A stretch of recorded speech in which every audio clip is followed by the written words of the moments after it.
Hello everyone, and welcome to Act 1 of Bonds Thicker Than Blood. This act contains chapters 1 to 23. This is also the no music version. If you desire music, or would rather read the story yourself, all the links will be provided down below in the description. The video is fully subtitled and the main characters are color-coded as you can see on screen. Lastly, if you enjoy this content, leave a like and subscribe, as the feedback is greatly appreciated. Thank you for tuning in. And without further ado, I hope you enjoy. Chapter 1. The Dark Lord's castle lies just ahead.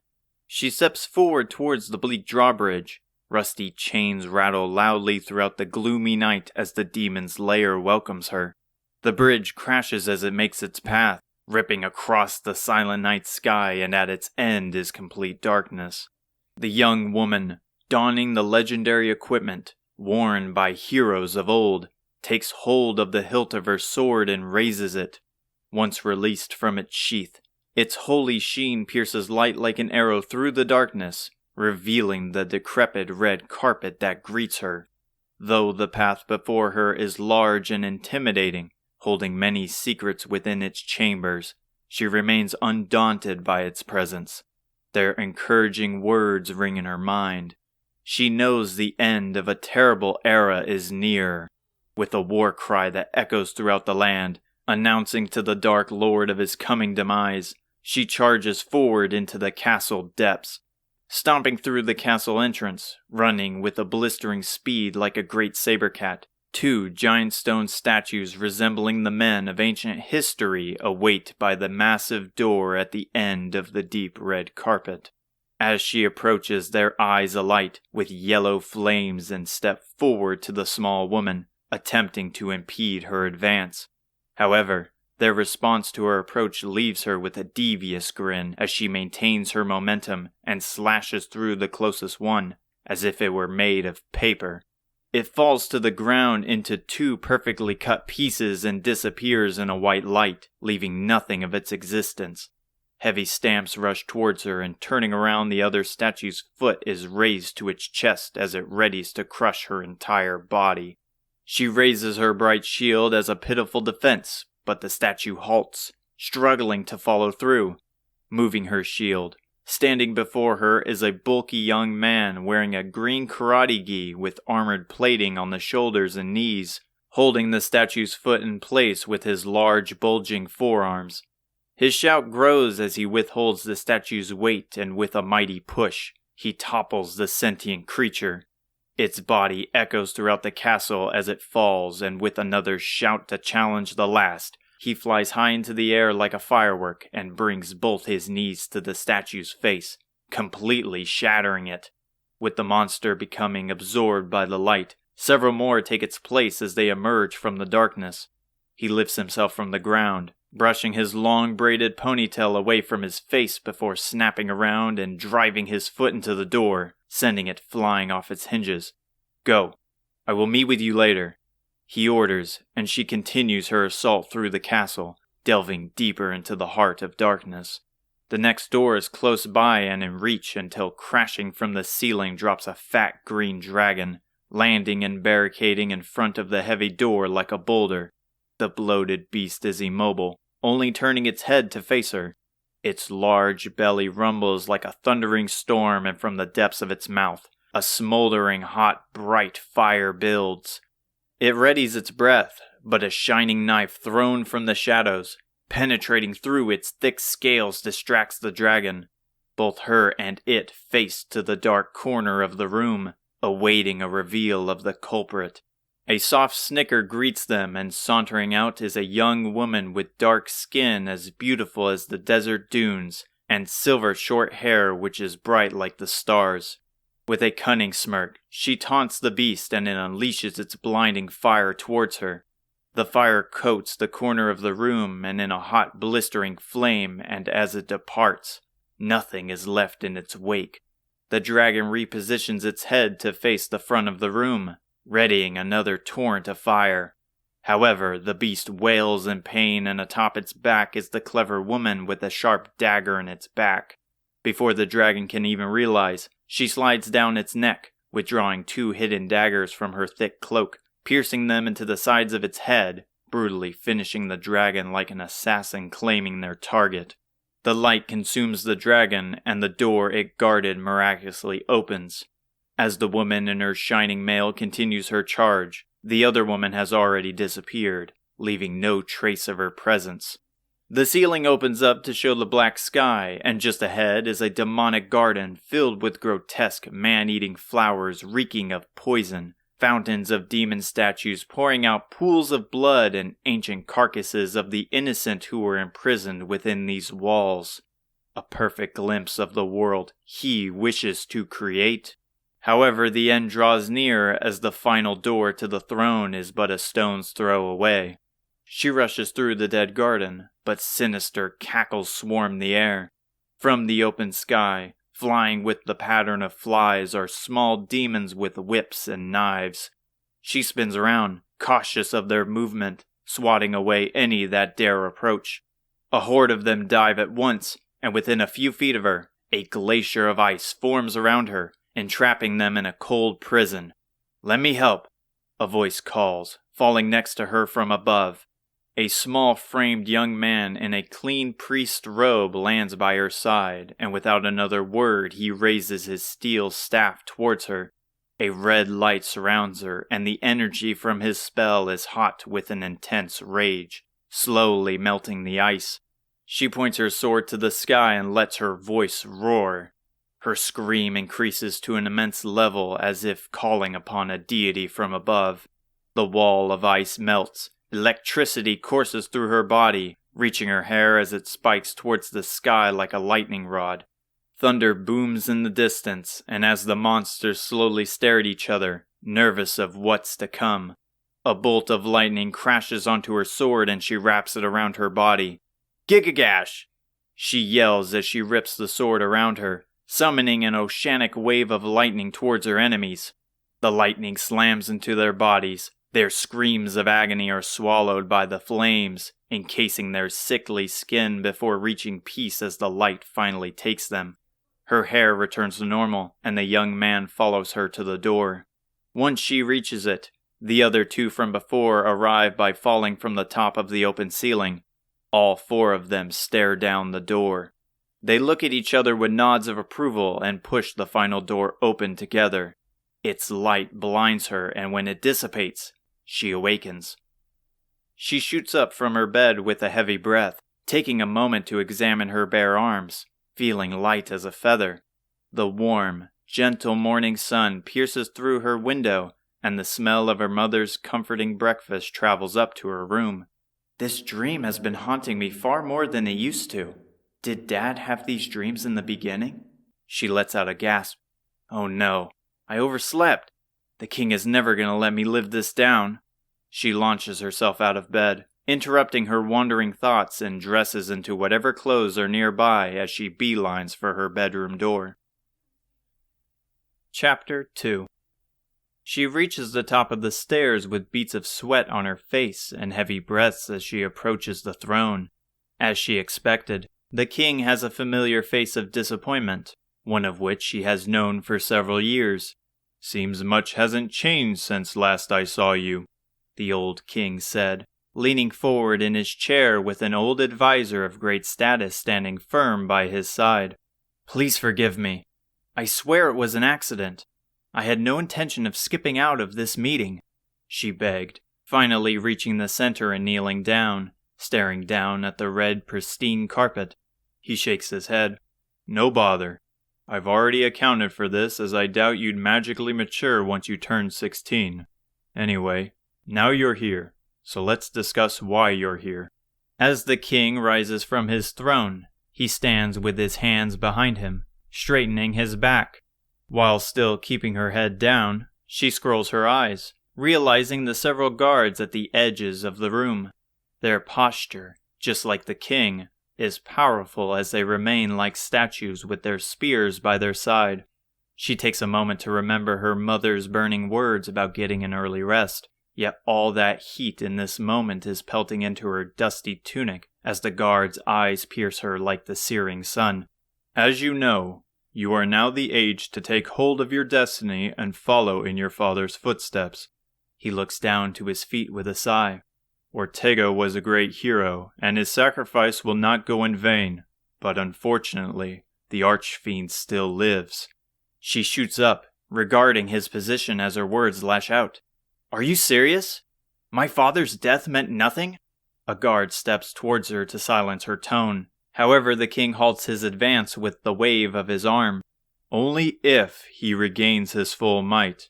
But you have the means to stop it. You have your father's blood. And how do I stop him? Tell me everything I need to know. First, you must understand that this is confidential information. This cannot reach public ears. She nods to his request, and he takes a seat back onto his comfy throne. The archfiend is named Baramos, and his lair resides hidden at the base of the volcano on the western continent, a land holding monsters of unholy power that now have scattered across the world.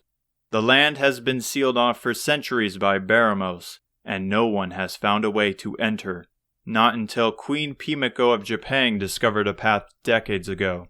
Unfortunately, I cannot tell you much more as it's their country's secret. Your mission now is to leave this island, our last safe haven, and find the Queen on the mainland. She will provide you with more crucial information. He snaps his fingers, and a guard from the back of the audience chamber darts in with a small wooden chest. He hands over the box to her and returns to his post. This is all I can aid you with now. Forgive me, and please be safe on your journey, Hotaru, daughter of Ortega. At the end of the castle drawbridge, a young martial artist awaits. Now he decides to show up, Hotaru thought, recognizing her brother by his unique appearance compared to the people of Alihan. The young man has a long ponytail with a midnight black color similar to hers, and no other hair on his face. It's hard to tell from the distance she stands from, still at the front gate of the castle, but as she steps on the loud planks, he appears to be covered in grime. Hey, Hotaru, he shouted, waving his arm like a madman. And he is supposed to be the older one? Hotaru thought to herself, slightly frustrated by his simplistic joy as she finally reaches him. What's got you so worked up, Isamu? Oh, nothing. I just wanted to see what my little sis was up to. His smile is overly cheery as if to taunt her as he circles her. You knew I was supposed to be up, she confronted, keeping her eyes on him. Potentially. And you just let this happen? It wasn't my intention. I was finishing up my daily workout routine. She scans his green gi to find stains of dirt and fresh mud, though from the wear and tear, it appears more like old rags a prisoner would wear. As a matter of fact, it also has a faint scent of dung. Our neighbor only has one horse. Her head tilts as she remembers playing within the stacks of hay with her friends late into the night. You couldn't have possibly been shoveling for that long. He shrugs. Our neighbor had one horse. Today the place looks like it's been struck by a tornado. I think I get your point, she interrupted, groaning at the disgusting thought.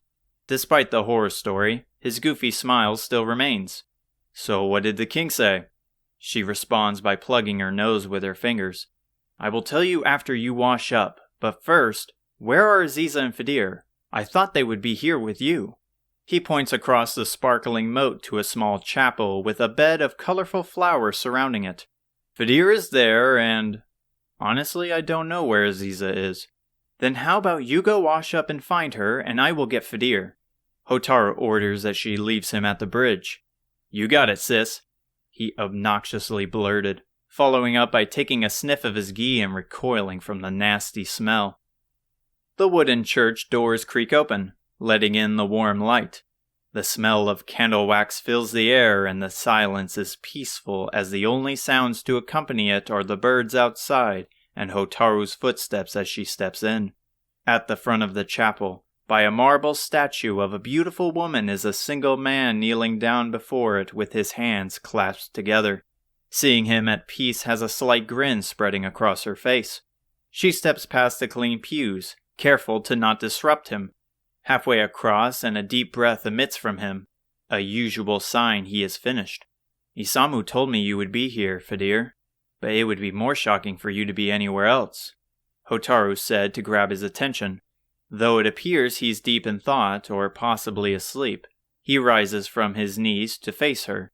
His complexion is pale like his priest's coat, and his long, flowing hair is a deep brown like chocolate. He looks at her with a gentle smile, his brown eyes revealing an innocence, and his quiet, shy voice echoing throughout the building. "Forgive me for not being at the drawbridge. I simply wish to give a final prayer to our goddess before we set out. You have nothing to worry about. We are still getting prepared, but have you seen Aziza around? She said she wanted to gather a few things before we left. It seems that she has been planning on this for nearly a week. It wouldn't be Aziza if she wasn't. It's still hard to believe the day has finally come," Hotaru jests with Fadir laughing with her. "Anyway, I will leave you be and look for her." "Hold a moment." Fadir interrupts. "Let me join you." He walks over to the podium to grab an oak staff leaning against it. Despite the staff's age, Hotaru knows the power it wields and unfortunately the damage it can deal when playing with it some years ago. He holds it close to his body, guarding it like a family keepsake. "You can stay here until we leave. I know how much this chapel means to you." "No, I insist," he said as he reached her side. "It's true I'm going to miss this place. I practically see it as home, but I know the goddess will always be by my side, guiding my path forward. You sure have changed from when you first got here. You couldn't even attend sleepovers with the rest of us without worrying about the fall of night. Scared that ghosts would wander the town streets. And I see the teasing you share with Isamu is the same as I remember. Plus, I was a mere child. Things with time are bound to change." She snorts and shakes her head. "All right, but don't come running back home at the first sight of danger. We will need your healing magic to keep us in top shape." Out at the center of town square, where the small town is bustling with people, children are loudly playing in the bright grass. Adults are gathering and gossiping of the latest news, and along with the warm, cozy sun, fresh baked bread fills the air as vendors sell today's goods. "I'm going to miss this town," Fadir said as they scope out all the beautiful and nostalgic sights. Hotaru soon joined in on the trip through memory lane. From the thick shrubs they would hide in during childish games, to the wide range of fields they would pretend different scenarios, and finally the various festivals they partook in. It grants her a warm feeling, yet a sorrow shadows her thoughts, as her father likely felt the same way. "You know it's not like we're being exiled. We can come back whenever we wish," a voice shouted from across the square. They both look ahead to see Samu holding an opaque red bag over his shoulder, with a smaller silver-haired dark woman with a youthful face in a tattered cloak and thick leather boots by his side. Thankfully, that dirty gunk on his clothes is gone, and with his confident smile and without warning, he slams the bag onto the ground. It quakes the surrounding area to where it's a surprise the stone paving below didn't crack. He opens the bag, sifting through several items as if it was a lottery ball machine. "I got weapons, armor, food, more food. Did you buy things we can all use?" Hotaru questioned with a sigh. With a soft tone, the woman by his side answers for him. "You needn't worry. I accompanied him on his shopping spree." "Thank the goddess we have you, Aziza," Hotaru responded with a breath of relief. Isamu finally finishes listing off his bag of wonders and lifts it back over his shoulder. "I think we're all set. So now can you tell the class what the king said?" He finishes his comment by taking a quick glance at Aziza, and then another one with widened eyes. "It's a bit of a tale that I will explain on the way, but in short, we need to reach the main continent." "Any idea how to do that, sis?" Hotaru reveals to the group the wooden box she got earlier. "The king said this would help us." "Then what are we waiting for? Open it!" Isamu shouted, and Hotaru opened the box with ease. Everyone takes a peek inside, nearly butting heads. "It's just a map," Aziza said, pulling it out and unrolling it. The neat paper is a simple map of the world with no points of interest or landmarks. There's not even towns marked onto it. Other than that, the box is completely empty. Hotaru drops the box to the floor. "Thanks, King. I just knew you had my back." "Tell me about it," Isamu followed up. "Well, why don't we head over to Reeve?" Fadir suggested, looking over Aziza's shoulder at the blank map. At the moment, our goal is to get to the main continent, so maybe they will know what to do. I agree, Aziza said, all while the two siblings are still sulking over the empty box. Why do I have a feeling this is going to be more difficult than I thought? Hotaru asked herself, tossing the useless box into a nearby trash bin. Chapter 3. Isamu cracks his knuckles as he stares down his first of many opponents, a slime. The small creature is light blue in the shape of a raindrop, and despite Isamu's intimidation, the slime couldn't care less as its face has a joyful smile across its entire body. Isamu winds up his arm like a propeller, shouting at the innocent thing, and with a lunge with lightning speed, he drives his fist into its gelatin body with the force of a horse's kick. His hand protrudes out from behind the slime with its slimy body around his arm like a glove. His confident chuckle escaped his lips, and he reclaimed his arm from the slime. Yet the monster didn't fade, but instead reconstructed back to its original form. What? Isamu shouted in confusion, his body dripping in sweat. His energy drained from such a wild attack. He collapses to the floor, groaning in his pathetic defeat as the gleeful slime bounces away. Isamu, are you all right? Fidir asked, running over to him with a green healing spell which coats his grounded body. You can't rush straight into battle without a plan. The monsters that Baramos have created are not like humans, and may require different means of taking them down, Fidir scolded, finishing up his spell. Isamu rises from the ground, thankful of Fidir's healing spell, but remains silent. Hotaru finally reaches the group, shaking her head at her brother's overdramatic display. Though he has grown larger since the last time they walked out of Alihan over a year ago, he fails to demonstrate the fruit of his training. Hotaru has suggested he use a weapon similar to the sword she carries on her side. However, he refuses, wishing to follow in the footsteps of their grandmother. Are we almost at Reeve yet? We have been out here for a couple of hours and my feet are killing me, Hotaru complained while dragging her boots and crushing the beautiful grass. Fidir sighs. And you thought I would be the one complaining. It shouldn't be far now, just a little ways north and I'm sure it will be in sight. The three exhausted fledglings look ahead to see Aziza gazing upon the lake nearby. With the sun beating directly above them, its reflection is perfectly clear as if staring into a mirror. Though as the fish ripples the water, its yellow and blue color mesh beautifully like a water painting. What's that tower in the distance? Aziza questioned, kneeling down to the water. As everyone looks, it's just as she says. Alone sits a massive tower in the middle of the water. It appears there are no boats at its dock, but even if there were, it is completely surrounded by sharp rocks. They call it Dreamer's Tower, Fidir answered. Wait, how do you know that place? Hotaru asked, shrugging her shoulders at him. Many stories reach the church, and one such is the legend of Dreamer's Tower. Its story goes that a wise old man who saw the creation of the world resides atop the tower. Along with having knowledge of all that has happened and will happen, it is said when visited he will grant any wish that one may desire. Is that true? Isamu said, with his mind likely wandering at the endless possibilities as he looks to the top of the tower, rubbing his chin with a mischievous smirk. There is no proof of such a thing, and I doubt a mere man exists there, or is able to grant wishes. You can't believe that. You're the same guy who believes in the goddess. The goddess is different and no mere legend. There are documentations and many who have been shown her light once they have asked for her guidance. Isamu appears ready to retort back, and Fidir's glare is anticipating his next words. However, Hotaru jumps into the way of both of them. All right, that's enough. I really don't want to hear you two fighting over this while we are in the middle of nowhere. Clearly we are exhausted, and if we don't find this town soon, we are going to end up killing each other.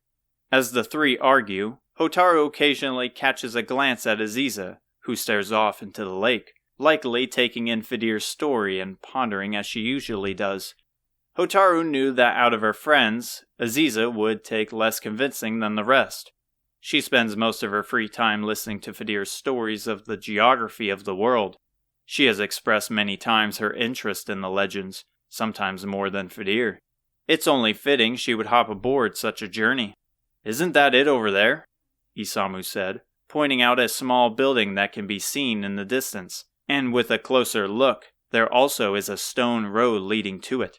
They all gaze as if trying to see beyond the tall grass. Isamu darts ahead like a bolt launched from a crossbow. "Wait for us!" Hotaru shouted while trying to keep his pace. The town of Reeve is smaller than their home of Alihan. There is no town square, outdoor food vendors, nor many people outside.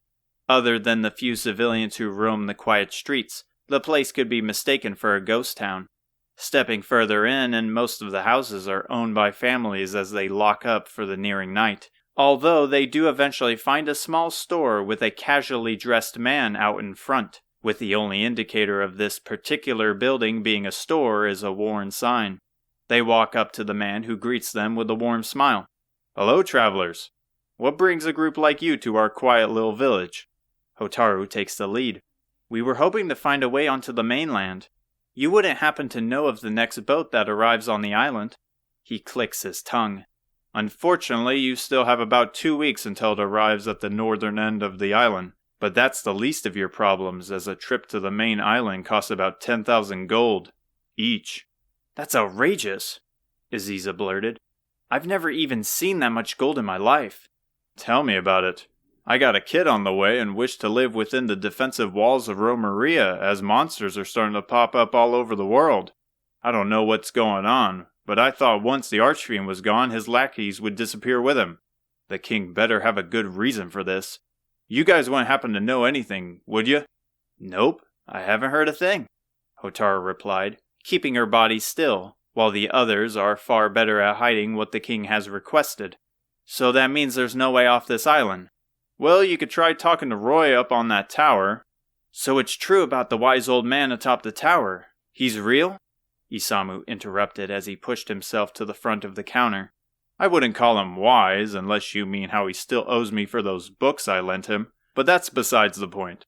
He knows more about the island than anyone that I know, so it might be a fair shot for you." "How do we get there?" Hotaru asked.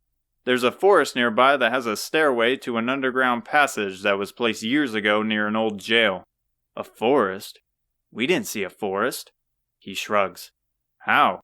It's just outside. Only an idiot could be completely oblivious to their surroundings." "I would like to think of myself as goal-oriented," Isamu defends before he receives a smack on the head from his sister, who is also goal-oriented. "Never mind that. Just make sure to be prepared, as monsters hide in the shadows and will attack without mercy." "Understand. Thank you for your help," Hotaru said. The shopkeeper walks further into his home, and Hotaru spins around to look at the others. She continues to frantically spin around until meeting her eyes with Isamu, confused as he is the only one standing by. "Where are the others?" He points to a nearby church that has seen better days. "Fidir is there, and as for Aziza, she has been staring at that horse for several minutes." She turns to face where his finger is now pointing, and just like the lake, she is blankly staring into a small pasture where a brown horse is eating dry hay that is scattered across the ground. From the way they both look at each other, it's almost as if they are telepathically communicating. "If this is going to happen every time, we should at least say something," she thought, taking a calming breath. "Should we get them?" she asked. "Nah, let them be. It's been a hard day for all of us, and sometimes relaxing without thinking of our next step will do us all some good. On top of that, you and Aziza are new here. Take a moment to take in the sights and enjoy the adventure we have been granted." "You're right. Not like we can do anything until tomorrow anyways, as the sun is beginning to set." "Well, in that case, how about we spar for a moment? If we are bound to run into more monsters, it's best we stay in top shape." So much for taking in the sights. It surprises me how once in a great while he knows just what to say before returning back to his old ways. "You know, I'm nothing like Grandma. There isn't much my lackluster sword skills could teach you." "Sure, but you won't learn how to use that sword until you practice." She takes a deep breath as she glances at her copper sword.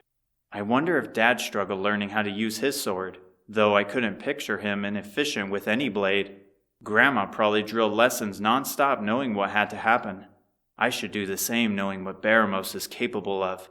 All right, but go easy on me. And thanks for the help. He laughs. I'm only doing what a sibling should do. Chapter 4. There really is a forest outside of town, Hotaru said, looking at the nearby forest south of Reeve, pressing onward, marching in a line to not get lost as they entered through the forest. Along with each step crunching the twigs and leaves beneath them, the sounds of birds and loud insects echo in the air. Thankfully, no monsters appear in sight, but they remain cautious as the tall trees block sunlight, creating many shadows for whatever unknown creatures are waiting to pounce. Hotaru has known of monsters to roam the land from her father and grandmother, though most are docile around the small island they reside on.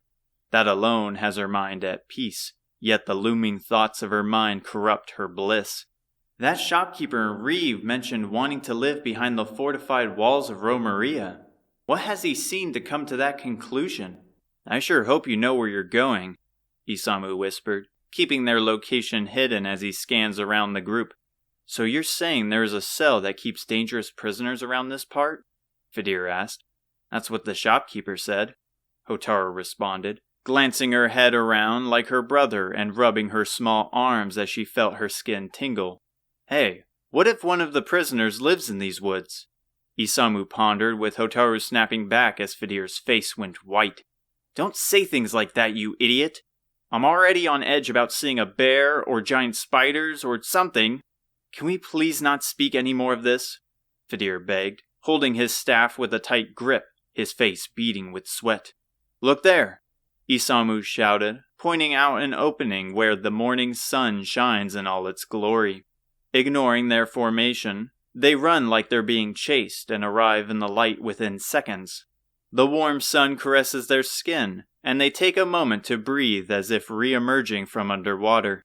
The ominous sounds of the forest are gone, yet the birds' chirping remains. There even is a scent of flowers as a nearby structure lies nearby, which has been consumed by the surrounding nature. Fidir's shaky voice draws the others' attention to it. Is that it? I would assume so. Let's take a look, Hotaru commanded, once again taking the charge in their investigation. Upon closer inspection to the lone building, the iron bars at the front are rusted, and no matter the force Hotaru uses, it remains still. Peeking inside, sadly, doesn't help either, as other than the bars, the inside is completely pitch black. Isamu steps in front of her and squints his eyes, hoping for a better view. Hotaru in the meantime examines her surroundings, only to find Aziza blankly staring at the flowers. Hotaru watches her. Ever since they left Alihan, Aziza has been extremely quiet. She is usually quiet compared to the rest of the group, but something heavy seems to be occupying her mind as even the unsettling forest has her unfazed, though she doesn't appear to be upset or scared, but rather lost. I think I found it, Fidir called out. With a quick spin, he waves over everyone to the back of the building to where a dark staircase lies. The group surrounds it, and the darkness that awaits them is daunting, with only the first few steps being seen as if this staircase were to lead to the underworld. Isamu takes the lead, putting forth a confident front, even though his voice hasn't caught the memo. Well, stay close, and let's hope no monsters await us. The dark cave feels endless as they push forward for several minutes. There is no sight or smell, just the sounds of their boots and the cold air that surrounds them. Hotaru keeps her hand on her sheath, remembering the warnings from the man in Reeve. Quickly she jumps to the sound of Isamu's grunts of pain as he holds his progression. What happened? Fidir worried at the back of the line. At this rate, we are going to draw the monsters with all of us yelling, Hotaru thought, trying to see through the darkness to avoid an ambush. Isamu turns towards the others while rubbing his head. There's a wall here. He readies his fist as he shouts obscenities, as if the wall is going to fight back. Hotaru places her hand on his shoulder with great force, and he stops his train of thought as footsteps shuffle in the distance. They are fast and light, with dozens following after each other like a centipede. They quiet their voices to only subtle breaths, slowly turning their heads to the other side of the cave, where a pair of glowing yellow eyes watches them. They freeze in fear as the creature stares at them in silence. Nobody moves as each side waits for the other, but Isamu raises his fist, ready for the worst. The monster is moving closer, and even though its eyes grow larger, its steps remain silent. Isamu controls his breathing as this yellow-eyed creature slowly moves forward. With Fidir's green healing spell, he casts it upon Isamu to light his path, and the creature that stands before him is a cute rabbit with a single horn atop its head. "What is that?" Isamu whispered to the others. Despite their fear, the creature isn't hostile as it sniffs the air around them. It slowly moves past Isamu and straight to Aziza. The creature patiently sits in front of her with its big yellow eyes. "Aw, it's a bunnicorn." Aziza honeys her voice, kneeling down to it. "Do you want this?" She reaches into her bag to pull out a medicinal herb. She inches the green fresh herb to its face, where it sniffs it before nibbling away at the leaves. Aziza smiles at the cute rabbit as it happily eats away at the herb. "Why did you buy herbs?" Hotaru questioned with a shrug. "Well, they were for Reginald." "Who is Reginald?" "The horse," Fidir answered. "You named it? And where did you get the money to buy herbs?" Hotaru sighed as she looked at Aziza, who was in total bliss. "Never mind. Either way, looks like the monsters of the cave weren't that bad after all." She lifts her head and silences her voice as if it got stolen. The path forward where the bunnicorn came from now has dozens of yellow eyes looming in the darkness. "Aziza, how many of those herbs do you have?" Hotaru whispered, her hand shaking on the hilt of her blade. "Only a few," she answered as she smiled at the cute bunnicorn, who is nearly finished with the herb. Hotaru taps her shoulder. "Well, here's the thing." Aziza, like the others, freezes in place as she stares into their eyes. That would explain why things were so quiet. "So what do you suggest we do?" "Hand me the rest of your herbs." Aziza, without a second thought, hands her the remaining 2 that she has. Hotaru takes them and crushes them between her hands while still keeping her eyes on the other bunnicorns. Their eyes widen to each crunch the leaves make, and its fresh smell slowly draws them closer. Taking a deep breath and with a toss into the air, the leaves scatter like confetti. They hold their weapons tight, and the silence breaks. "Run!" Hotaru shouted as the horde of bunnicorns darted to their position. They reached the top of the staircase, battered and bruised, Isamu looking the worst as he has hundreds of dirty footprints on his clothes. Each of them spew heavy breaths that barely escape their lips as if they choked on smoke. "Please tell me we made it," Isamu cried as he lay on the ground, tightly holding his wounds. "Why were there so many of them? It was like an ocean wave." Fidir kneels down to him, tending to his wound. However, his staff no longer has a warm glow, signifying the lack of energy he carries, helplessly waving around the staff like a banner. "If this ain't it, then I'm going home," Hotaru whined as she glanced up at the massive tower. Scanning the premise, it has to be Dreamer's Tower, as off into the distance the bridge at where they first saw it is visible. "Hey, it's you guys!" a voice from inside the tower called out. They all turned to face inside to find the shopkeeper from Reeve, waving at them with a smile. "How did you get here?"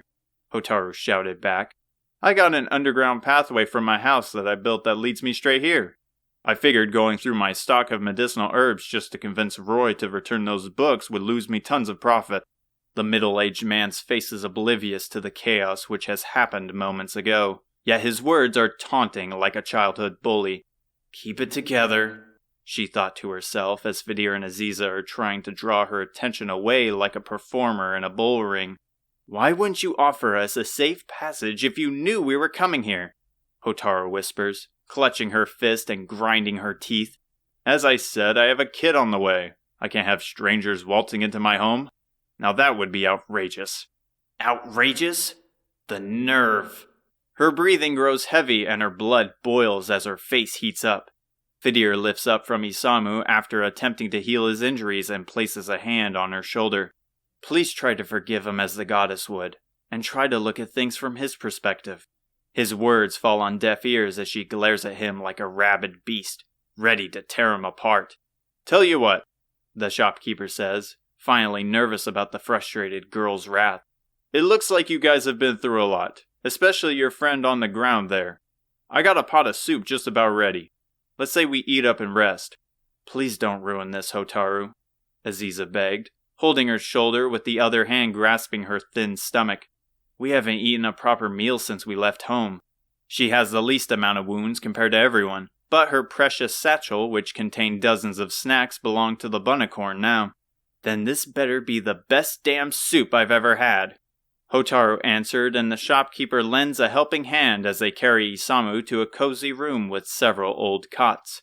Fresh meats and vegetables fill the air, a pleasant smell that soothes the body. As they lay Isamu down, the others rest their weary bodies haphazardly along the corners of the warm room. Chapter 5. "Isamu, are you out here?" Hotaru called out from within the entrance of the tower. She rubs her neck and shoulders as last night's rest was abysmal. Already, she is one day into her quest, and the morning has her considering backing down from the king's proposal. "I'm just about finished," Isamu answered back, and soon he appeared from out of the corner, near the tower's opening.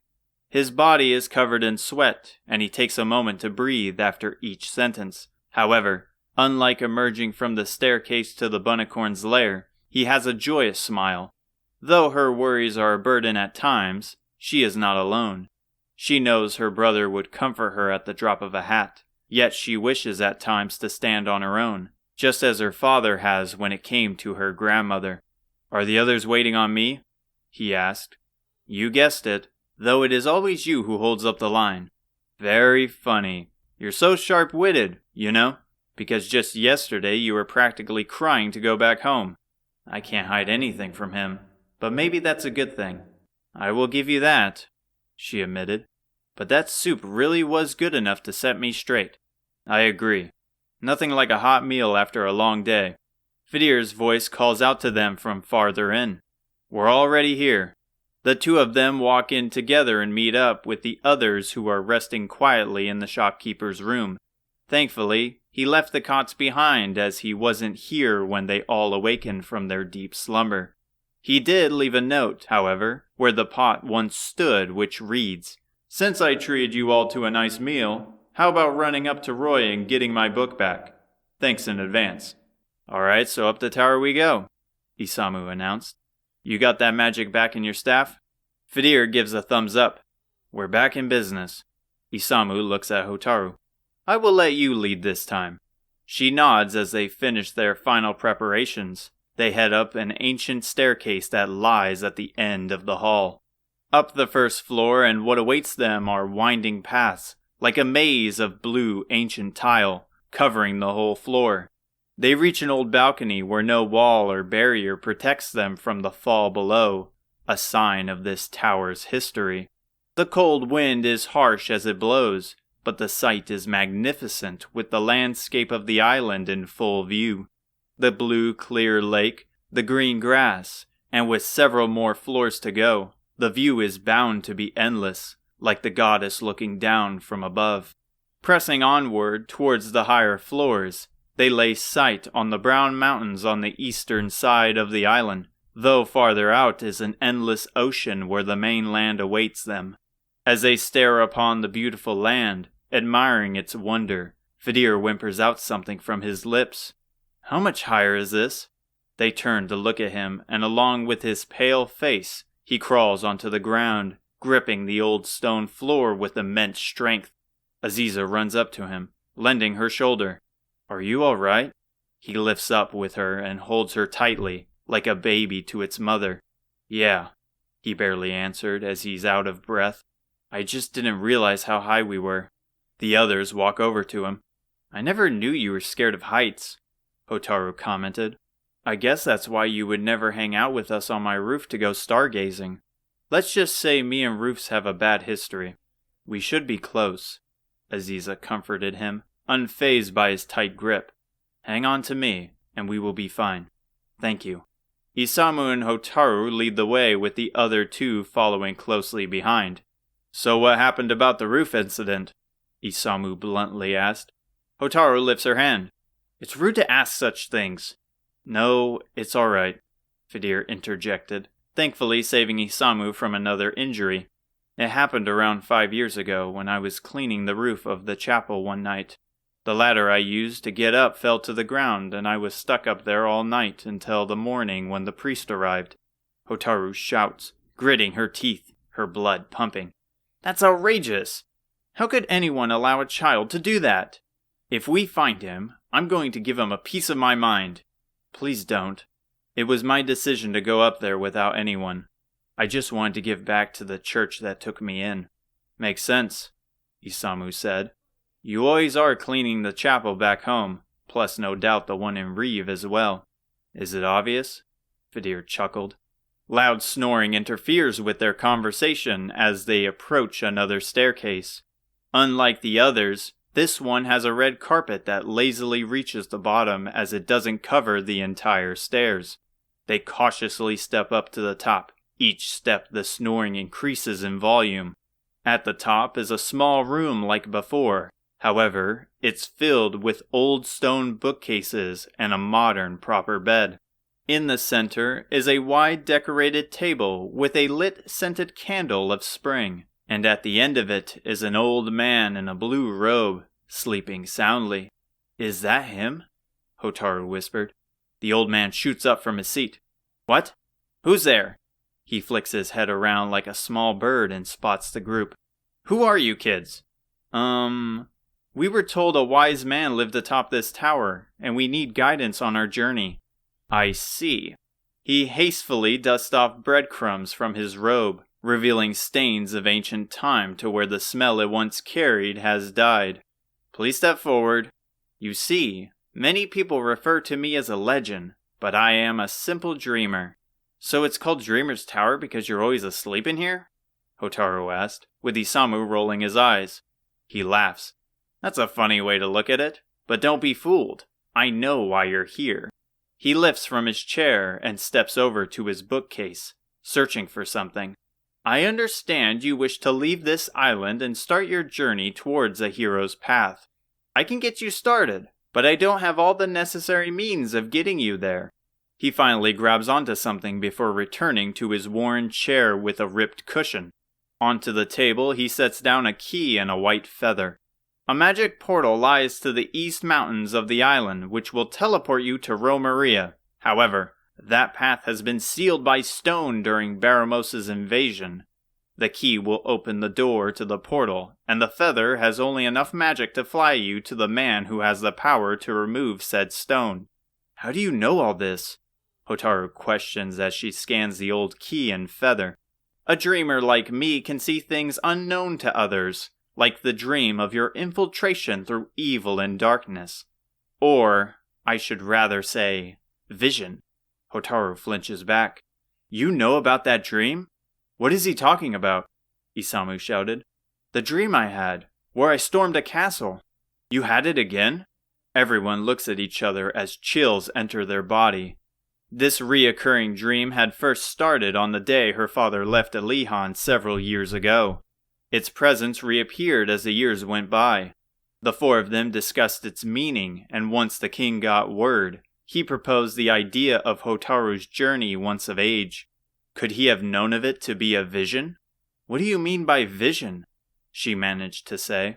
"It's simply a reality upon thousands that could exist. That one being where you fail to stop him.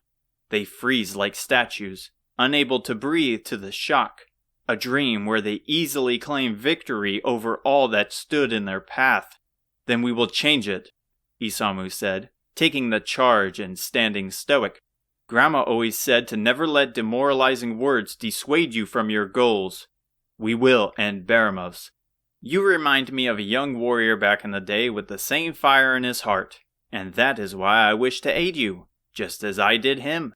Dad was here. Now take hold of your destinies and save the world." With the wave of a hand, a red door magically appears in the wall. It opens on its own, revealing the entirety of the island right before their eyes. The feather glows light blue while guiding Hotaru towards the ledge. Stay close. Have faith in its magic and it will guide you to the one you seek next. Oh goddess, help me, Fidir cried, hanging onto Hotaru with all his might. Isamu holds her shoulder, but Aziza is hesitant as she turns back towards him. I have this consistent nightmare of my parents meeting their end during Baramos' invasion. No one knows what happened to the soldiers who fought against them. Is this a vision too? Her voice softens as she cradles herself with her cold arms. Please, all I want to know is if they are still alive. He shakes his head. I'm sorry. I don't hold the answer to your question, for the past has already happened. She takes a deep breath to his answer. I should have expected that. She sniffles and wipes her eyes before grabbing hold of Hotaru.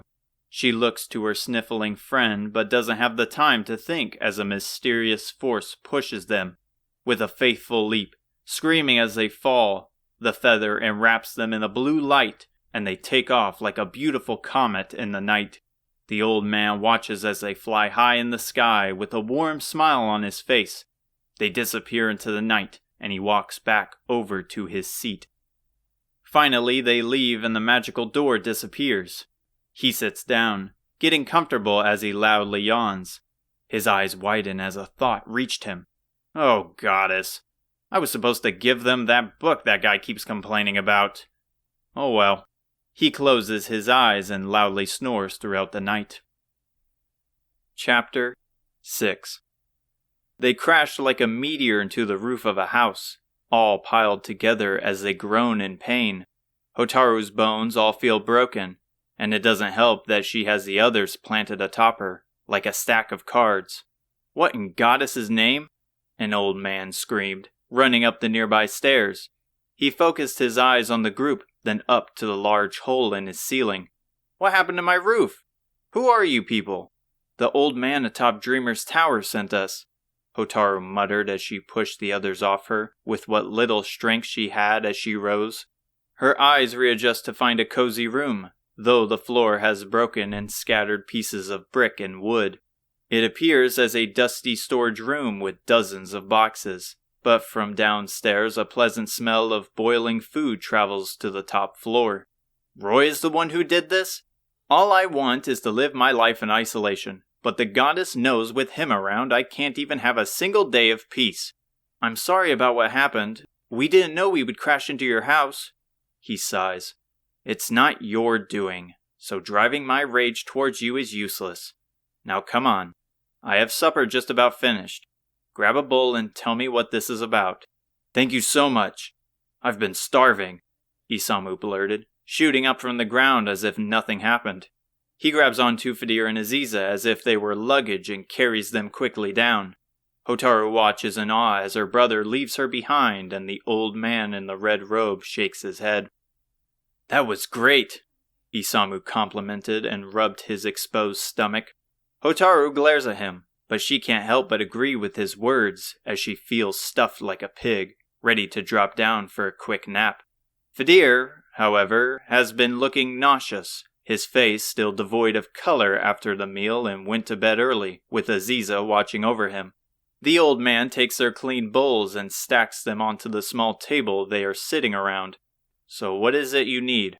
Well, we need a way onto the mainland, and Roy said you knew a way. Or at least that's how he explained how the feather would work, Hotaru said. So you four are the heroes he's been referring to me. You know us? Isamu asked as he leaned forward. Sure I do.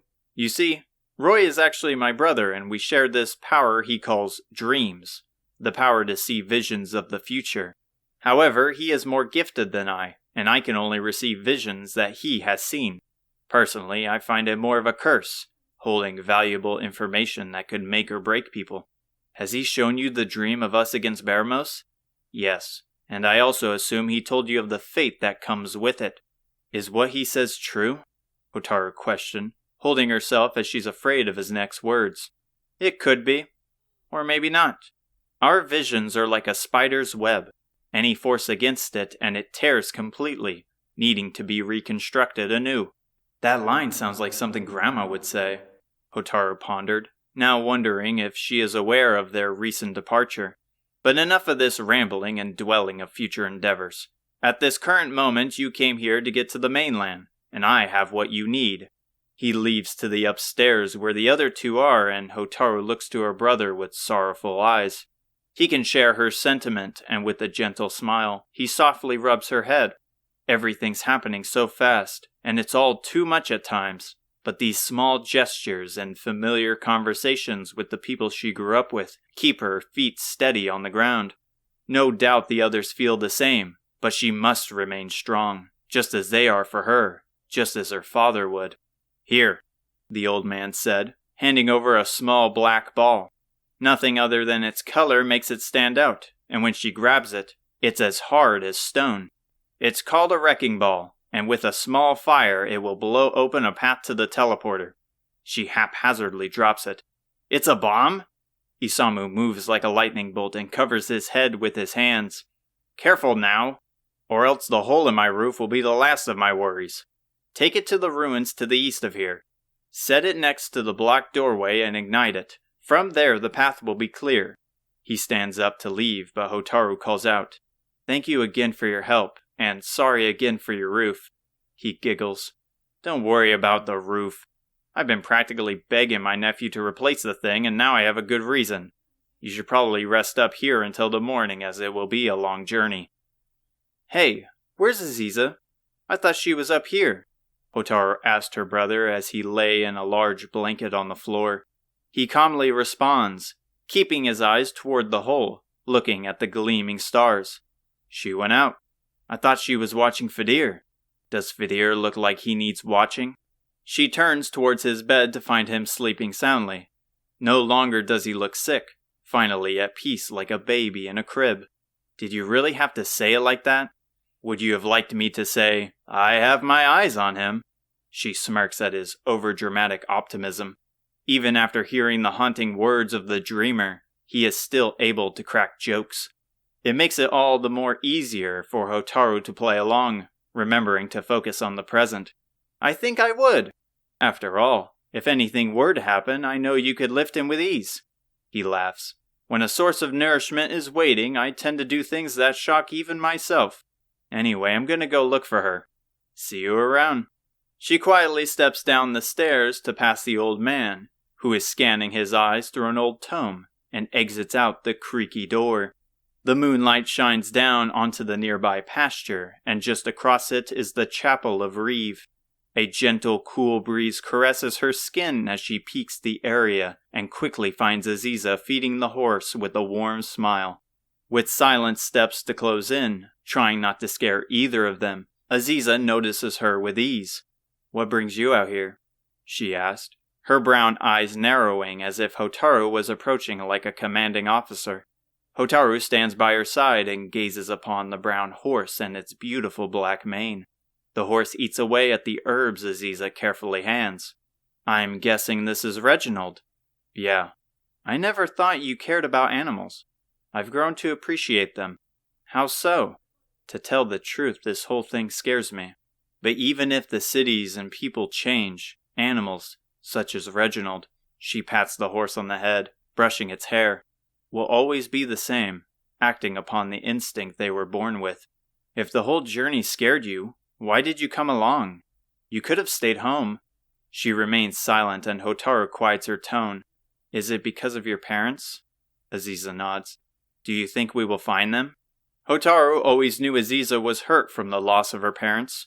Several years ago, she arrived in Alihan by herself with the belief her parents would soon follow, yet that day never came. Though she hasn't known her the longest of her friends, they quickly bonded as their fathers had known each other before. I want to believe that, she finally muttered. We both have families that fought in the invasion quite a few years ago, and some time after the king told me my dad was gone, but I can't simply grasp the reality, and for some reason, when Roy mentioned a warrior before, I had this feeling it was him. I thought the same thing. We might be following the exact trail he did. So you believe he is alive? I don't know, but either way I know what I must do. I understand your feelings of uncertainty, and it's because of all of you that I keep afloat, and along with him, we will search for your family too, even if all we gather is clarity. But for the moment, all I can do is thank you for tagging along. The Queen must know what happened to Dad. Grandma must know. She smiles softly, trying to hide her clean teeth away from her. Then she turns to her with a bigger smile and hands a colorful herb to Hotaru. Would you like to feed him? I would love to. Chapter 7. Isamu darts behind a large dark tree where the others are hiding, covering himself with the overgrown branches which reach the ground. His body is violently shaking as he's fully submerged like a scared kid in a blanket. Are they gone? Aziza whispers and he responds with a harsh hush.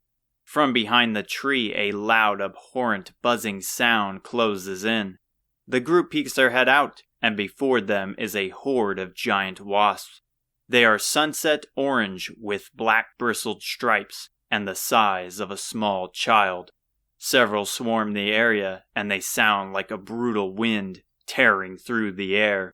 Why did you have to kick that tree?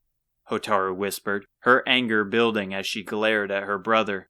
I'm sorry, sis. I was hoping it would be a good workout.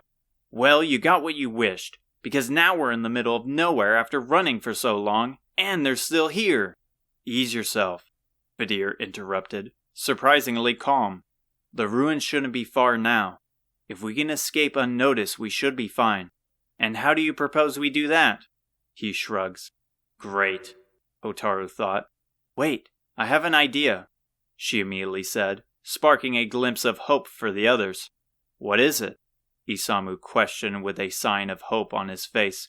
She takes her hands and pushes him out from the tree. Hey! What are you doing? The aggressive buzzing grows and Isamu turns around. Dozens of orange wasps approach him with quick speed, their ink-black stingers, sharp like a sword, lunge forward. He screams and places his scrawny arms above his head to protect himself with what little resistance he has. Meanwhile, Hotaru raises a hand and it glows with a red aura. An intense heat surrounds her skin and it grows with every second. I see what you're doing. Let me help, Vidir adds as he raises his hand with hers. Just like hers, a red light engulfs it, and with a swift motion like a dance, they place their hands forward. 2 balls of fire launch forward toward the army of wasps. As it travels, they combine into a large radiating orb, burning the grass below. It flies past Isamu and collides into the first row of wasps. They crash to the ground, squirming as the light in their disgusting eyes fades out. A wall of flames bursts from their combusting corpses and blocks the rest. Isamu reveals his eyes to the horror with his mouth agape. A worn, torn battlefield of destroyed nature lies before him. Along with the exploding wasp are the crackles of blazing fire which sound like bombs. Let's hurry, Hotaru shouts, grabbing her brother who is mesmerized by the destructive creation. The rugged hills come to an end and the peaceful open plains return. No monsters are in sight, and they nearly fall to the vibrant grass to catch their breath. Isamu pants as he talks. Where did you both learn to do that? I don't know, she said. I thought I would take out one and at least scare them off. That was your plan? Hoping they would be scared of a fireball? Well, it worked, didn't it? Vidir sighs as their voices grow louder and Aziza walks next to him. Even out of breath, they find a way to argue. I know that far too well. But it was surprising how only 2 fireballs created that. You know magic, right? Any reason for that? I couldn't tell you. Maybe something like the melding of magic? Either way, I knew I had to help, and it felt like my body was moving on its own. Must be your natural instinct to help, Aziza suggested, examining the plains around her. There has to be more to it, he pondered. There is no record in any of the chapel tomes mentioning magic combining together.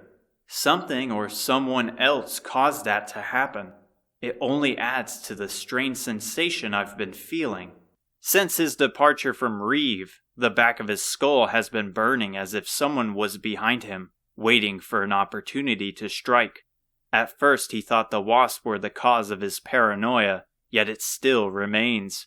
Like a hidden sense, he turns away from the arguing siblings to look out towards the entrance of the forest, with black smoke spewing from the top like a volcano. As he looks towards the nearby foliage, he watches as a blue and green bird flies to the nest hidden deep within a lone tree. Even with the recent fire, which has completely died, the birds remain calm and the grass looks brighter and healthier than ever. Lastly, there is a strange but faint smell of honey. Aziza awakens Fidir from his state, turning him around and pointing out something in the distance, opposite of the forest. I'm guessing that's the ruins. Fidir turns his head, and across the plain is an old structure of stone. Most likely. Should we tell them? Fidir faces back to find them still arguing, jumping up and down like upset toddlers. Nah, they'll know, he said as he steps towards the ruins with Aziza sticking close. Hotaru raises her voice. I wasn't trying to kill you.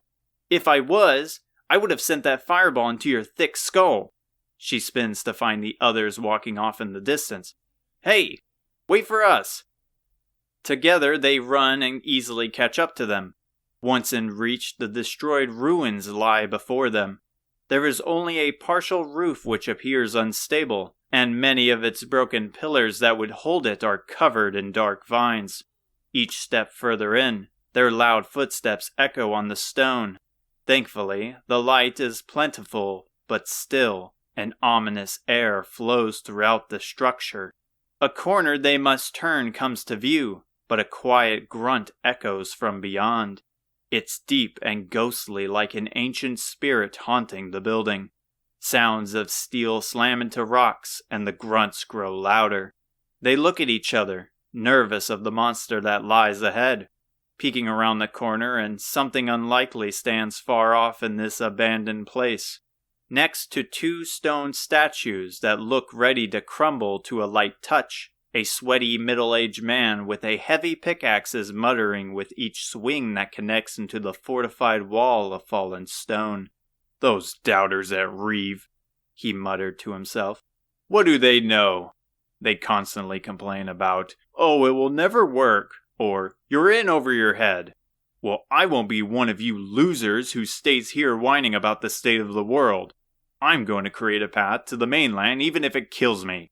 Forget relying on a king who only cares about himself, living safely in that beautiful castle. Excuse me, Hotaru softly asked, with a high-pitched scream as he freezes in place and stops his rambling. He jumps forward like a frog, throwing his pickaxe into the air and sticking it into a nearby statue. He places his hands together, looking at the sky. Please forgive me, spirits. I wish you no harm. From his speech, I would have expected him to be more hardened to the outside danger. It seems many people in Reeve share the same sentiment towards the king. Every encounter with the townspeople teaches her how grateful she should be for living behind Alihan's town walls. He slowly turns his head to find the four of them staring at him with wide eyes. Silence fills the air. His face is bright red and sweaty like a tomato that was freshly watered. Who are you kids? We come from Alihan, and we wish to get to the mainland, Hotaru answered. Oh, well, sorry to say, but the path is blocked. We see that. And what are you doing here? Same as you, getting to the mainland. They try to keep it a secret, but I know the truth. A portal to the mainland exists beyond this wall. And with my trusty pickaxe, I'm so close to seeing the fruits of my labor. He points to the completely covered wall. And how long have you been at this? 6 months. They flinch and shout in unison. You've been here 6 months? He scratches his head with his finger. Yeah. Can't help but commemorate his willingness. But from the bees we just saw, doing anything to be as far away as possible sounds like the only logical step, even if it were to be a risk. This might help speed up the process, Hotaru said, focusing on his middle-aged face as he pondered. Hotaru hands over the wrecking ball. He carefully holds it as he inspects the device. Hotaru looks to them for advice, but all they do is shrug as they stare at each other. This is it! The wrecking ball! Thank the goddess for bestowing the answer to my prayers before my hands! Thank you, he screamed, startling everyone else. This bad boy will bring us to the mainland no problem. He sets it down and immediately alights the device. It ticks and he sprints off like a skittish cat. Hey, you could have said something, Hotaru shouted as they joined him behind the wall. The ticking from the wrecking ball rapidly increases, and it explodes with a harsh white light. The ruins quake, leaving everyone wobbling as they attempt to keep their feet planted on the ground. The statues disintegrate, and once silence returns, they peek their head to find a wall of dust ahead. The middle-aged man skips into the cloudy aftermath, shouting praises to the goddess. You know, he kind of reminds me of you, Isamu said, turning his head towards Fidir. And from the way he was kneeling over reminds me of you. Can you remember? You really have been upping your comeback game, he complimented, and Fidir smirks. I learn it from the best. He raises his hand and Isamu smacks it with his as their high five echoes, sounding like an aftershock. Hotaru shakes her head towards Aziza before they push through the abundant dust. They shield their eyes and cover their mouths. The dust finally left behind, and the joyous middle-aged man from before lays on his knees before a pristine red familiar door. Why? He yelled. Why have you forsaken me? Why do you toy with me? He screams like a man who has seen the horrors of war. His eyes filled with tears as he crashed on the ground like a fallen soldier. Hotaru walks past the pathetic man to reach the door. Grabbing the handle and turning it reveals it to be locked. A closer look at the door, and despite the ruins being covered in a dead gray, the door shines with a bright red, standing out beyond anything she has ever seen. Her eyes widen as Roy's helpful words fill her mind. From a small red bag she holds close to her chest, she pulls out the rusted key. They are unlike each other, and fill her mind with doubt, but she takes the key and places it into the small lock. The noises it makes are unpleasant, and with a wrong turn, the key feels ready to snap. With another risky turn, a satisfying click echoes in the small room, rejuvenating the fallen man. They all watch as the door slowly opens on its own to reveal a blue swirling circle on the floor. Its color is like the ocean, but it emits no sound, constantly spinning in a spiral. The small room otherwise is completely empty to where it's more akin to a cell. The middle-aged man screams again. Thank you, goddess. I will never doubt you again. You have my word. He pushes past Hotaru. Mainland, here I come. The moment he plants his body on the portal, his body spins and splits into thousands of colorful particles, disappearing without a trace of his being. What just happened? She frantically thought, hiding her fear and confusion from everyone. The others stepped forward, staring at the spiraling portal, nervous of its power. We will be okay, right? Fidir muttered, carrying a different moral when it comes to expressing fear. I mean, if he jumped in without a care, I would think it's safe, Aziza answered to the best of her ability. Hotaru looks at the group. Should we go in at the same time? Nonsense. Let me show you how it's done, Isamu interjected with a wide grin on his face. He sauntered over to the entrance, however his legs don't keep the illusion of fearlessness like his face does. With a deep inhale, he jumps straight to the center, and just as the middle-aged man, he disappears without a trace. Fidir stops in place with his mouth wide open, his color washed, and his quivering lips struggling to find words. Aziza takes his hand. We will go together. Hotaru grabs his other hand. When you get anxious, remember to count. He doesn't answer. However, he closes his eyes and his lips are moving without any sound. Carefully, they walk him to the portal. In unison, they step, and a beautiful blue light envelops her. She watches as her friends slowly disappear from their feet. Her sight and her head spins like a top, stomach twisting to the fast motion. She looks down to her hand that clutches her stomach, helplessly watching it fade. She can't feel the beating of her heart as it's gone, yet she is conscious. Turning her head, Fidir's face vanishes, and hers soon follow.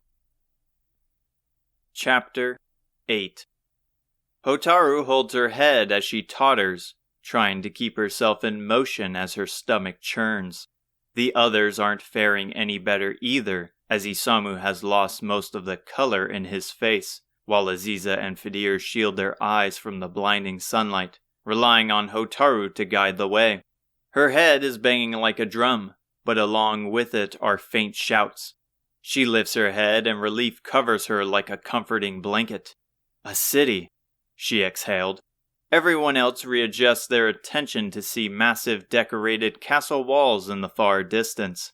A grin spreads across each of their faces, and they pick up speed, nearly sprinting as if monsters were chasing them. The large gate is near, and past it are people chatting and selling goods. 2 guards are posted at each side of the gate with large spears in hand. However, they are welcoming and waving them over with a gentle smile on their face. The impregnable defense of this castle makes Alihan feel as if it was made from twigs. A strong enough wish could crumble it to the ground. However, if they are on the mainland and this is the kingdom's response to danger, then what lies beyond is unlike anything Hotaru has heard or seen before. With that in mind, it's easy to see why the people of Reeve are desperate. Greetings, travelers. Welcome to Romeria. He introduced with a presenting arm to the city like a grand showcase. Both guards are aged, yet remain strong in physique and posture. His gentle smile is that of a loving grandparent, but with a sharp spear in hand. Others may think differently, especially those who disturb the peace. They step forward as if entering a new world. The city is bustling with hundreds of people of many ages and backgrounds compared to Alihan. They speak loudly of the latest news or advertising their massive carts filled with bountiful products that are displayed on the main road. Off the main road are beautiful parks filled with clear ponds and sturdy trees. Children happily play in the freshly cut grass, while others relax in the peaceful shade. Up ahead are large commercial buildings and finally, the grand castle colored in bright red that sits at the back end of town, tall enough to observe the city's landscape. "This is amazing," Hotaru shouted. "This place really puts Alihan to shame." "You said it," Isamu added. "Who knows what kind of food and weapons we can find here?" Isamu looks about ready to bolt ahead like a dog off its leash, but Aziza calms him down. "Before we split off, wouldn't it be smart to see if the king knows anything about Queen Pimiko's whereabouts?" "You're right," Hotaru answered, saddened by the realization. From her bag, she hands Isamu a small coin purse. It jingles lightly as it moves. "I will go ask the king, while you get us a room at an inn." "Why do I have to be the one to do it?" He's reluctant as he sighs, but eventually takes it from her. Fidir steps next to the inexperienced martial artist. "I will go with Isamu." "Sounds good," Hotaru said. "Thank the goddess Fidir is watching over him." Hotaru turns over to Aziza, who is distracted by the beautiful castle. "You want to tag along with me then?" Aziza nods. "Alright, see you guys in a moment." The clean castle smells of lovely exotic flowers once they step through the entrance. Other than the welcoming guards in their heavy blue armor, many of the people are dressed in glimmering dresses or silky suits, which must have cost a fortune. Compared to them, Hotaru and Aziza look like vagrants that took a wrong turn, mindlessly gazing upon the lobby as experienced chefs in spotless white aprons come out with trays of covered food. As the two are left speechless by gentle music that now fills the room, a balding man in a green pristine coat greets them with a bow. "Pleased to make your acquaintance. I am the king's advisor. We are currently holding a banquet for the young princess's birthday.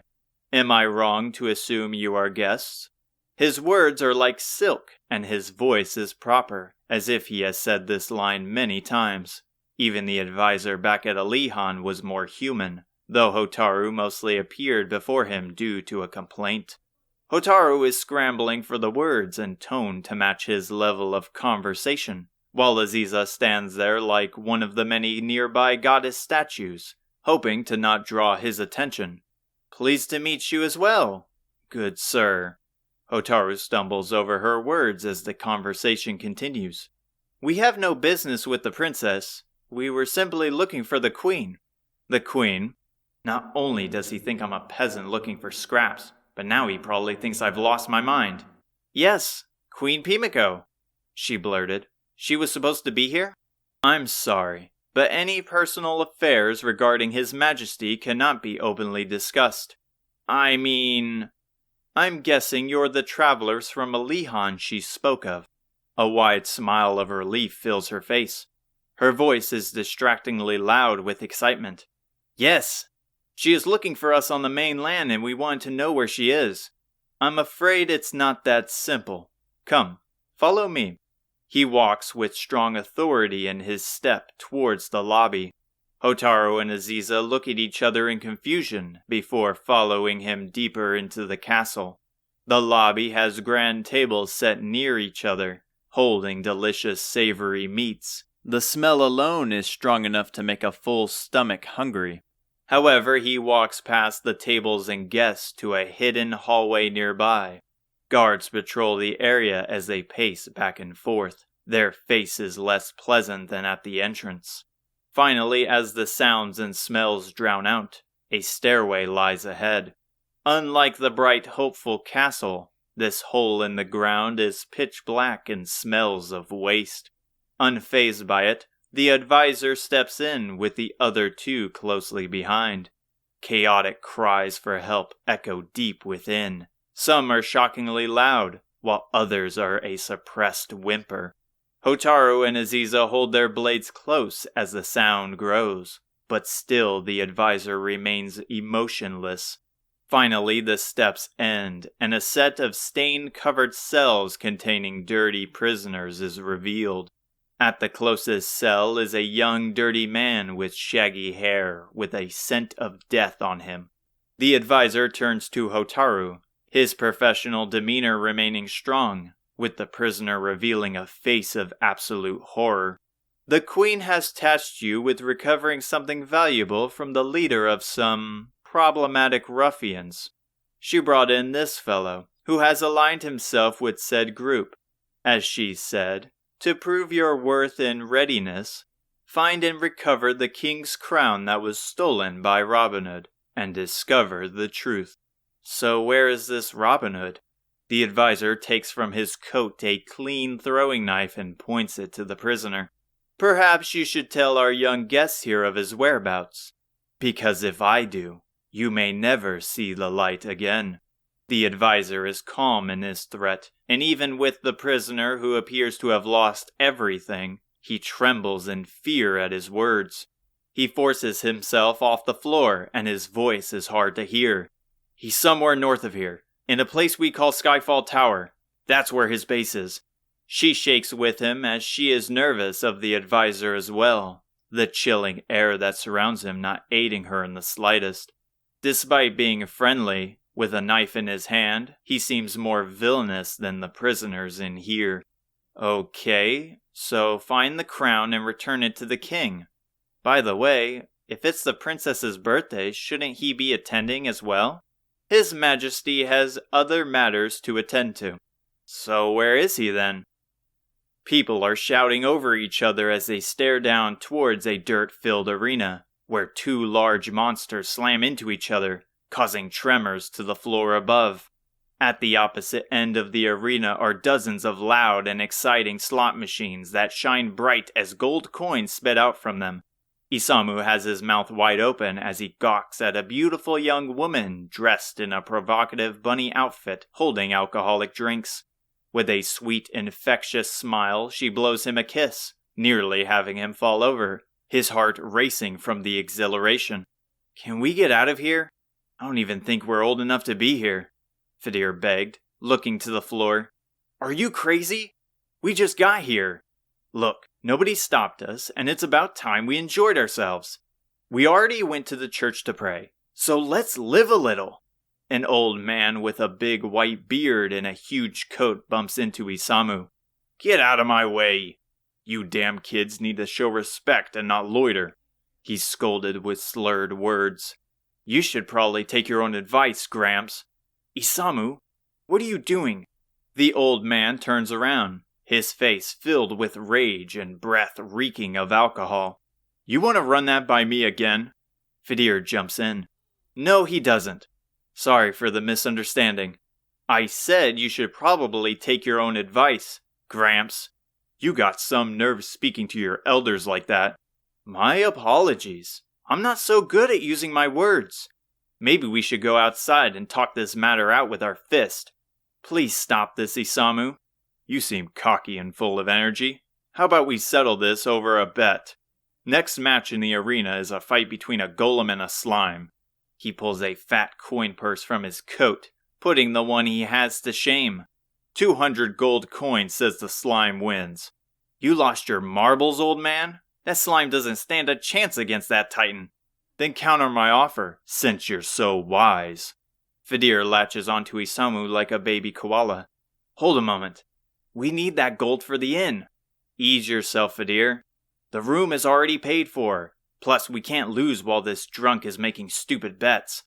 A hyper voice fills the air, garnering everyone's attention. Ladies and gentlemen, our next match is about to begin. This is your final chance to place your bets on what I'm sure is to be an exciting match. For once, the old man and Isamu agree with a nod and head towards the railing above the arena. Both smirk with superiority over the other. Isamu is already imagining what to do with all the coins, but most importantly, receiving the satisfaction of putting the old man in his place. Fidir places his hands together as people march over with them, leaving him alone by the stairway back to the first floor. Isamu barely makes out his words. Please forgive me, goddess, and protect us. The crowd of people swarm in, and the announcer echoes across the room. Welcome all to this fine match this evening. I know why you are all here, so let me not delay any more. A gate on the right side of the arena slowly raises open. The crowd cheers with excitement as the steel gate rings in the air. Coming from the right is a true icon. This little guy looks innocent enough, but it is a common pest throughout the land that no matter the force, never seems to go away. Give it up for Fighter 27, Slime! Out from the gate is a familiar blue slime with a joyous smile and the number 27 above its dopey eyes. It hops high like a child when receiving a new toy. However, it stops as the ground quakes and the steel gate at the opposite end slowly opens. The crowd screams out. Now the moment you have been waiting for. This towering behemoth known for its fairy tale stories of being a guardian of ancient cities has emerged, capable of withstanding thousands of pounds of force, immune to scorching fire and the unforgiving nature of the wild. It's Fighter 9, Golem! It stomps into the area, each step shaking the audience above. From out the gate, it's completely covered in bronze, with legs and arms wide like pillars, appearing like a watchtower come to life.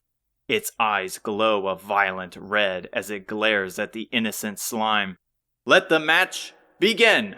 With surprising speed, the golem charges towards the slime who is unaware of the situation. It raises its fist and drives it into the slime, crushing it completely. The punch is so strong the entire establishment shakes. What a disappointing match! The slime has already been eliminated. Isamu snaps his head to the old man and grins. It was foolish of you to bet on a slime. You must have already gone senile. Despite his rude words, the old man remains still. In fact, he even grins. Wait! I can't believe it! Isamu turns his head over to the arena confused. The golem has its arm back up, leaving behind a flat light blue puddle. However, it quickly morphs back to the slime from before. The slime looks completely unharmed. How can such a small creature hold so much power? The golem drives its fist again, but the slime jumps to its planted arm, slamming its squishy body into the golem's head. Its cylinder face cracks where its number is placed, and it crosses the arena like a comet, crashing to the floor. Can it be? Fighter 9 has taken a devastating blow. Is that it? The light in the golem's eyes fade, and the slime hops atop its body with that obnoxious smile. Isamu is left with his jaw wide open. How could that thing survive? It is! Fighter 27 has claimed victory in this upset. This has truly been the most amazing match I have ever seen. To the people who have placed their votes on the golem, I feel sorry for. But you gotta admit, it was a spectacle to behold. The old man claws at Isamu's shoulder, trying to grab his dumbfounded attention away from the fallen golem. Looks like you owe me. He stumbles. Perhaps we got off on the wrong foot. Let's just say I bumped into you and forget this whole thing ever happened. So you don't have my gold. No matter. I got better things for you to do anyway. Isamu, now silent, awaits the old man's request. Isamu looks behind for guidance, only to see Fidir hanging in the back, holding his hands to his face, appearing more stressed than him. Some ruffian named Robin Hood took something valuable from me. Go find him and retrieve it, and your debt will be paid. Isamu pauses, confused by the man's request. From the man's coat, he looks like he is swimming in wealth. Why would he send someone out to find an item he can so easily replace?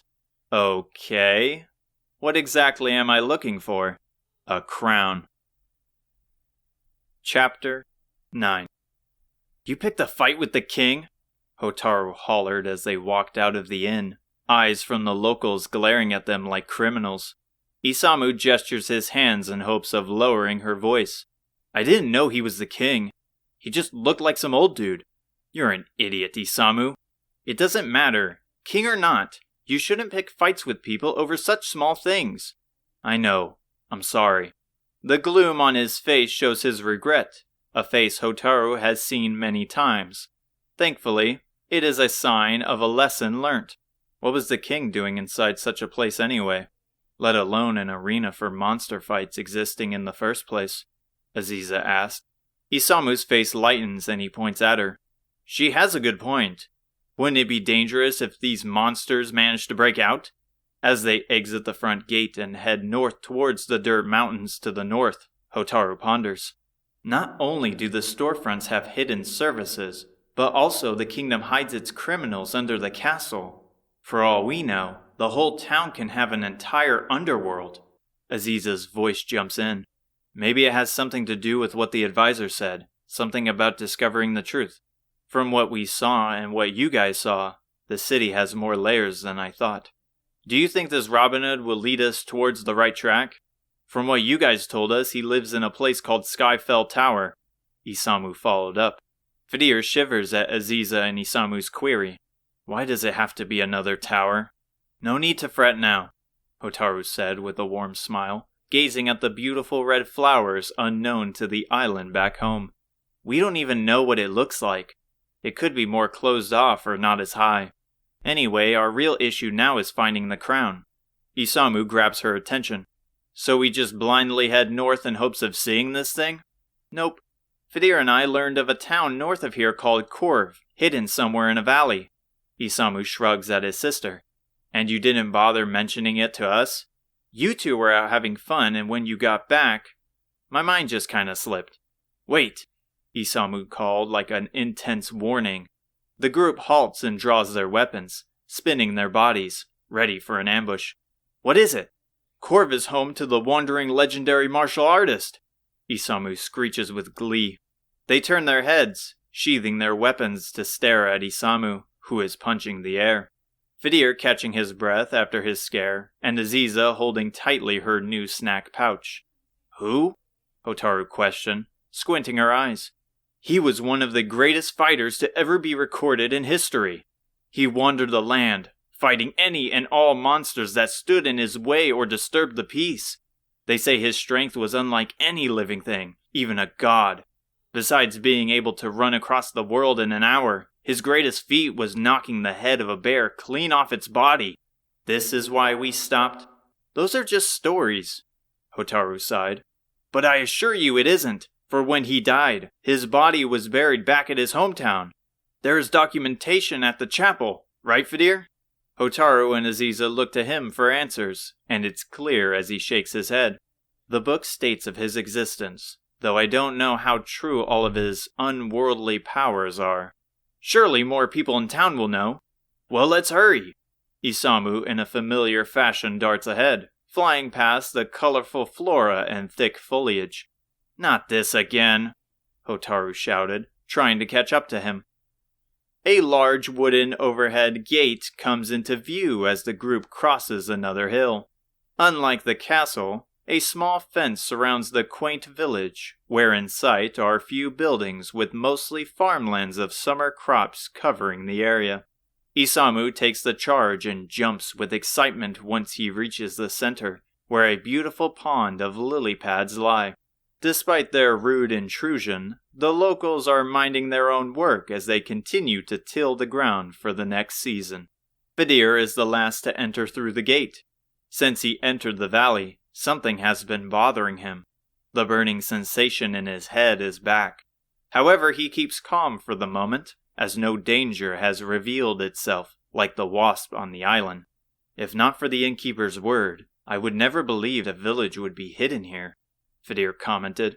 Hotaru scans the area, only finding a small chapel and an inn at the town square. You said it. This place makes Reeve look like a city. May I ask what brings you young travelers to our quiet little village? From the other side of the pond, an old man catering to flowers with a tall walking stick makes his way over. His smile is gentle, and his worn clothes have newly patched spots of a lighter color. His wrinkles are large and many, restricting much movement on his face. Despite his age, he appears to be fit and active, even with a trembling leg. We wanted to see the legendary martial artist, Isamu blurted. Even though his voice is ear-rupturing and could lure monsters from the other side of the continent, the old man chuckles at his excitement. So you know of the legend and look to be a pupil in the same art. His finger is unsteady as he points north towards the chapel. Behind our chapel lies a graveyard. He would most likely be joyous to have a young lad such as yourself visit him. Sorry for our intrusion, but we were also hoping you would know where Skyfell Tower is, Hotaru softly asked the kind old gentleman. Yet another thing our little Corv is known for. He jested with a laugh and changed the direction of his finger. It's just west of here. You have to pass over some steep hills, but after that, you can't miss it. It's out in the beautiful open plains of nature, truly a breathtaking sight. However, I would be cautious as some bandits have recently taken a liking to the place and made it their home. Do you know anything about them? Afraid not. They don't seem to venture very far outside of it, but I have told many curious archaeologists of its dangers and convinced them to wait until they clear out. Somebody help! From the overhead gate, a middle-aged man sprints into the village. He's covered in sweat. However, nothing came over the hill with him, nor is he injured. Elder, it's bad. The people are all laid out. The elder's smile disappears and his eyes narrow. As he steps, his shakiness is gone. The stern face he reveals as he walks is like an old warrior returning to the battlefield. His voice is deep and strong. Ease your breathing and explain slowly what you saw. I don't know how to describe it. Everyone in Nordvik is laid out all across town. They don't have any wounds or anything, but they won't get up. Nordvik, Fidir thought, shocked by the familiar name. That's where the father of the chapel found me. Perhaps a curse? The elder loudly pondered. If that's the case, we need a doctor, or a healer, or a priest. If the people of Nordvik provided me a home, I must aid them, even if the king's request gets delayed. Fidir steps up with the same look in his eyes as the elder. I don't have much experience as a healer, but I wish to help. Thank you so much, the man answered without a beat. Please hurry. I don't know if whatever monster did this made plans to come back. Please, I need to find my son. Fidir is hesitant as he looks to the others, afraid they will be reluctant of his selfish desire, but Hotaru gives him a confident smile. Don't worry about us. Isamu and I can handle a few bandits. She looks at Aziza. Can you accompany him? Of course. I was planning on going anyway. Aziza steps next to Fidir with a smirk and they nod at each other. With Fidir's past, Aziza is the only one to know why he might have suggested the aid. Out of the group, the two of them are the closest, bonding over their similar upbringing of arriving in the town of Alihan without a family. Both of them promised to aid each other once they set out on foot, hoping to at least find answers. "Let's move quickly," Fadir ordered as he led them outside of town. Even as they disappear in the distance, the man's grateful thanks can still be heard clearly. Isamu slowly steps through the tall grass blowing in the calm wind, careful not to disrespect any of the nearby gravestones. Though most of the gravestones have an old bouquet of wilted flowers, one sticks out as it has an iron claw of shining steel with a grip to hold it. The grave itself is dilapidated to where the words written onto it are wiped. Isamu looks up at the beautiful night sky, staring up and counting the stars, reminiscing about fond memories of his childhood. "I'm sorry if I don't know your name, but I was hoping I could ask for some help." Isamu takes a deep breath as he looks down at the pure grass. "I feel like I have been nothing but a burden to my friends.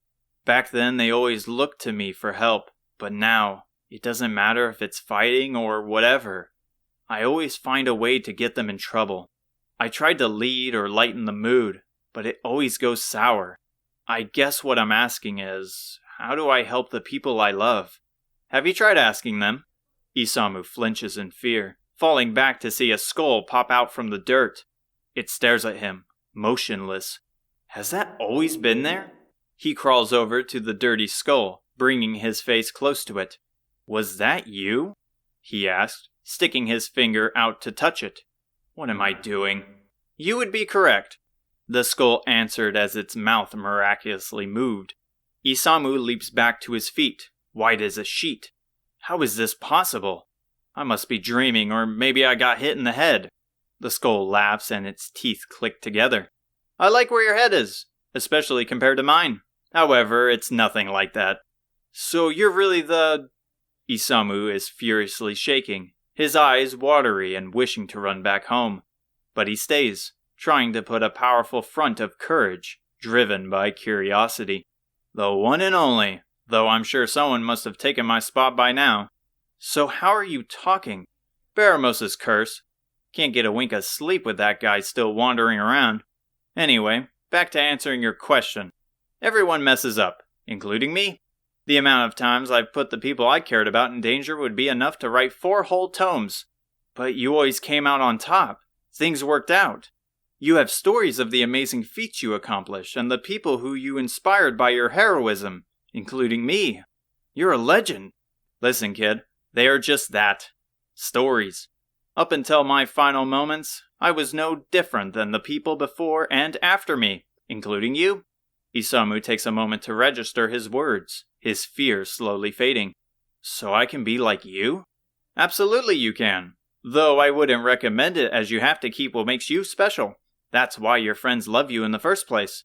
Besides, you're still in your youth. Making mistakes is the only way to mastery. The only difference between me and you, I have made more mistakes than you have attempted in life's challenges. Here, I got something for you. See the claw above my head?" Isamu looks at the iron claw. It shines like the stars and is sharper than a newly forged blade. "Take it. It's yours." "I have no use for it now." Isamu carefully removes the claw that sits on the stone, placing it in his hand, tightening his fist around the grip, and it feels like a part of his body within seconds of use. He stares at the razor claws to see portions of his reflection. "One of the earliest mistakes I made was tackling everything the same, from life to monsters. This claw, my first lesson. It taught me that a slime cannot be beaten with a punch no matter how hard you hit." Isamu chuckles at his words as he recalls his own experience. "Hold it close, and keep learning from your errors. One day you will become a legend of your own." Isamu takes the claw and stashes safely in his gi. "Thank you for the words. I needed it. Oh, and one last thing." Isamu looks at the kind skull above the clean dirt, thankful for his guidance. "Can you bury me? Once I get out, it takes years before I go back in." "Yeah, no problem." Chapter 10. Just like Corv, an overhead gate awaits on the horizon, with the comforting sunset behind the town of Nordvik. At the gate, a young man has his face planted into the dirt, and upon getting closer, he's not the only one. Laying atop the dirt, grass, and stone are many of the townspeople. Fidir rushes over to the first man to lift him up. His eyes are closed and his body is limp, yet he carries no wounds. Fidir carefully places his hand to his pulse. He is still alive, but he strangely seems to be asleep. Asleep? The worried man questioned. But if it's a curse like the elder said, I'm pretty sure the holy water should have worked. Holy water? Yeah. It's really popular around these parts. It remedies rashes, cuts, and bruises. You can even drink it to put an upset stomach at ease, and I also heard that its scent can repel monsters. Yet it didn't work here. Can I see it? Without question, the man hands over a half-empty vial. The liquid inside is a deep opaque blue, unlike the holy water back at home, which is more clear. Upon removing its cap, its smell is like sugar as he hovers his nose over it. Something about this scent is strange. It's familiar. How did the church get a hold of something like that? Aziza asked as she peeked at the strange liquid. Beats me. For a while, many people lost their faith in the church once the monsters started popping up again. So personally, I believe this to be one of them trade secrets to force non-believers into getting back on their side. Fidir gently sets the young man back down on the soft grass, aware of the complaints people have had to the returning monsters. There must be someone who is awake. I'm going to search the town further. Fidir pushes further into the strange town. Their search goes for minutes, then hours until the sun falls, coating the grass with an orange hue. The older man checks the nearby inn, while Fidir and Aziza examine the store at the back of town. The people that lay in the beautiful town square, young men, women, and children. It's unsettling to see the innocent smiles on their faces. The curse must have been instant for such a sight to exist, or it must have been casted without the user being present. What could have done this? Fidir pondered, staring at them with distraught. Fidir takes his eyes off a small child on the floor and peeks towards the thick foliage covered in captivating red flowers outside the border of town like a barrier. While at first, something about them is unsettling, the burning sensation in his head returns. His sight widens as his eyes connect with another. Through the thick leaves is a fair-skinned woman with shining green eyes like a predator in the night. However, she flinches and runs away from the village, her luscious green hair tailing behind her. Wait! Fidir shouted. Aziza arrives in no time flat, as if she was summoned like a spell. What happened? We gotta move. A woman just ran off. Lead the way. They push past the thick trees and the tall grass.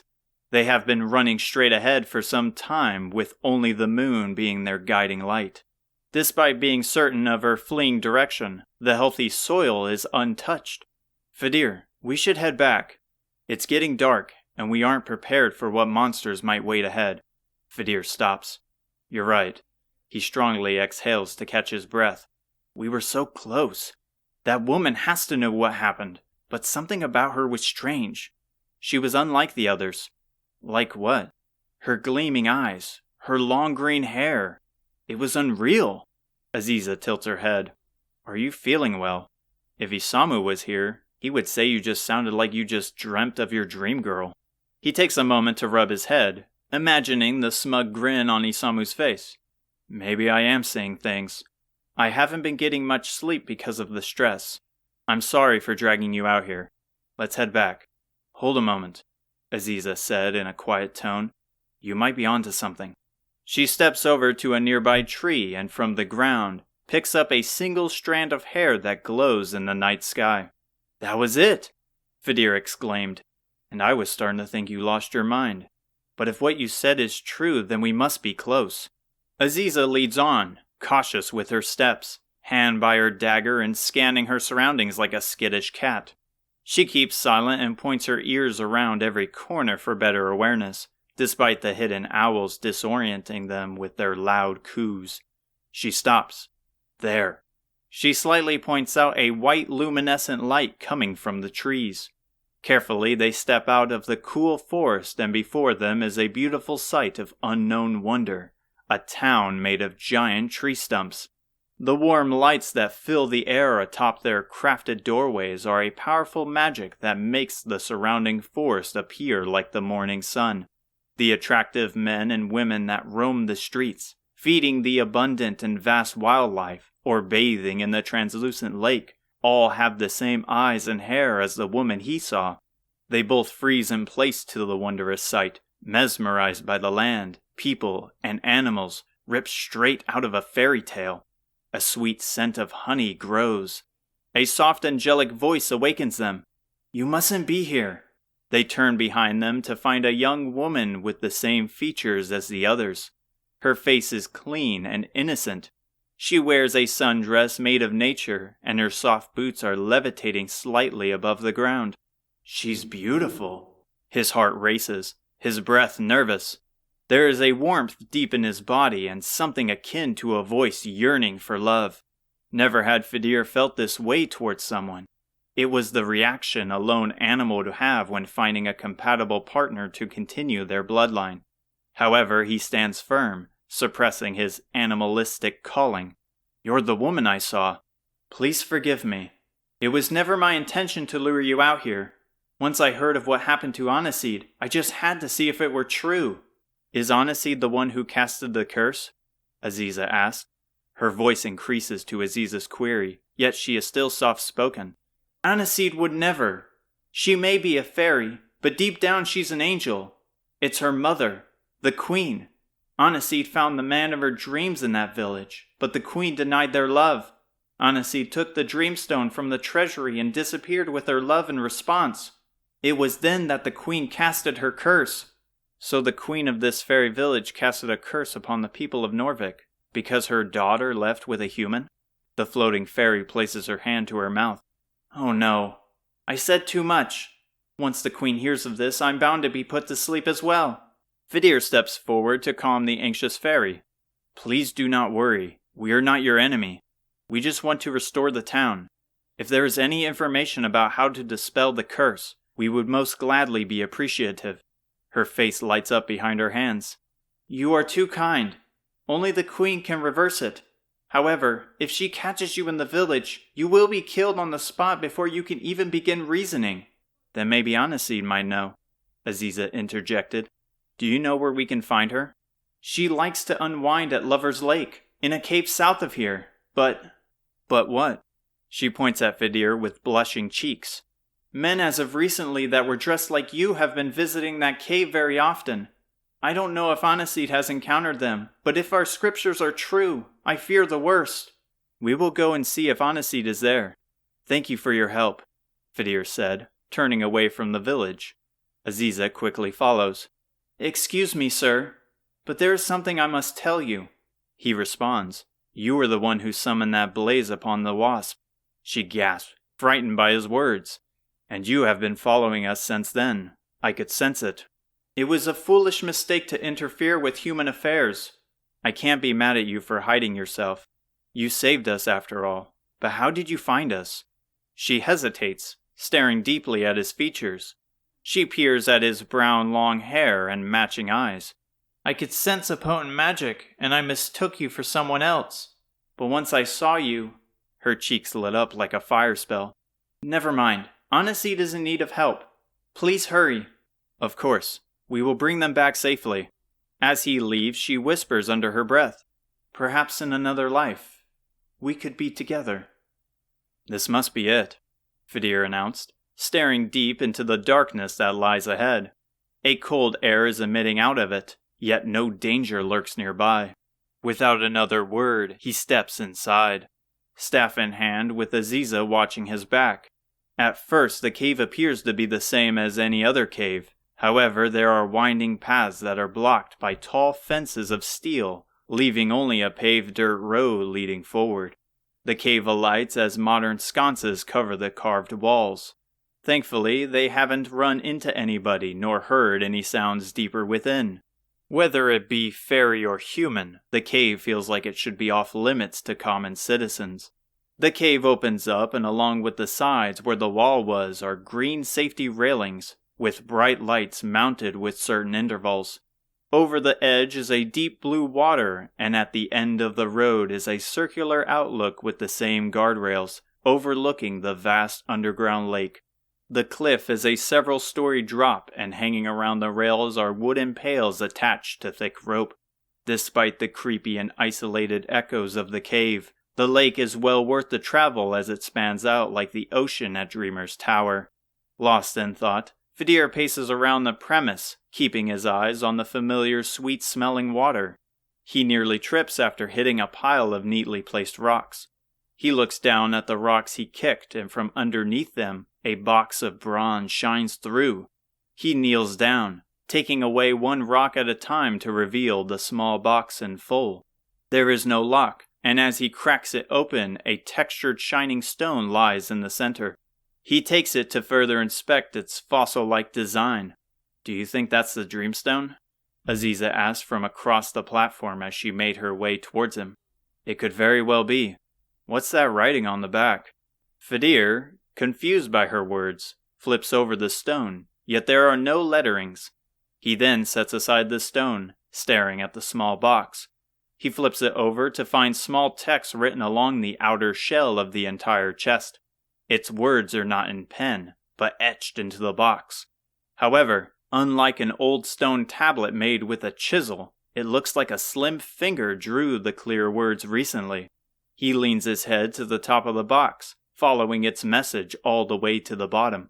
"Dear Mother, I hope you can forgive me, but if fairies and humans cannot be together in this world, then we have no choice but to go together to the next. All my love, Aniseed." His stomach sinks. His hand shakes as he drops the box. His vision blurs. The now sweet smell is vomit-inducing, making his stomach churn. "What's wrong?" Aziza rushes over to him, concerned for his health. His breathing is heavy, and his wondrous stare towards the healing water has changed.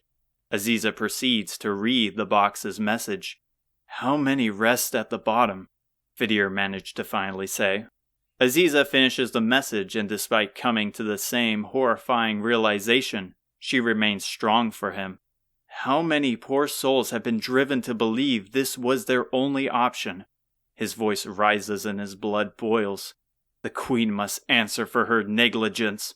He clutches his fist, teeth gritting, yet he takes a deep breath. He takes his hands and puts them together for a silent prayer to those who are gone. Aziza, reluctant, but joining him by his side. Chapter 11. The red armored crab, the size of a dining table, lunges with its metallic pincers at Hotaru. She dodges with ease as the monster is slow and predictable. She taunts the monster to continue its assault, and once it steps forward, a smirk covers her face.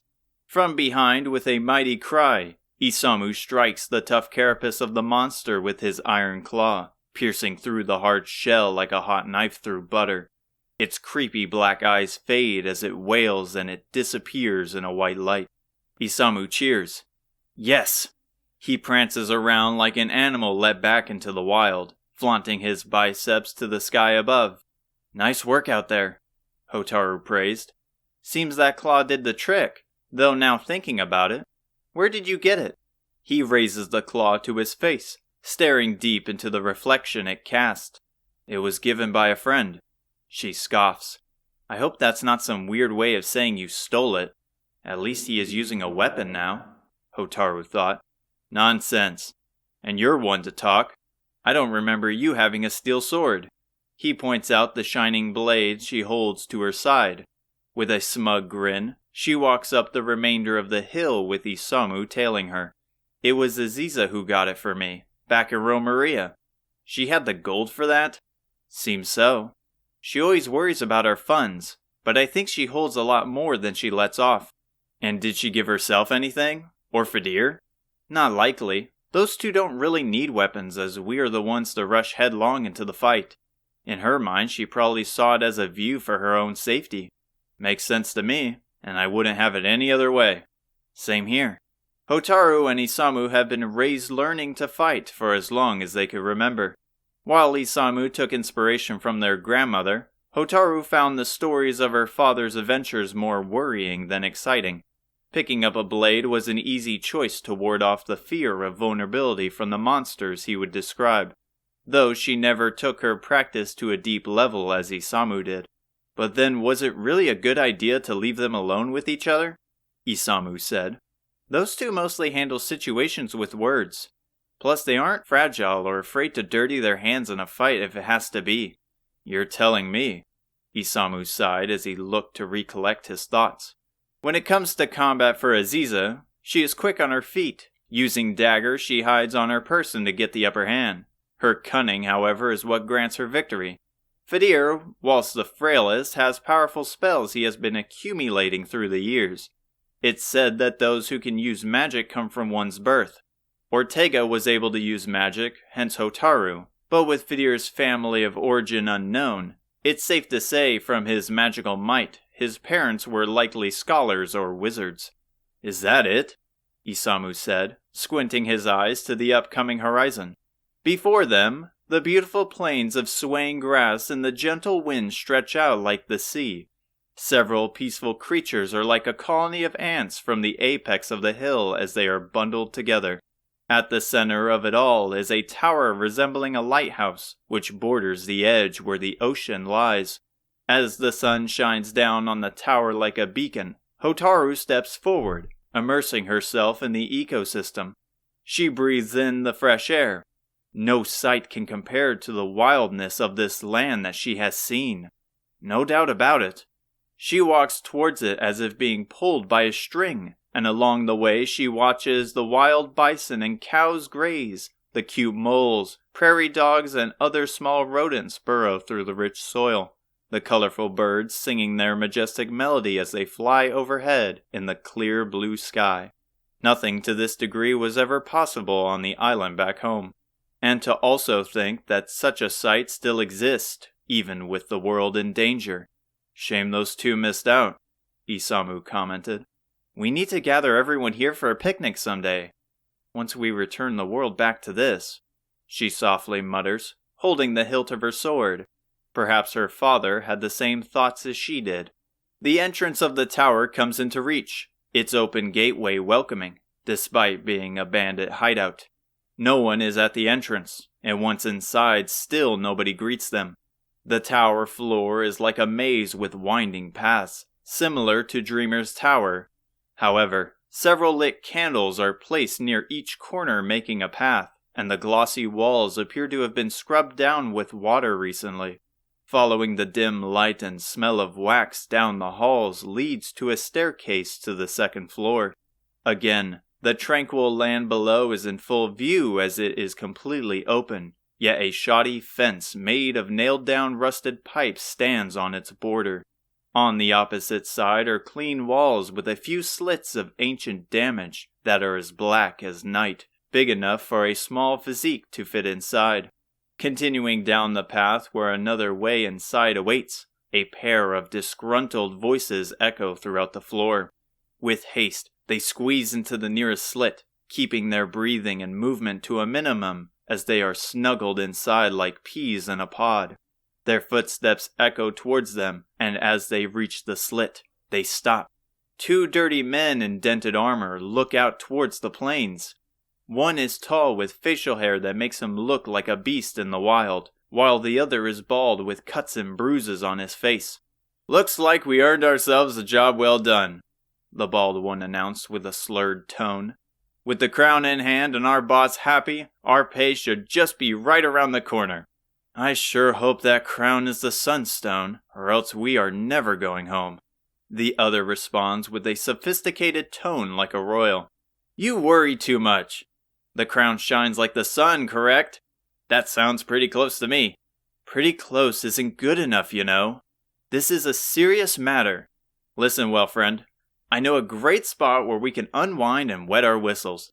Let me guess. Asham? You want to go get a cold drink while watching the dancers. I know. You never shut up about it." He gasped. "You need to trust me on this. The ale is to die for. And the women? The way their hips sway, their slender legs, the way they're broad, just... Okay, that's enough. See what I'm talking about? Everyone knows about your obsession and nobody wants to hear about it. Fine then. Go back up there with the boss. I'm gonna go out and have some fun. The bald ruffian stomps away and his friend yells out, You have no gold to your name, you oaf. You can barely afford the ripped rags you sleep in. He loudly mutters foul words to himself as he heads back to the staircase ahead. What was that about? Isamu said, squeezing out of the hole in the wall. She ignores his query as she steps ahead. At least now we know the crown is here, and if Robin Hood is anything like those guys, this should be easy. They step up the stairs, and what lies ahead at the top of the open tower is a small chamber with a red door. They close in. Slurred chatter fills the air. Carefully, they crack the door open to see 3 men drinking and rambling as they sit at an uneven table. Hotaru readies her blade for an ambush, but from the corner of the room another man enters. He is larger than the others, and he wears a massive brown hood, only revealing his blue eyes. He doesn't wear armor, but instead a pair of brown underwear with green boots and gloves. His wide and muscular chest is exposed, giving a faint scent of sweat and body odor. He slams his large foot to the ground, shaking the table, drawing their attention. An easy job well done, men. He pulls the shining crown from his stained underwear and with the tips of his fingers places it onto his head. Guys, guess who I am? He loudly hacks to clear his throat. Oh please, Mr. Robin Hood. Take this crown away from me, for I do not wish to be king any longer. His subordinates laugh with strength, falling to the floor with tears in their eyes. The king gave away his crown? Hotaru thought, keeping her face close to the door. From the seriousness on Isamu's scrunched face, it's safe to say he is thinking the same thing. He takes the crown from his head, placing it onto another man's head. Take it far away, as this cage is keeping my freedom, and if anyone shall attempt to take it back, kill them! They laugh harder than before, slamming their fists into the ground as they wail with tears. He takes the crown back. As they laugh, Hotaru rips her sword from its sheath and kicks open the door. Is what you are saying true? Did the king really hand over his crown as an offer? Robin Hood flinches with his hands in the air as if he took a bolt to the chest. His men recover and jump to his side. But who are you? He squealed. We're here to take back the crown, she states with Isamu stepping by her side, both of them with weapons ready. The bandits look to each other with blank faces, then back to them. They burst with laughter, tightly holding their stomachs. You kids? Just you two? Hotaru grits her teeth with her blood boiling. You got some nerve to be calling us kids after that display. He takes the crown and holds it out with one hand. If you want the crown, then take it. This stupid thing anyway isn't what we're looking for. Together, Hotaru and Isamu walk to the center of the room. Hotaru reaches her hand out and Robin Hood pulls a hidden lever behind a stool with his offhand. The floor collapsed below the siblings and they plummeted to the first floor, crashing atop each other. You stupid kids! That's the oldest trick in the book! Now, gang, let's make like a banana and split. Hotaru pounces up like a spring and her eyes are filled with fire.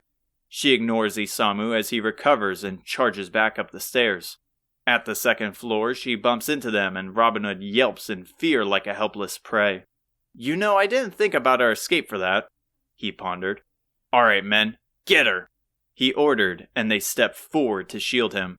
One man charges ahead with a rusted spear in hand. Hotaru dodges and cuts the shaft of the flimsy wooden spear in half. As he panics, gathering his weapon, Isamu jumps from behind her, driving his fist deep into the small bandit's face. He falls to the ground out cold, and the other two freeze in place. You guys are useless sometimes, Robin Hood muttered, placing his hand over his dazzling eyes. Get out of here and regroup with the others. I'm sorry, sir, one cries as he bolts past them with his hands high in the air, the other quickly following. Robin Hood takes the massive axe that's holstered by his side. Unlike his minions, this weapon is in great condition, and its steel is polished to shine off the sun's light. Take your best shot at me, he shouted with a voice of confidence. Hotaru runs in with her sword pointed forward like a knight jousting. She lunges her steel sword, but he swiftly evades the attack and plants his big boot into her chest. She collides into the wall, cracking the stone with her body. Isamu rushes in with a flurry of strikes. However, he evades his punches, similar to a pesky fly. As they continue to dance, Isamu finally lands a devastating strike to his chest, yet he doesn't flinch or grunt, instead posing with his arms to his waist. Hotaru is gasping for air as she lays on the ground. How is he able to move so fast? He is in a different league from his underlings. That was pretty good. How about I have a go? He curls his large hand and drives it into Isamu's stomach. The powerful impact echoes and the oxygen leaves his body. Slowly he drops to the floor, wheezing like he breathed in smoke. You kids have entertained me long enough, but now it's time to finish our little bout. Can't let you take away our only hope. He holds the sharp blade of the axe to Isamu's throat. His body is limp and he is unconscious. The light in Hotaru's eyes are fading, yet she holds her hand to her face. A red fire engulfs it. She reaches her hand out, and the fireball flies ahead, grazing his bare shoulder. He turns his head towards her, casually dusting off the ash, and with heavy stomps, he marches. His figure is a massive blur, and his words echo and ring. Only his eyes shine through the darkness of her vision, yet something about them is strange. They are filled with sorrow and regret. As he reaches Hotaru with his shining axe, hesitant to bring it down, a black figure from one of the slits collides into him. What was that? He screamed, pulling himself from the ground. Who are you? The slender figure stands tall and firm near Isamu's body and remains still despite his loud, threatening voice. It doesn't say anything in response, still staring down the fallen bandit. If you want a piece of me, then you can have it.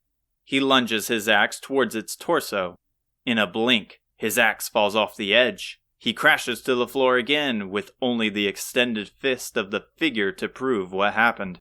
Robin Hood panics as he holds the black bruise on his chest, getting on his knees and placing his hands together. Please, he begged.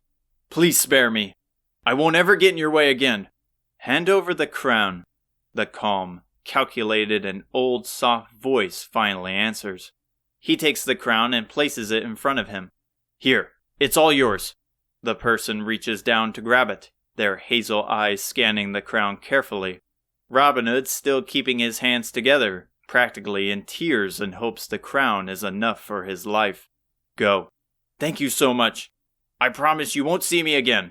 With haste, Robin Hood leaps from the second floor of the tower. Hotaru keeps her silence as the mysterious person turns to face her. In her weakened state, other than their hazel eyes, they are also covered in red, and the figure stops in place, directly in front of Hotaru. Chapter 12. Fidir marches into the fairy village with Aziza closely behind him. Though Aziza is peering her head, carefully eyeing her surroundings, Fidir keeps his mind and path focused on the biggest tree in the center of the village. The fairies who reside in the land clear out of his path, some hiding behind their homes. Their faces grow white as he closes into the center, yet they remain still and silent to avoid his wrath. Finally, they arrive at the wooden stairway leading up to the front of the tree's entrance. With magical orbs of light contained in clear glass at each side of the large doorway, this tree, other than its material, is no different than any other castle they have come across before. They step through as no guard defends the doorway, and at the end could be none other than the queen. She sits atop a throne of the tree's wood. She is larger than the other residents, as her red sparkling dress is as big as the guard next to her. She uncrosses her matching shoes, setting them to the ground, and leans in. The smooth white skin on her face wrinkles, and she pushes her long green hair to the side. Her attitude is sour compared to her sweet honey scent. What a surprise to see a priest in my land! The guard in wooden armor next to her forms a shiny spear out of thin air and stomps over to him. I have unfortunate news about Aniseed. The guard stops at Fidir's words, and the queen rebuttals. You evil humans lie. Then maybe her words will suffice. He reveals the bronze box from his coat, dropping it to the floor. The queen and her guard freeze in place to the heavy sound of the chest. The guard slows his movement as he gets close, wary of what it contains. He lifts it, and a gasp leaves his lips. The Dreamstone's container! But it's empty! The queen looks ready to lunge from her seat, but the guard blurts, "It can't be! What is it?" The angry queen ordered. Her hands twitch as she grips the arms of her throne with immense strength. "Anasi's writing's on the box!" She exhales with frustration each time he continues to stammer over his words. "Just bring it to me." He runs over and kneels to the floor before handing the box, presenting it with both hands like an ancient relic. With one hand, which easily fits in her giant palm, she takes it, scanning its corners with the twist of her wrist. Once she reaches the back, she leans it closer, grabbing it with both hands, holding it still with the tips of her fingers. The more her eyes scroll, the lighter her skin becomes. "That can't be true." She drops the box, her eyes filled with tears. Her hands shake as she holds her head. "It was wrong of me, as a man of the goddess, to ignore the cries of a grieving mother," Fidir thought. Yet he could not sympathize with her. "But I cannot overlook the negligence of her own people and kin. The people of the neighboring town have suffered as well." "I know the truth," Fidir said, stepping towards the grieving queen. "Aniseed found love with a human in the town next door, and your warped perception denied her that. With the feeling she bore, the person who was supposed to be a guiding light in a world of uncertainty abandoned her. She rebelled in response and was driven to believe she would be forever outcasted. You must know the goddess's teachings, considering the allegiance you have formed with her. Not only because of her actions have you gone against the oath of family, you made an entire town suffer, and she carried that burden." "You watch your mouth," the guard shouted, pointing his spear at Fidir, inches away from his throat. However, he did not flinch, nor stand down. He knew he was right, and if he were to fall, the goddess would welcome him with open arms. "Enough!" the queen yelled towards the furious guard. "Bring to me the wakey dust." He takes a deep breath, leaving immediately towards a back room, having them wait in an awkward silence. As Fidir glares at the saddened queen, Aziza, with a similar look, glances over to Fidir. He is usually soft-spoken, kind and understanding, yet something in him called for justice, a voice with authority. Perhaps the goddess wanted to punish her for her sins as well. The guard returns with a similar box to the last and hands it to Fidir. The queen's tone has shifted as her words are slowed to a crawl. "That box contains the wakey dust. Open it in town and my curse will be lifted. It's what Aniseed would have wanted." Fidir takes the dreamstone from his coat and tosses it to the ground. "I only pray now that Aniseed is up with the goddess, someone who will cherish her." He walks out, and Aziza follows closely. The path through the forest back to Norvik is silent and uneventful. Fidir ponders what will happen once they wake up. Will the truth of the curse be revealed? Will the hidden village of the fairies be exposed to the world? Both deserve peace. "Are you okay?" she softly asked. "I will be fine. It's the people of Norvik that I worry about." They arrive. The town still remains in its permanent slumber. The man from before is nowhere in sight, and before they can question his location, Fidir opens the bronze box. It cracks open, and from a seal, a yellow sweet powder scatters across town. It blows in the gentle wind, flying high into the afternoon sky, each speck of dust floating like a firefly. One after another, loud yawns emerge from the sleeping citizens. They arise as if hibernation season is over. Most are confused by the predicament they find themselves in, while the children resume playing amongst themselves. Fidir takes a moment to smile at the people returning back to their normal selves before turning around. "Shouldn't we explain what happened?" Aziza questioned. "I fear it would do more harm than good. Once they learn of the fairies, I worry for their safety, and it's not fair to let them live in fear because of their leader's mistake." As he leaves, Aziza looks to the people of Norvik, returning back to their daily lives. Their smiles as they talk are infectious, as she looks at them with glee. She catches up to Fidir, trailing through the hillside. You did a fine job. Unfortunately, it's not much of a happy ending. I wish we could have done more. I understand how you feel, but we can't save everyone. I know. I don't think I would have had the strength to stand up to a queen without those losses. You're talking about your parents. Yes. Aniseed reminds me a lot of my own past. But you never knew your parents. Do you really believe they abandoned you like Aniseed? Then what else can it be? I believe a parent has no excuse for leaving their child, and I found comfort that the goddess agrees. Even if it meant saving the world? Her face sorrows. Fidir looks at her, hesitant of his next words. I'm sorry. I didn't mean it like that.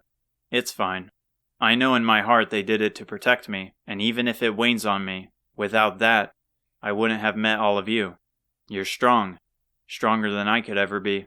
You needn't be so quick on such thoughts. You stood up to royalty knowing the consequences of your beliefs. Most people in that position would have ended with one side in blood. Whether through the teachings or personal growth, you have become a person strong enough to forge a path ahead. Thank you for the words. He chuckled. I guess that is the resolution we needed before setting out from our little home. Seems so. Couldn't imagine even getting off the island a couple of years ago. He laughs. If you told me we had to reach the top of a tower, I would have gladly stayed. She snickers. You probably still wouldn't have unless we pushed you. More like carried, he whispered. They cross over the upcoming southern hill, and Aziza draws her dagger from her waist with rapid speed, startling Fidir from his thoughts. Isn't that Hotaru and Isamu? Fidir looks down at Korv's entrance to find a woman carrying them in each arm.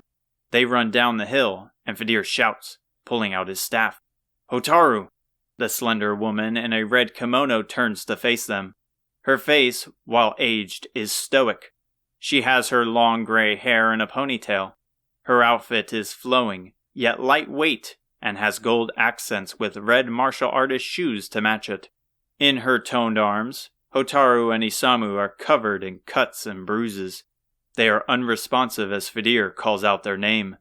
They look into her hazel eyes, fearful of her strength. Fidir holds steadfast, keeping his staff as a barrier between them. He asks, Who are you? Chapter 13. Isamu rises up from the ground and stares down his opponent, the old woman in red. He is covered in sweat and panting heavily. His arms are unsteady as he holds his fighting stance. Her, however, is the opposite, standing firm and hands to her side. She glares at him like how a hawk watches its prey attempt a feeble escape. He tries to match her, but fear consumes him. He knows he must gather the upper hand, no matter what it means. While their stances resemble a proper fight in a duel, it was to the death. It was what his grandma taught him.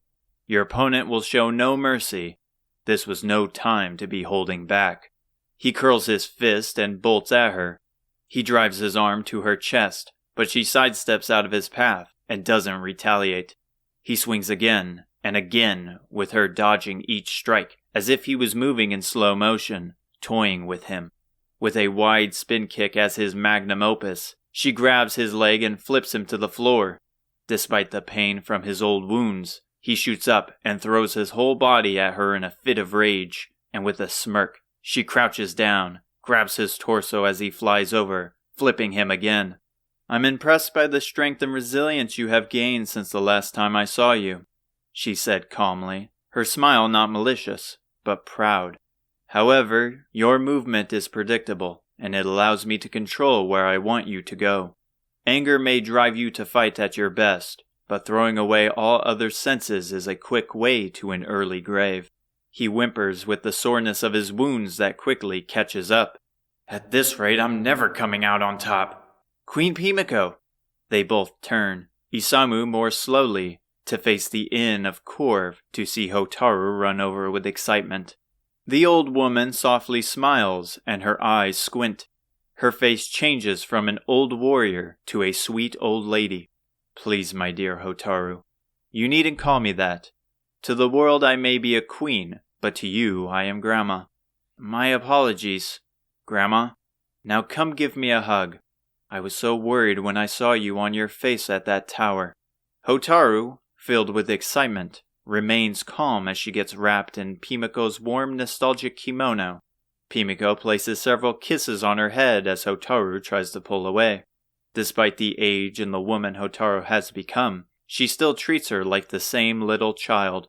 "Grandma never seems to change," she thought, embarrassed by the unrelenting affection, but grateful. In the time Hotaru has known Pimiko, she has not only kept the same nature with the way she acts, but fights. From stories of her mother, Pimiko has trained in martial arts for decades, still continuing to do so, and her age has yet to slow her down. While Ortega took up the sword, Isamu has adopted her art, training with Pimiko whenever the chance arises. "Grandma," she whines, trying to pull away. Was it really a good idea to train with Isamu? He is still covered in his bindings. She looks over to Isamu to see a white binding around his stomach, with a huge black bruise peeking out from the top. Even though he holds it, he grins through the pain. "I had to test my strength, and I was so close this time." "Eager as always, my dear. I expected an injury such as that wouldn't keep you down for long. Even if our training ended rather quickly, you have improved tremendously.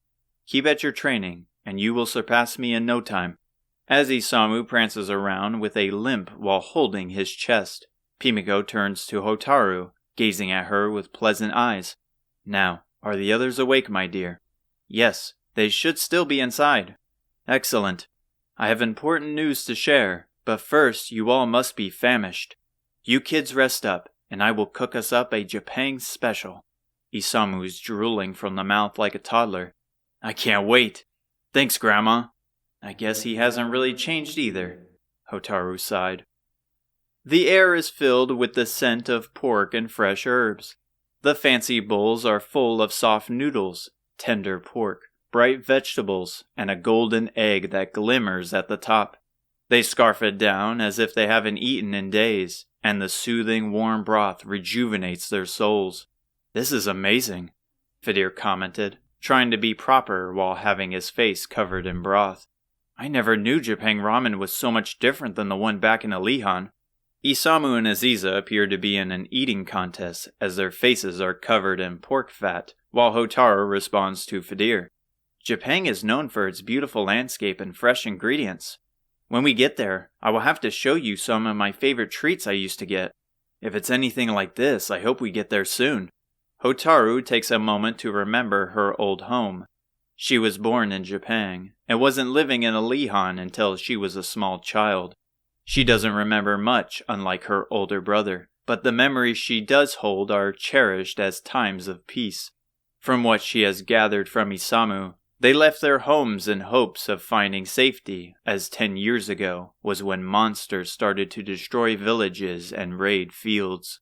Her father thought it best to keep his family safe before taking forth on his journey. Pimiko comes into the room with a smile as warm as the broth. That's a good goal to have.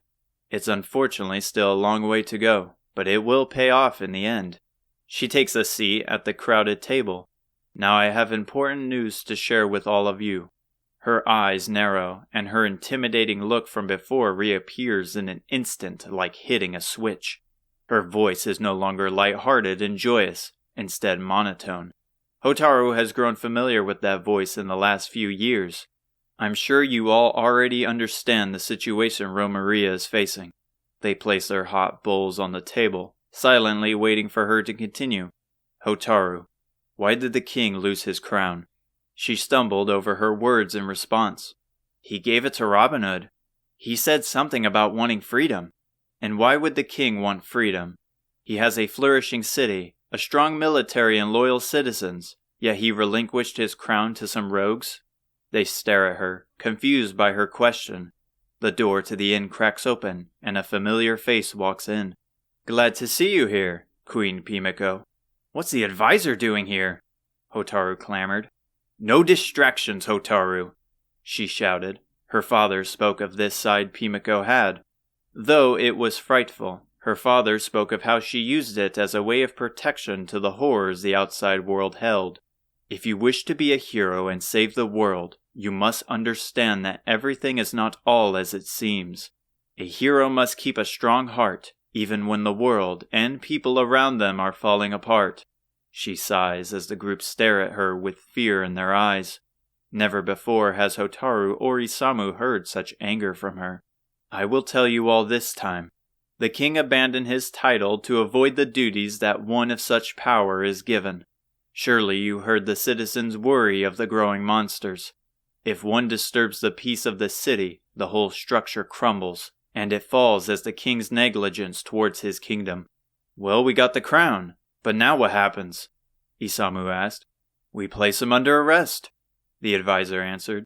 Not only has he failed to uphold his duties, but he has been stealing funds from the treasury to lavish himself in gambling and drink. We had no clear evidence before, but the crown will be our trump card. Plus a few of his gang resides in our cells after your arrival at the tower. Then what of the people? Wouldn't it disturb the city? Aziza questioned. Most certainly, but one step back will allow us to leap forward. And who will take the crown? The princess, of course. She is still young, but has a good head on her shoulders. Within enough time she will be remarked as one of the greats of Romeria. Isamu shoots from his seat. Then let's hurry and get this guy. This is not your battle, Pimiko interjected. You four have other matters to attend to. Sorry, Isamu muttered. We will go back to the castle. You kids will head east of here to the town of Asham. There you must find the magic key. The kingdom of Portuga has sealed its border, isolating themselves as the monsters start to return. The magic key will reopen the gate. In the meantime, I will await your arrival at Portuga to the west of Romeria. She stands up, but Hotaru rises with her. The crown we claimed, does it happen to be a sunstone? Robin Hood seems to have taken it, believing it was that. Her eyes spring open. The sunstone. That's an ancient relic of the past. She whispered to herself. Why would he be after that? She shakes her head. To answer your question, no, this isn't such a thing. And if you hear of him, don't interact with him. But what if he has hostages, or plans to raid a town? You can't save everyone. Your job as hero is to restore balance to the world. Once that is complete, men such as him will disappear with the monsters. So we just let him run rampant? I thought the point of this hero business was to bring peace to not only the world, but its people. Even with Hotaru's voice increasing, Pimiko doesn't yell back, but her eyes are full of sorrow. You have to understand, dear, that if you fall, the world does. He is a dangerous man who nearly killed you, and I won't always be there to protect you. And I couldn't bear to see another part of my family perish. She stands up and walks to the door. You are all still naive. Keep your minds sharp, children. Protect each other, and remember why you are on this journey. Chapter 14. The bright moon slowly arises over their heads as they press farther south. With each step, the terrain changes. The trees dwindle, the wild shrubs shrink, and the grass grows thin. They slow down as ahead lies a sheet of sand that extends far beyond the horizon. No life of plants or animals lies beyond the distance, only the sound of civilization nearby. They readjust their eyes to the sand's border to find a town full of light. Some are produced from signs, while others from the sconces on the smooth concrete buildings. I guess that's Asham, Isamu commented, mesmerized by its draw. Finally, Hotaru sighed. Hopefully the key is in there. She remembers on occasion Alihan having festivals with similar inviting lights. In her youth, she never got close. However, she was told by many of her peers that such events were for adults. From the conversation she heard at Skyfell Tower, this town is most likely catered to the adult nightlife. But while on the mind, she wonders what Alihan had to offer. No one in town seemed fit for what that bandit was describing. They continue their trek to the entrance of town. As they close in, the faint sound of music pulls them closer. People can be heard shouting about pricing further inside, with dozens of foreigners funneling into the narrow street, like a herd of sheep. As the noise gets louder, many of them speaking of a show. It's hard to think how anyone in this town sleeps. A large man in a lavish suit greets them at the entrance with a joyous smile. He readjusts his bow tie, and next to that is a black name tag which is unreadable due to its age. His smile is bright, though from his whiskers and bunches of gray hair, he appears beyond what are normal levels of stress. Welcome to Ashram, travelers. What brings you here on this lovely evening? I sure hope our famous theater has caught your attention from wherever you hail from. Our show is about to start, presenting the greatest belly dancers in the world. It's a must-see for any wanderer. I think we're good, Hotaru answered, Isamu's jaw retracting back to its original position. You wouldn't happen to know where to find a magic key, would you? He flinches. Magic key? Sometimes I call the key to my house that. For once the silence returned, but only briefly. Never mind, we will look around ourselves. Hold a moment, he desperately cried. I know that our beloved Lena has gone missing, and we have been searching everywhere for her, but our new dancer is top-notch, and our security has been improved so that nothing of the past happens again. They blankly stare at him as if he was speaking an unknown language before finally moving forward. I hope for his sake he can get some rest, Hotaru thought. Hope to see you guys at the show, he spouts with confidence, back on his feet. Hotaru and the others make their way to the lobby of town, passing through the cluttered hallway. Along the way are many vendors with displays full of expensive jewels, exquisite fabrics, high-end weapons and armor. With each step, the store owners shout as they pass by, yelling out their low prices or high quality. Some even spray perfumes or wave them over for a sample of fresh produce. They bump shoulder to shoulder with people standing at the stalls of vendors. Each inconvenience has them profusely apologizing, though many of the people are drunk, shouting slurred obscenities at their error. The large amount of people have them sweating, even in the dead of night. The crowded and hot hallway, fitting of a torture device, finally opens up to a large fountain of clear water with gold coins at the bottom surrounded by paved stone. Unlike every town before, every large attraction is in a corner. Starting at the bottom right from which they came is the hallway of vendors, and circling around like a clock is the theater the man spoke of. Several patrons march in through its bright doors, and the faint music echoes out from within. Next is a bland inn with dozens of horses stabled at the side of it. And last is another entrance into town for large cargo, as there are dozens of boxes and barrels piled along the wall. Where do we even begin? Aziza queried, fanning herself with her leather cloak. Isamu takes his attention away from the inviting light of the theater. I already know where this is going. Maybe it's best we split up and ask around, he said. Last time we split up, you got into a fight with the king, Hotaru scolded. The moment I take my eyes off you, I know you're going to make a beeline to the theater. But this time it's for a good reason. There are so many people in that place. There is bound to be someone who knows of this key's whereabouts. He may be onto something, Hotaru, Fidir added. Fine, but you have to keep an eye on him, and you two better not make any trouble. Isamu clapped his hands. Yes! Let's go, Fidir. Good luck, you two, Fidir said before being dragged away against his will. That leaves us again. Any idea where to start? Hotaru asked, and Aziza ponders by glancing around. Perhaps one of the vendors might know of it. I enjoyed this time while I had it. I don't really want to go back there, but it is a start. The entrance to the theater invites them in like a baited lure. The aromatic smell of incense distracts their nose, while the beautiful light of the large glossy stage draws their eyes. Dozens of ill wooden stools are placed before the stage, with dozens of patrons cheering with alcoholic drinks at the red curtain. A beautiful waitress in a fancy suit and a tray goes around placing orders for drinks. Finally, it was time for Isamu to partake in adult life. Long he has waited for his chance, and since turning 18 only a few months ago, the city of drink, dance, and beauty have never been more perfect as a start. Fidir and Isamu take a seat at the nearest ill stool, lightly pressing their weight on it to avoid it crashing. So how do we go about asking around? Isamu keeps his eyes glued to the shining stage, ignoring Fidir's words as the faint music grows. I wonder what I should order. I hope the show starts soon, he pondered, completely ignorant to the world around him. You know what? Never mind. You enjoy your show, and this time I will lead. With a pat on the shoulder, Vidir takes his leave to the bar. Isamu takes a deep breath, crossing his hands behind his head.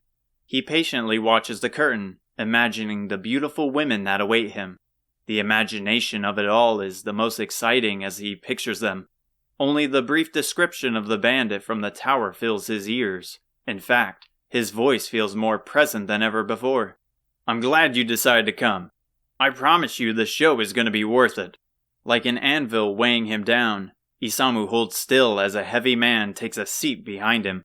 They are only a few inches behind him, their hot breath reeking of alcohol. He focuses his senses on the stage, hoping now the show will begin, so a distraction for his escape can be plausible. The tension of slightly turning to reveal his face has him scared of making this night a nightmare instead of a joyous, memorable experience. There are more important things at hand, you idiot, a regal voice sounded, piercing through the exciting music. Hey, watch your tone. I've been kicked out of here before and it's not easy to get back in. Just take a seat and explain to me again what happened.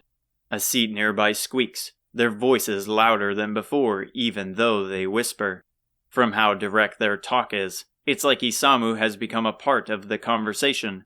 It's about the boss and the crown. Let me guess, it wasn't the crown. You know, just because it was shiny doesn't mean it was the sunstone. You're the one who said... Isamu hears and feels a deep exhale from behind that trickles down his back like a mist. The high-strung bandit returns to a murmur. Never mind that. More importantly, the crown has been recovered. We were attacked by these kids, and they were unlike anyone we have faced before. I'm guessing that's why you have that massive bump on your forehead. Yes, but more importantly, the boss lost as well. Only some of us managed to return to our cave, but when he arrived, he had large bruises as black as night, and he didn't want them mentioned. I'm guessing they really put a number on him. That sucks. I'm honestly glad I wasn't there. But what does this have to do with me? The boss has a new lead on the Sunstone. Supposedly a man in Baharada knows of its location. The lights around the audience dims and the tame music stops. Finally, Isamu thanked in his head, with his mind racing for an escape plan. Both chairs behind him squeak again and their hot breaths weaken. Lay back, old chum. The show's about to start. We can talk more later. A giant spotlight shines on the stage and the drums, flute, and stringed instruments ease in. The red curtain opens slowly and the audience gasps. 3 women step up the stage, one up front, while 2 are slightly behind by her side. The music ramps up and they dance. The golden tan woman up front leads while the other 2 follow. Their glittering pink hair sparkles and flows as they sway their slender hips. Along with the music, their silver jewelry on their wrists and ankles jingle gently in the air. The dancers behind are slightly covered in a purple veil, while the stunning woman up front is dressed in alluring smoke-like makeup that enhances her topaz eyes, adorning a glimmering headdress like a peacock's feather. The only other colors are her purple lustful bra and flowing orange loincloth, which barely covers her white and pure undergarments. Her thin, smooth belly sways like ripples in water, drawing their eyes like a hypnotic spell. Her seductive smile, intoxicating. Her beautiful allure and movement has the audience captivated. All eyes are on her as she steps forward on stage, each hip sway drawing their eyes closer. I love you, Vashti, the bandit from behind yelled. Isamu released from his trance. As the bandit rises from behind, cheering his heart out, Isamu's mind gets moving. Now is my chance. While he is invested in the show, he's more distracted by the man and afraid of getting caught. He stands up and sidles past them. A hand taps his shoulder. Hey, while you're up, mind grabbing that waitress's attention? I'm dying of thirst over here, the deep-voiced bandit asked. He flinches to his touch and freezes for a brief moment, but knows his cover will be blown if he stands around. He forces out a deep response with what little confidence he had. No problem. He picks up the pace towards the bar where Vidir sits, listening to the barkeep. Vidir looks ready to fall over from boredom as the barkeep appears to be rambling on as he cleans the pristine glass. Vashti is indeed a beautiful lady, but easily not our best. I mean, if you saw Lena on stage, she would have had you wrapped around her finger, churchling. Her beauty is said to rival that of the Queen of Isis. Hell, she probably is the queen, hence why we haven't seen her in so long. We gotta go, Isamu stammered out, filling Fadir with some semblance of hope. Did you find the key? No, but if we don't hurry we will get in trouble again and it will be far worse. Now I know it's serious. Alright, let's hurry. The barkeep reaches out his hand as they leave. Hey, I wasn't done talking to you. Aziza and Hotaru head back to the loud den of vendors. Aziza has her cloak tied to her belt at her waist to avoid the terrible heat, revealing her sweaty black shirt with several small pockets and sheaths to keep her weapons and trinkets. She never cared for feverish weather and enjoyed spending her time out at night, enjoying the sight and quiet sounds of the moon and stars. When she first arrived at the desert's border, she was stunned by its calm sandy hills and its vast clear sky. From what little she remembers of her parents, the desert was where they found each other. One large vendor grabs her attention as they enter, drawn in by his drastic hand motions. I got myself here a holy spear, said to be used by the goddess's angels, and all for the low price of 10,000 gold. 10,000? That's outrageous for a simple spear, Aziza shouted. 10,000 gold was beyond anything she could imagine. Her family didn't have many funds, and before making friends in Alihan, she spent much of her early childhood playing in the forest near her village. She grew to enjoy climbing trees and scaling buildings to get a better look towards the outside of her small home. Most of her fun came from imagination, picturing the boundless world beyond the island she grew up on. Okay, how about 7,000? The shopkeeper said. Still too much, she retorted. You're a hard nut to crack, aren't you? How about 5,000? Aziza shrugs and shakes her head as they continue this bargaining game. Look, I don't even use a spear. We're actually looking for a magic key. I'll do 3,000, just please. He gets down on his knees. I need the money. I need the money for my girlfriend's wedding ring. Plus I need to pay rent, or I will be out on the street if I don't make this sale. Oh, please stop your babbling. You're making all of us here look bad. A small old woman in a brown cloak covering her small frame steps up from behind the weapons display. She has a scowl on her face that frightens the shopkeeper. Mother, why do you have to say such things? I'm only trying to become a proper businessman. Because you're trying to swindle some young lasses, you dolt. Her eyes soften, yet her scowl remains as she faces them. Please excuse my son. He, as well as many people in these streets, will try to upcharge those unaware of this city's customs. But I promise we aren't all like that. Thanks for the heads up, Hotaru said. Now back to the matter at hand. You mentioned a magic key. You know about it?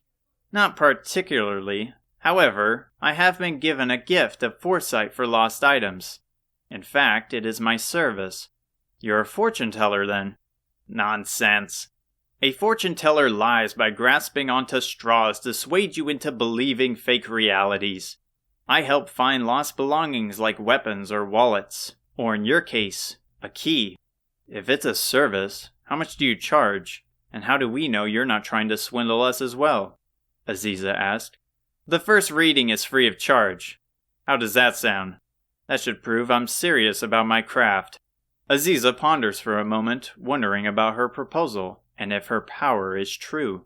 Can she find them? Many of her pockets contained sweet treats or small throwing knives, while the ones at her waist contained her daggers. However, she reaches into her chest pocket close to her heart to feel a piece of jewelry. The two girls look at each other, then back at her. Let's do it, Aziza answered. Excellent! Follow me to the back. They step past the owner and behind the displays. Isolated on the outskirts of town is a purple tent with a ghostly, mystical light shining from within. She steps inside and sits behind a table that holds a large dark orb. It glows with a magical light. By its side are also worn candles that smell of strong scented wax. Please have a seat. So this magic key, I will need to learn more about it to better pinpoint its location. They sit down and Hotaru takes the lead. Aziza still holding the jewelry tight. "It's a key that opens the border to Portugal. Someone from Corf told us that we would find it here." "I see." She lights the candles. She takes her wrinkly hands, placing them softly on the crystal ball. Its light gleams brighter than before. "Yes, I see it." The flaps of the tent rustle and the ground shakes. The faint fire from the candle flickers. The sand feels as if they are shifting, yet outside the tent opening is undisturbed land. In a great pyramid, at the altar, it lies. A great pyramid? Is there one in Asham? She removes her hand from the orb. Its lights dim, and balance returns. No. The only known pyramid sits alone in the desert sands to the west. However, one cannot enter without permission from the Queen of Isis. And where's that? At an oasis at the center of the desert. A trip most people avoid, but the fire in your eyes tells me you're determined. Besides the worrisome journey, speaking to the Queen should be easy, as only women are allowed into her castle. I think we found our lead then. We should tell the others about this. Hotaru rises from her flimsy stool, but Aziza stays seated, staring into the orb. Her broken figure staring back with gloom. "There is one more item I would like you to find."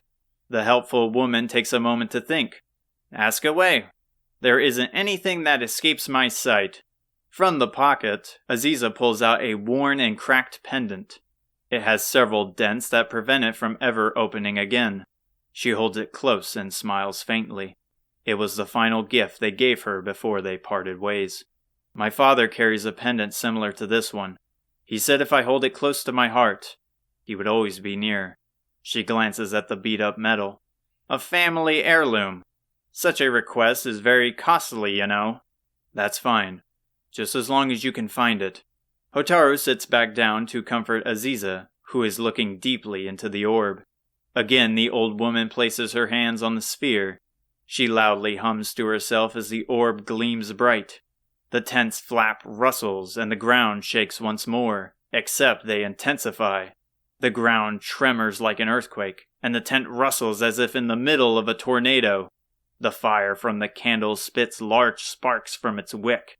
Her loud humming comes to a halt, and everything stops. The silence of the earth is deafening. Every second that passes has her quivering in her seat. Did she find them? Are they in trouble? Are they gone? That's strange, she finally muttered. Confusion strikes her face. What did you find? Aziza desperately asked, terrified of her potential following words. I found nothing. No such item exists in this world. Her heart sinks into her stomach. The air and sweat glistening off her body is freezing. She struggles to cobble the words as she breathes and swallows irregularly. What? But how is that possible? I know for certain my father kept it close. I'm sorry. Perhaps it was too much for me. I understand the feelings you have, but you must change perspective. Finding nothing isn't the same as being gone forever. The desert is known to nullify magic as it crosses the world, monsters being an enhancer. Once the monsters are repelled, my sight will grow more clear. Silence fills the room for several seconds as Aziza's mind wanders. How much do I owe you? She flicks her hand as she rises from her seat. I don't want your money. Take it and prepare yourself for the trip through the desert. And as an apology, you can pay me once peace has been restored. Aziza lifts from her chair with Hotaru following behind her. Try not to think much about it, Hotaru said. I'm sure we will naturally learn more as we close in on Baramos. I will try. Chapter 15. The door to the inn swings open, and sitting in the lobby on a worn couch is Isamu and Fidir, quietly staring at the empty table. Besides them, the room is empty, as the front table has a small sign that reads, Out for lunch. Hotaru takes a seat on the old chair at the end, which draws their attention to her as it squeaks. Aziza remains standing up. Hotaru didn't expect them to be back so soon. From the way they stare blankly at the cleared-off table, they seem to have a lot on their mind. I hope they didn't get into any trouble again, she thought, keeping herself calm and not letting her assumptions get the best of her. Finally you're back, Isamu started, unclasping his hands and looking at her. "We were starting to think you got lost in town and we would have to find you." "I was thinking the same thing," Hotaru counters with a smirk. "What made you leave the theater so fast?" "The lights are still on." He leans in, his eyes narrow. "Robin Hood's bandits were there." "It's worse than I thought." "You're serious?" "No doubt about it.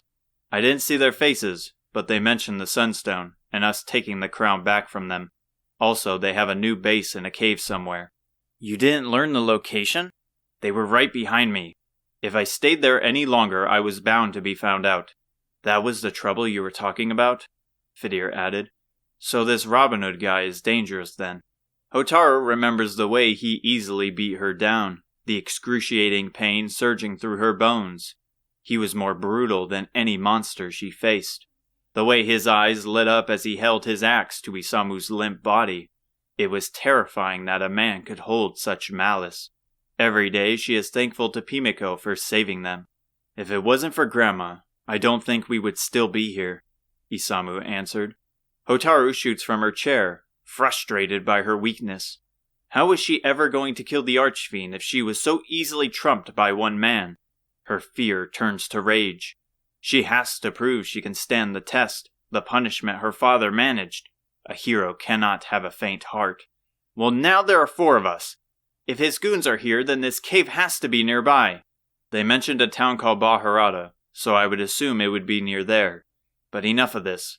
They seem to be recovering for the moment, and we should focus on finding this magic key." She sits back down, and though angry about the situation, he's right as Pimiko's warnings ring. Isamu once again brings Hotaru back to reality. "Fine," she muttered. Aziza steps up. "On our end, we found some fortune teller who spoke of the key being in a great pyramid in the desert." "Sounds easy enough," Isamu said. "Not only that, but to get access, we must request it from the Queen of Isis. From what we know, her castle is near an oasis." Isamu tilts his head, holding his hand to his chin. "You heard all of that sits in the desert? Are you certain this isn't some sort of legend or fraudulence?" The barkeep said something along the same lines. They turned their heads over to Fidir. "He said if anyone were to know of treasure, the Queen of Isis would." "Did he mention anything else about her?" Aziza asked. "Not particularly useful, other than her castle is located at an oasis in the west of the desert." "What do you mean by not particularly useful?" He takes a moment to speak. "He just mentioned how beautiful she is." Isamu leans back in, eager with excitement. "Well, how beautiful is she?" He sighs. To quote his words, "Most men scour across the accursed desert, knowing they may never return again. However, the Lady of the Desert makes it all worth it. She is a gift to mankind, a living goddess from the heavens above. One look into her eyes will have you love-struck till the day you inevitably meet your end. Even the most sinister being would be infatuated by her spell." They pause, looking blankly at Fidir, who has arisen from his seat while speaking, holding out his hand like a stage play actor. He falls to the couch. "I was only doing what he did." "Quite the poet, but I'm interested." Isamu grins. "So when do we see this queen?" And back to normal they go. So much for your worry.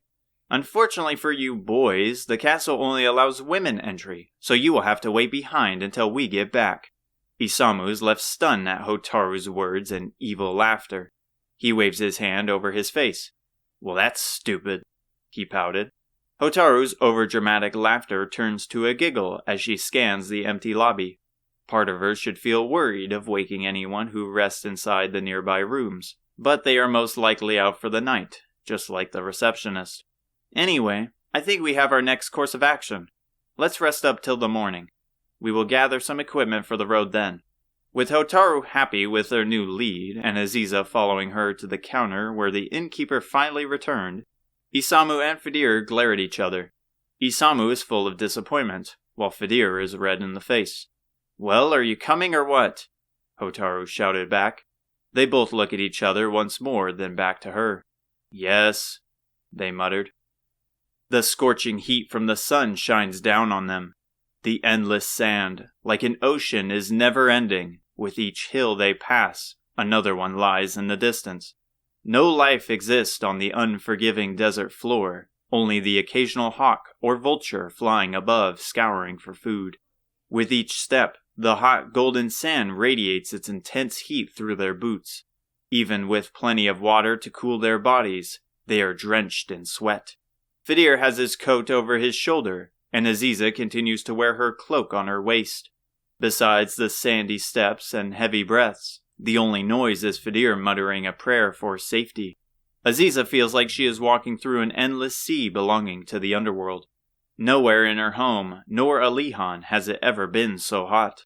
She ponders how her parents even managed to cross this desert, especially her mother, who is pregnant at the time of their departure from this land, as her father has stated before Aziza left them on the boat to Alihan. "How much more of this do we have?" Isamu shouted, full of exhaustion and anger. "We have been traveling for hours. Surely this castle has to be near." "Don't yell. You will only burn your energy," Hotaru warns as she manages to form the sentence. "Are you sure we are going the right way and not going in circles?" "Fidir said that it lies to the west, and it's safe to assume that we are nearing the evening.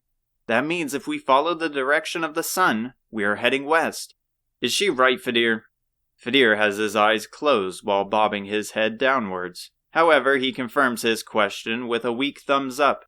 Isamu silently sobs to himself as they cross another sand hill. Each aching step, time seeming endless, but the sunset draws near. Thankfully, the weather cools slightly, making the adventure far more tolerable. However, their supplies dwindle at a rapid pace, leaving them with scraps for food and water. In the dead approaching silence, a disturbing sound of rustling draws near. Aziza stops, trying to pinpoint its location. It's shifting, but there's no place to hide. Slowly it approaches, and she places her hand onto the hilt of her short blade. "What was that?" Aziza questioned. A muffled gurgle follows. A faint smell of poison rises from the ground. She stares down at her feet to see a pair of glowing yellow eyes peek from the sand. "From below!" she yelped, sliding her feet away from the rising monster. A rotten hand wrapped in bandages latches onto Hotaru's boot. She jumps back with a horrifying scream. "What is that?" she screamed, crashing to the floor. It moans as it rises. Its hand reaches out with another. A head of rotten flesh wrapped in soggy stained bandages emerges from the sand. Isamu startles both of them with a horrifying truth. "They're coming from behind." Aziza and Hotaru spin to the sound of nearby groans. They panic as several wrapped corpses close in. Their exposed bones in their bodies crack with every step forward. Their scent of death and decay envelops the hot sands. "This isn't good." Isamu takes the lead with his iron claw ready. He slashes through the closest one, and its gash explodes with a black gas. Isamu falls to the floor as the black liquid splatters on his face, gagging onto the sand from its deathly stench. Hotaru drags him away from the monster that is still pursuing him. "Are you all right?" "I will be fine," he coughed. A grim scream alerts them. They turn to find Fidir halfway in a swirling pool of sand, sucking him in like an ocean whirlpool. His body quickly delves deeper into its depths with each rapid spin. Isamu shoots up and jumps into the whirlpool. Unfortunately, he is too late and Fidir's head sinks in. A hand latches onto Isamu's foot, and then another. He attempts to kick him away. However, his feet sink faster into the sand with each struggle. "Isamu!" Hotaru screamed, running carelessly into the whirlpool to save her brother, but Aziza held her back. "Reach the castle. We will be fine." His head sinks into the swallowing sands before another word can escape his lips. "We need to get out of here now, or else we're dead too," Aziza yelled. Hotaru's face is flushed and her breathing is erratic. Aziza grabs her tightly, the adrenaline granting her the strength to carry the fainting hero.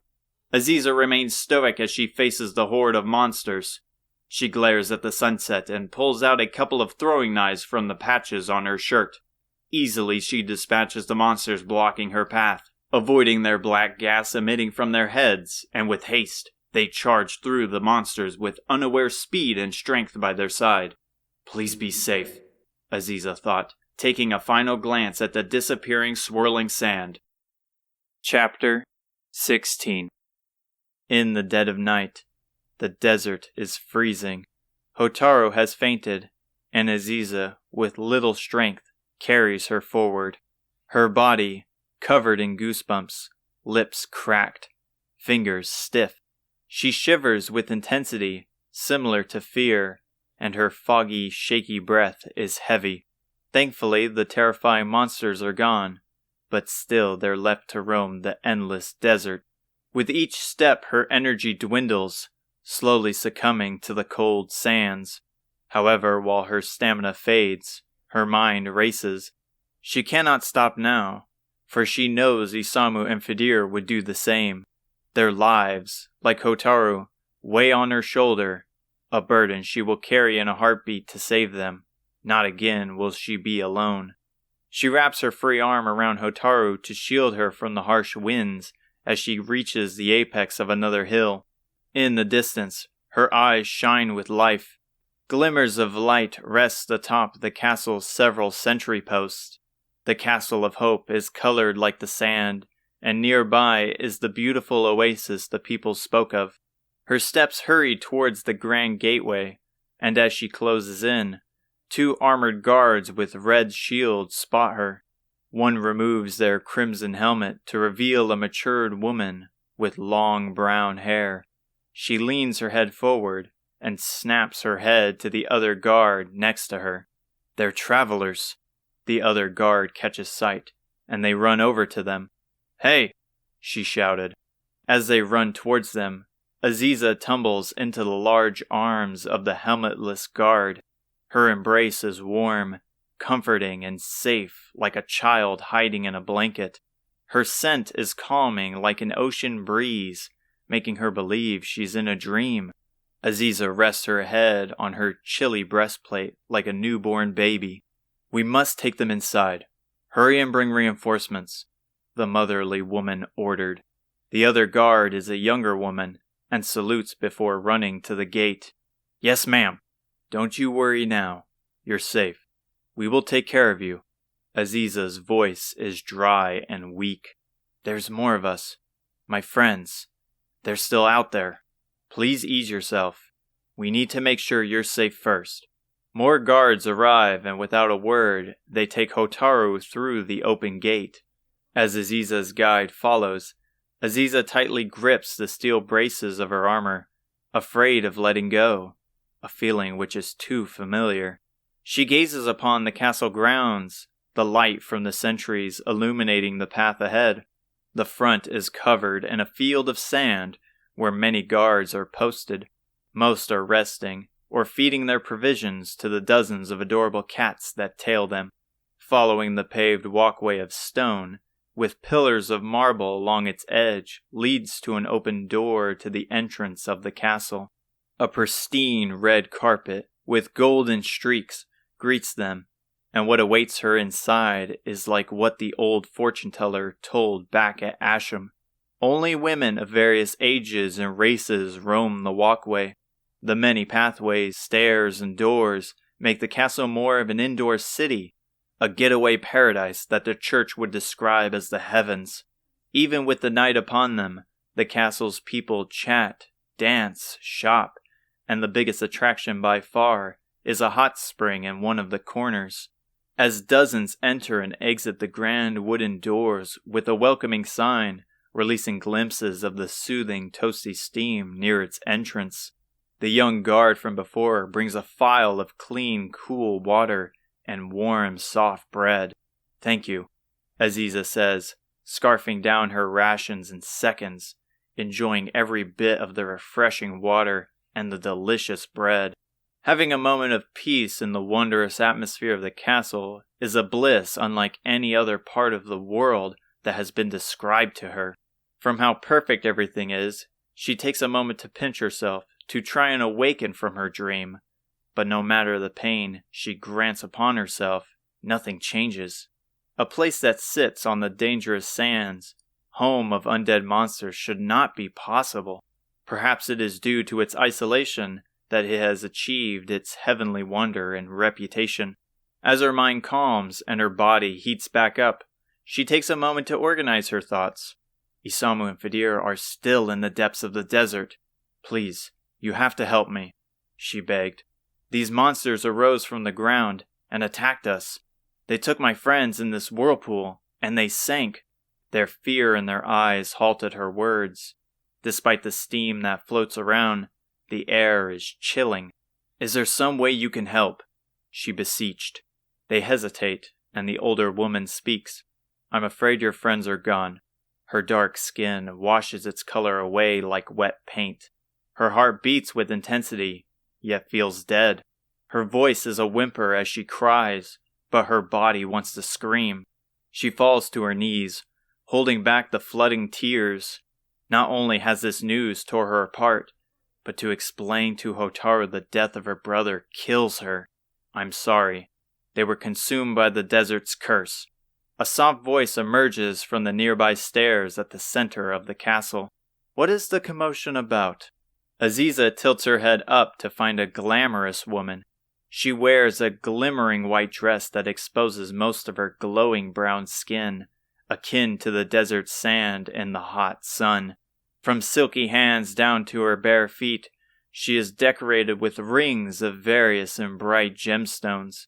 Her deep brown eyes shimmer like the midnight stars, and her jet black hair adorns a beautiful golden crown. Her voice and smile are angelic, with each word that leaves her luscious lips. Your Majesty, I didn't mean to disturb your slumber, the eldest shouted, quickly kneeling down whilst the others soon followed. She reaches down to Aziza with a gentle hand. No need to fret. I simply heard this young woman's cry, and had to help. Now, raise your head, little one. Aziza reaches out and grabs her hand that is as soft as a newborn's skin. She has an addictive and intoxicating aroma that makes her guard's perfume seem like a cheap imitation sold by a con artist. Though her anxiety has spiked, the queen's sheer beauty has her frozen like a statue. If Isamu or even Fidir saw her, they would have melted into the floor. Even with all the chaos happening, Aziza remains calm in her speech. Your Majesty, I need to save my friends. They fell into a sinkhole when we fought against these monsters at the dead of night. I managed to escape with one of my friends, but please, there must be a way I can save them. I refuse to believe they are gone. She appears to ponder for a moment as she softly caresses her perfect hands, her nails and eye catching deep red. Follow me and I will explain the situation. The rest of you have done great in keeping the peace. Return back to your post. Yes, Your Majesty. The beautiful queen steps onto the stairs with each soft step, while Aziza still drags her feet, exhausted by the days of trudging. As my subordinates said, your friends fell victim to the desert's curse. Not many have survived the plunge into the depths. However, those who have speak of an underground graveyard full of lost spirits. So they can still be alive? Potentially. Though the trial that awaits them is a grueling one. In the depths is a maze which, when completed, leads to the base of the Great Pyramid. If they somehow manage to quell the restless demons, then the deadly traps await them next. I need to get to the pyramid then. If there is a chance, I must take it.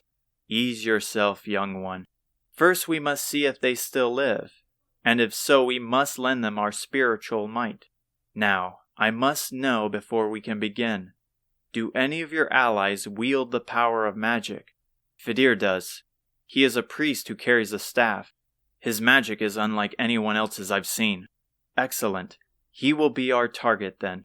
The stairway ends, leading to an empty audience chamber. Not even a guard is in sight. Continuing to the end of the red carpet is a divine throne with golden limbs and a red comfy cushion. She takes a seat, crossing her smooth foot with matching glossy red nails over her leg. She removes a blue sapphire ring from her slim finger and holds it out. Take this ring, the prayer ring. The underground is covered in a thick miasma that dispels all magic. With this ring, you can transfer your spiritual energy over to him to counteract the miasma. However, your bond must be tightly knit for it to work.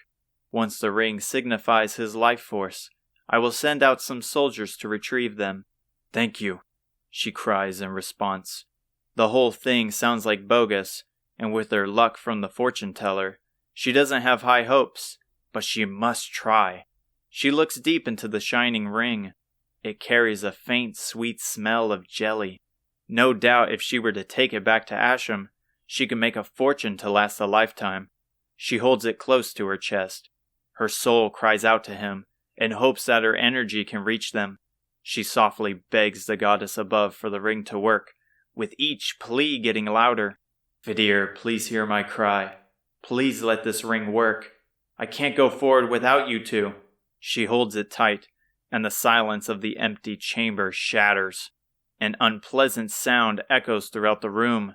Did it work? She opens her eyes and stares down to the gemstone to see a huge crack across its surface. Chapter 17. He grunts as his eyes flicker awake. He takes his shaky arm and pushes himself against the black dirt. A sound of rattles and squirming are beneath him. He screams upon making eye contact. A pile of rotting human bones, covered in large grotesque bugs, surround him.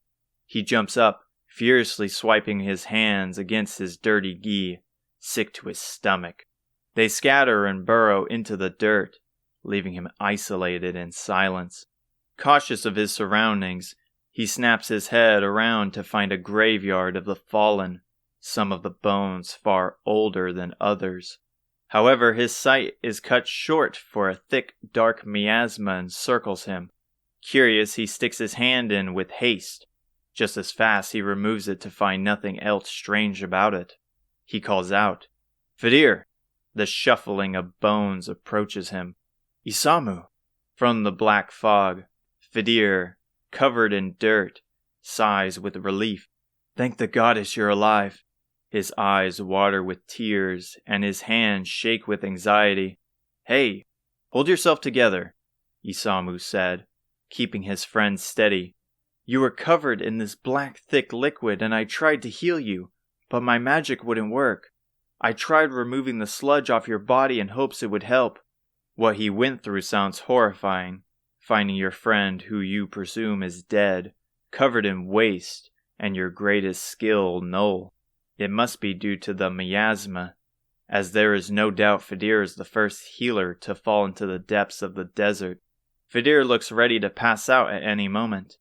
Isamu already has his psyche broken, his arm shakes, and his soul feels detached from his body, trying to escape without him. The others always looked up to Isamu, as he is the oldest, for guidance, and while the circumstances drastic compared to anything in the past, now was not the time to drop tradition.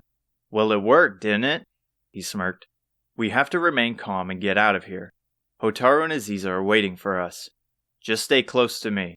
Please get us out of here, he whimpered. No different to how he used to act when they first met several years ago.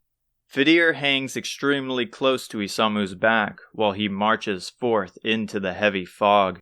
Each small step crunches, making him nervous. His sight is impaired, with only the sounds of dirt and bones, letting him know he is making contact with the floor. Endlessly they travel, remaining quiet to not alert any disturbing beasts that may lie in this graveyard. As Isamu helplessly scans the area, he halts in place. Vidir bumps him as he stops. Why have we stopped? He whispered, peeking his head over his grimy shoulder. In the short distance, piercing through the black fog is a hopeful glimmer of light. As if they can read each other's mind, they step over to the glowing light, believing it to be an exit from this hell. The dirt below becomes dusty stone, and through the miasma reveals walls that surrounds them. They reach the golden light to spot an ancient sarcophagus. Someone was buried here? Vidir muttered. It must have been someone important, because look what they left behind. Isamu points out a golden claw, similar to his iron one. Despite everything being covered in dirt or insects, the claw remains in mint condition. its golden sheen able to pierce through the miasma. Isamu reaches his hand out. The gleam produced by each sharp and long nail calls to him. "What are you doing? We don't know where we are going. We can make this into a makeshift torch for the time being." As he steps forward, his foot sinks down, pushing the stone tile. A grueling sound rumbles throughout the air, and several more soon follow. "What was that?" "Dozens of them are behind us," Fidir said, strangely calm. "They are approaching rapidly." They spin around with Fidir's back against the sarcophagus. Several pairs of yellow eyes greet them. The groans of death increase. A foul stench soils the miasma. A black hand, covered with dirty bandages, reaches out from the fog. "Looks like we don't have much of a choice now," Isamu said, reaching behind to grab the golden claw. He equips it and places its glimmering nails in front of his face. From the only path forward, corpses by the dozens arise from the ground, slowly closing in, with Fidir white as a sheet, loudly praying to the goddess. Isamu smirks as he places his iron claw on the other hand. He dings the claws together like a bell in a boxing ring, stanced like a clawed beast in the wild. "I won't fall for the same trick twice," he told himself, itching for a fight. No longer fear consumed him. Now was the time for redemption. He lunges forward with both claws forward. He strikes one in the abdomen, and with it tumbling back, a black smoke spews out. However, he spins around the mummy, kicking it face down into the ground. He continues his clean streak of slashing them apart and avoiding their noxious gas, carving a path forward. "Hurry, Fidir," he ordered, leading the charge against the endless wave of undead. Though his plan is master class and execution is perfect, more erupts from the plentiful dirt. Soon his determination would run dry. Another plan had to be formulated to escape the endless horde. "They just don't know when to quit," he shouted, impaling the golden claw into a mummy's forehead before severing it completely off its torso as he spins behind it. The graveyard quakes as if a massive earthquake struck. From the miasma, black shadows with red, piercing eyes emerge. He lunges his claw forward, only to phase through the ghost. "What?" It retaliates with a swipe of its black claw against his forearm. He screams in pain as he falls back, staring at the black miasma pouring out from his wound. Several more swarm them, their retreat thwarted by a nearby stone wall. The path ahead is blocked by more bandaged monsters, but Isamu's arm goes numb and limp. He puts on a brave face for Fidir, but his ideas run thin as the infection runs up his arm and into his shoulder at a rapid pace. "I can't give up now. Not while Hotaru needs me." Within the center of the black abyss, a blue gentle light swarms Fidir. "What happened?" he gasped, looking over to him. Unlike before, the once terrified man of the cloth has changed. He takes the charge with eyes furrowed, his sturdy hands gripping onto his wooden staff. He swipes his staff in front of him like a sword, and from out the tip, a swirling torrent of wind erupts. The wind's turbulence floods the room, blowing away the encroaching shadows and miasma. Even Isamu's arm is relieved of its wound. Left in its place is the path ahead to a spiraling stairwell where more mummies block the path. Isamu flexes his arm, free from the curse. "Good work, Fidir. About time you started pulling your weight. Now let's get out of here." Together, as an unstoppable force, they plow through the frail line of defense, with brutal slashes and blazing fire, reaching the stairs with ease. They dart up in a full sprint as the walls of the stairs quickly close in.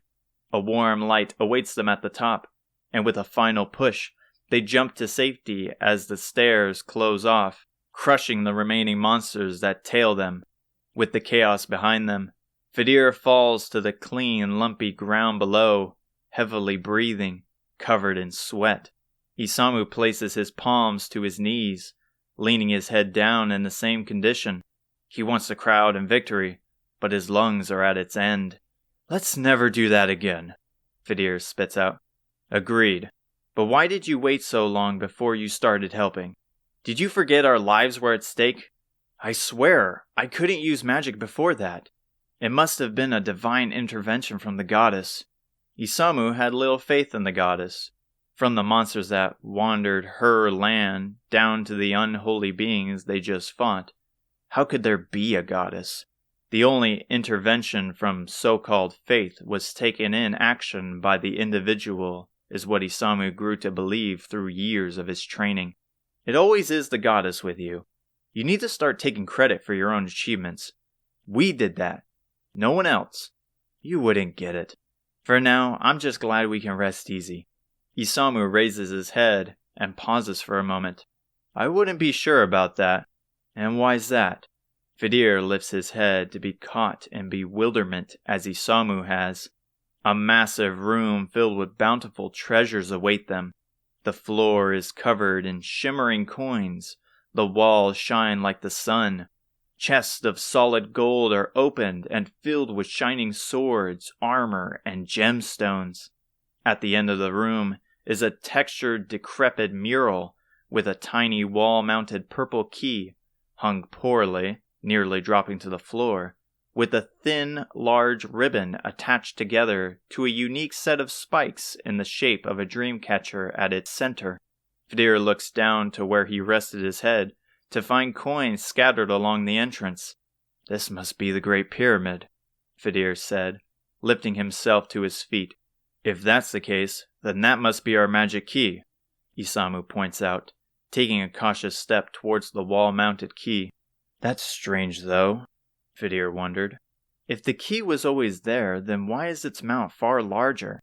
Hey, make sure not to grab anything else. I already learned my mistake, though explaining this to Aziza will probably be worse than any punishment this place can drop on us. He carefully steps through the coins, planting his foot softly to not trigger any more traps. Near the wall, he gets a clearer picture of the mural. Though covered by ancient dust, it appears to resemble a world map.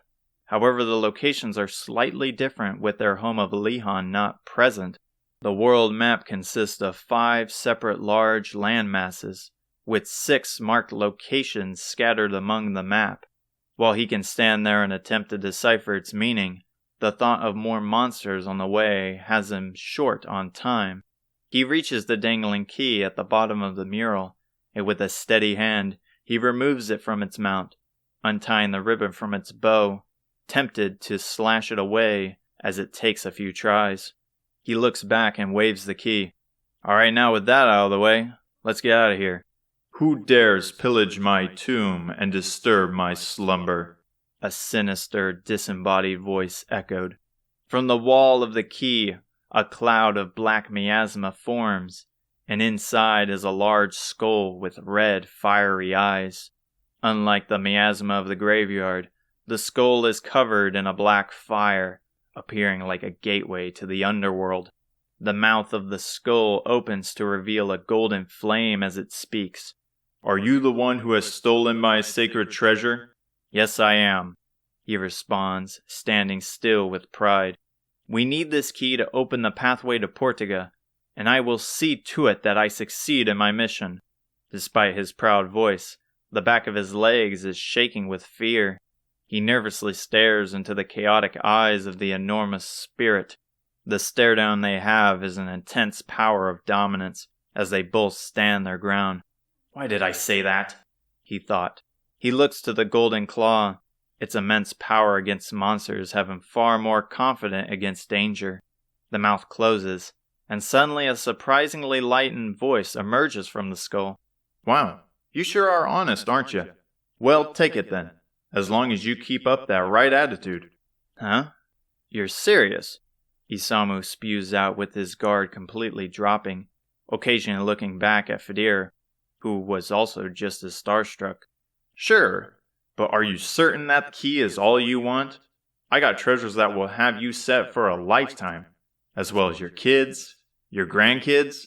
I mean, that key really isn't anything. You should have seen the last item. I'll tell you what, those pirates sure took my red orb without a second thought in exchange for that key. I was shaking in my boots from the way they exchanged the two. I was too scared to call off their offer. I would like to keep the claw, Isamu added, holding up his hand that's equipped with the golden claw. Now that is something more akin to what a thief would take. However, I have one condition before you can.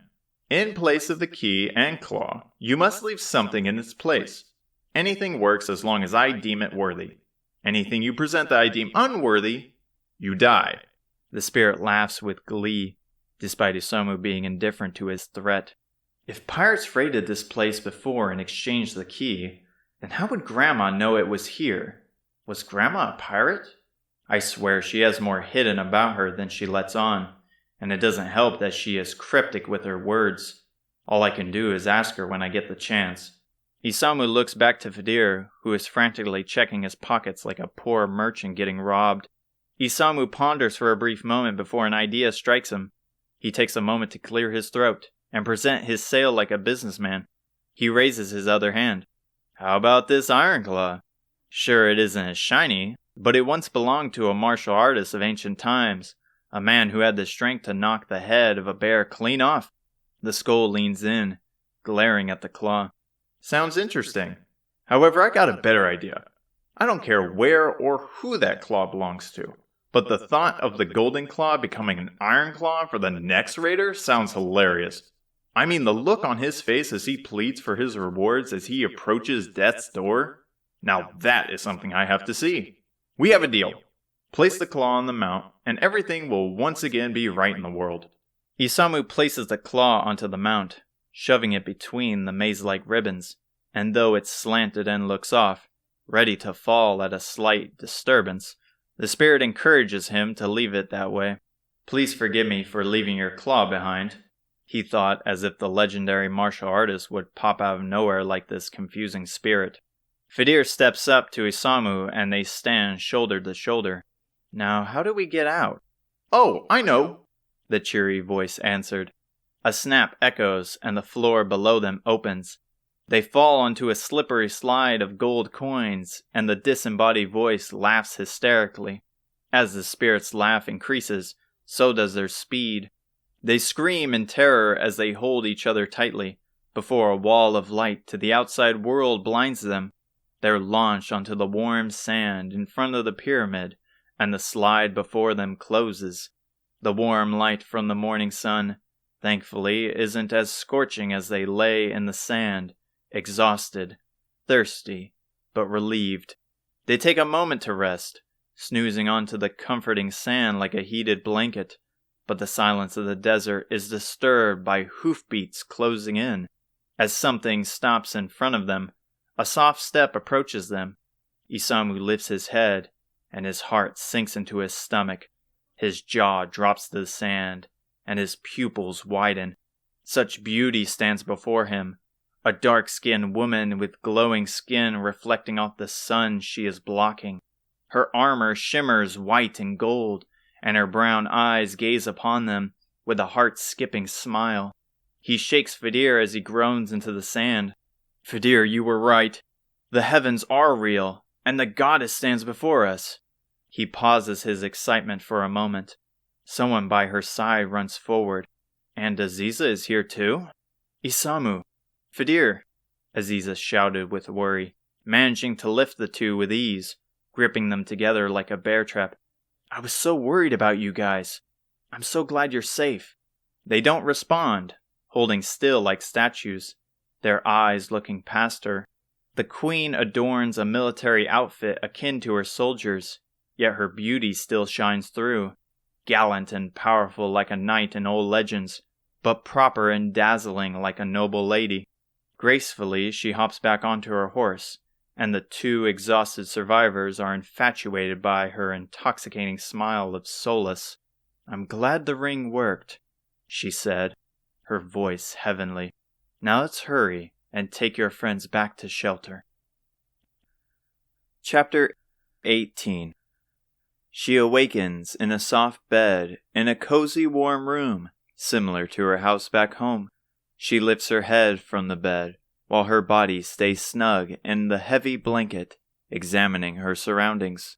The room is decorated in vibrant rugs and paintings like an art museum. The calming atmosphere is peaceful and quiet. However, footsteps from behind the wooden door close in. It cracks open, and with a smile, Aziza speeds over to her with 2 fancy cups, brimming with a gentle smell of herbs that coat the room. "I'm glad to see you awake," she said, reaching behind the head of her bed to pull out a small table tray. She sets both cups onto it and insists Hotaru drink with a simple gesture. Hotaru leans up from the soft bed and sips the refreshing tea. It tastes so refined and warm, like Pimiko's homemade broth. "What happened? And how did I get here?" she questions calmly. "You passed out from stress and exhaustion. I had to carry you, but I thankfully found Isis, and the guards let you rest within the castle." Her eyes widen. Her breath shakes. "Those monsters. That was all real." She drops the cup onto the tray, and it shatters. "Where is Isamu and Fadir?" She nearly jumps out of bed and throws the blanket to the floor. Her body is weak, and her mind is fuzzy, yet her heart beats with vigor. "Please relax for a moment." She grabs onto Hotaru, staring her in the eyes. "They are fine. They managed to find their way out. They're still here." It takes her a moment to decipher her words. She falls back onto bed, Aziza's soothing words repeating like a rhythm. Without her noticing, her eyes filled with tears. "Oh, thank the goddess. I thought I would never see them again. When I saw Isamu drown into the sand, Aziza hugs Hotaru, enveloping her in her comforting arms. "I understand your pain and fear.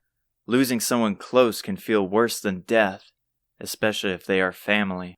But now is not your time to bear that burden. Neither of us will allow that to happen."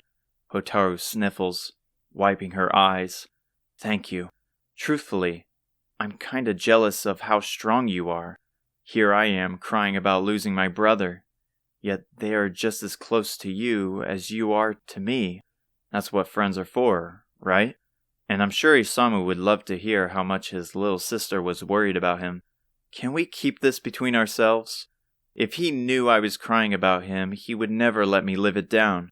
More importantly, Isamu already has a lot on his mind, and I can't have him worrying about me, being something else that occupies his thoughts." Aziza chuckles as she releases her. "Of course. For all they know, we were relaxing at the castle's hot springs, drowning in good food and fresh drinks. Am I interrupting?" They turn their head towards the angelic voice near the door to find the queen. Hotaru, like how Isamu reacted, has her mouth agape as the queen approaches. "They were right. You are beautiful," she muttered without a thought. "Why did I say that?" she thought, flinching as if her words caused physical pain. "I already have trouble with etiquette back home. The king and grandma will not be happy to hear this." Thankfully, she isn't insulted or confused by her improper speech. "Your words flatter me, but I hope that my beauty isn't all I'm known for. As I say, beauty is like fashion. Today you're in, and tomorrow you're out." Aziza takes a proper bow towards the queen. "Thank you so much for your help. I don't know if any of my friends would have survived that tomb. Your words as well are too kind. However, it was your determination and strong bond with the young man that saved them." Aziza pulls from her chest pocket the cracked prayer ring. Even from where Hotaru is sitting, the ring's damage is easily spotted. In the blue, shimmering gemstone is a large, visible crack, going across like a river in a canyon. I'm thankful it actually worked. Once I heard it crack, I swore it failed. Quite the opposite, in fact. Never have I witnessed a transfer of energy so powerful that the ring itself fissured. Aziza reaches out the ring to the queen. The queen, however, refuses as she waves her hand. "Keep the ring. You never know when you may need to call on its power again. Now, sorry for the change in subject, but I was hoping to speak to your friend." "What is it you need from me?" Hotaru blurted. It's a message from the Queen of Japan. She told me of your arrival, and that if you were to succeed, I would pass down a magic spell." "Grandma knew?" Aziza sighs.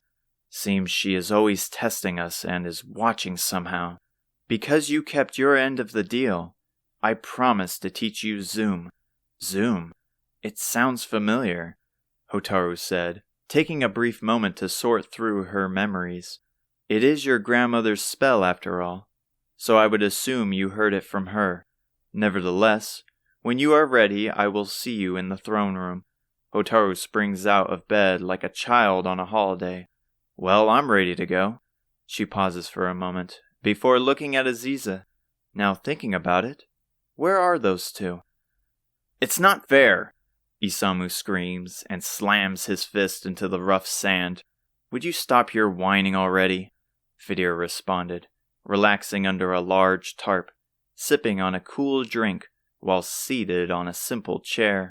Isamu lifts himself back to his feet, glaring down the closed entrance of the castle. So close was he to the heavens of the land, from the stories of the people of Asham to the short glimpse of the beautiful queen. He was nearly at peace.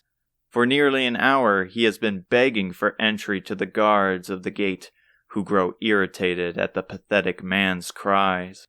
The stalwart and patient guards at the front ignore him as he continues to rant. "Don't you get it? We went through the trouble of fighting against hordes of monsters, avoiding deadly traps to grab this key, and we have to wait out here in the hot sun? Please, the only reason you want in is to see the queen. And you don't? I think we might have seen different people, because the lady who rescued us was the most stunning human being I have ever laid eyes on. She not only has the appeal of a goddess, but she saved us from death itself. Is it so wrong to not want to thank her for her actions? I mean, why have a castle in the middle of nowhere and only women can enter? That's sexist. How you're acting is exactly the reason they don't let us in," Fidir calmly answered as an audible sip from his straw breaks through the silent air. Isamu snaps his head to him, eyes filled with fire hotter than the desert sands. "Shut up, man. You act all high and mighty, but I know who you are, Casanova. For the last time," he shouted, jumping from his seat and marching towards him. "It wasn't me who said those things. They were the bartender's words." "Yeah, sure, say what you will. Never mind this nonsense. More importantly, how long do we have to wait out here? They could at least reward us with a tiny fort of our own for the treacherous journey. Now that is a question I can get behind." Isamu finally calms down after several more minutes of mindless bickering. Picking a fight with Fidir in front of the guards only proves his point. He and Fidir step under the flimsy tarp, exhausted from the sun's rays, and yet haven't properly rested after their dangerous plunge into the pyramid. "You think Hotaru is still asleep?" "She could be. From what Aziza told us, it seems they also went through quite a journey. Insane to think that, because of her, you were able to get your magic back." Isamu smirked. "Looks like you were off about your divine intervention. Aziza 1, Goddess 0. Then perhaps it was the help of the goddess who just happened to find that claw. Or that Hotaru and Aziza found their way to the castle in the dead of night. Perhaps you leaping into the jaws of death to save me had something to do with her. I'm not buying that," Isamu scoffed, while Fidir grinned back at his snarky comments. Quickly, his face grows sincere. "Either way, I'm grateful for it. I hope you two haven't been fighting this whole time." They turn their head over to find Hotaru and Aziza coming toward them from a single door near one of the sentries. Hotaru, despite the recent chaos, has a devious grin on her face. Aziza, on the other hand, is holding a steel staff with a cyan jewel atop it, remaining quiet as usual. "Finally," Isamu sulked. "What took you so long?" "We did a little catching up. But don't fret, the queen left us with some parting gifts." Isamu can smell a fresh scent off them, and their skin is practically glowing. Here we were on the verge of death, and those two were having a little get-together. I guess I shouldn't complain. Rather it be us than them, Isamu thought, relieved to see the two in no harm. Aziza hands Fidir the pristine staff. The queen wanted you to have this. Fidir takes it, gently waving it, and Isamu spreads his arms in confusion. Are you serious? I hope you told the queen my thanks, Fidir added. So that's it? The queen chose a favorite and left the rest of us to starve? She also gave us the power to traverse this desert in the blink of an eye, Hotaru said. How? Fidir spouted with excitement. Hotaru taps her head with her finger. Well, it's kinda hard to explain, so I will show you instead. Everyone grab onto me, she ordered, spreading her arms out as if absorbing light from the scorching sun. Aziza and Isamu grab onto her shoulder without a second thought. But Fidir hesitates. Why do I get the feeling I'm not gonna like this? Fidir eventually holds onto her hand, and a blue soft light forms around them. Slowly it grows opaque, and once fully concealed, they shoot into the air like a firework, blazing through the air like a falling comet.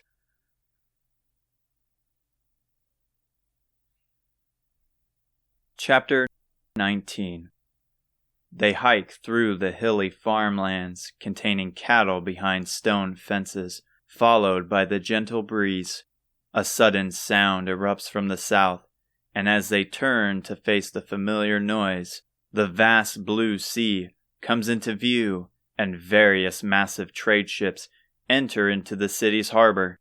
While Hotaru and Isamu are sighing with relief after hours' worth of traveling, Aziza glances at the cows as they return their stare to her. All the while, Fidir is on her shoulder like a wounded soldier as he shields his eyes. The flight through the new spell Zoom was a nauseating ride, unlike the Chimera Wing.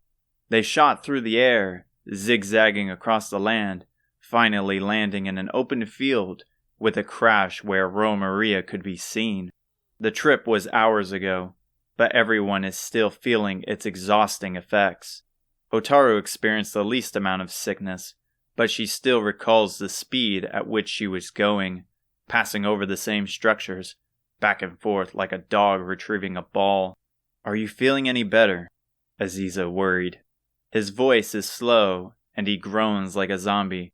I will be fine. I'm just not used to flying around yet. It also didn't help that she took several attempts before we reached the border. Can it, Isamu? Hotaru shouted. It was my first time ever flying, and we should consider ourselves lucky that we didn't crash into any buildings. Still, you were close. Can we stop with this bickering? Aziza interjected. As the queen said, Hotaru will grow used to its power within time. For now, let's focus on the task at hand. Well, we were supposed to meet up with Grandma at the border, but she wasn't there, Isamu noted. Perhaps she had important business back at her kingdom, Fidir muttered, removing himself from Aziza's shoulder. Aziza hovers her arms around him as he limps forward. As she continues to watch him, she ponders. If it's anything like last time, the King of Portugal might know. She always seems to inform the sovereigns of our approach. So you think another trial awaits us? Hotaru questioned, with Aziza following up on her theory. Most likely, and I have a feeling it won't be easy. So far nothing has been easy, Hotaru thought. The gate to the city comes into view, and at its entrance are dozens of loud, bustling citizens roaming the narrow streets. The two thin sidewalks on opposite ends are nestled between the large, full road and stacked squared tenements, like boxes perfectly placed atop each other. The buildings are painted in bright colors that draw the people's eyes to the open doors with welcoming signs. Some belong to civilians as their homes, while others are businesses full of fresh stock, with store owners shouting and waving people in. Finally, on the center of the street, is the road for carriages full of supplies as they enter or exit from the nearby harbor district. This is not what I expected, Isamu commented. It's even better. You know of Portugal? Hotaru questioned.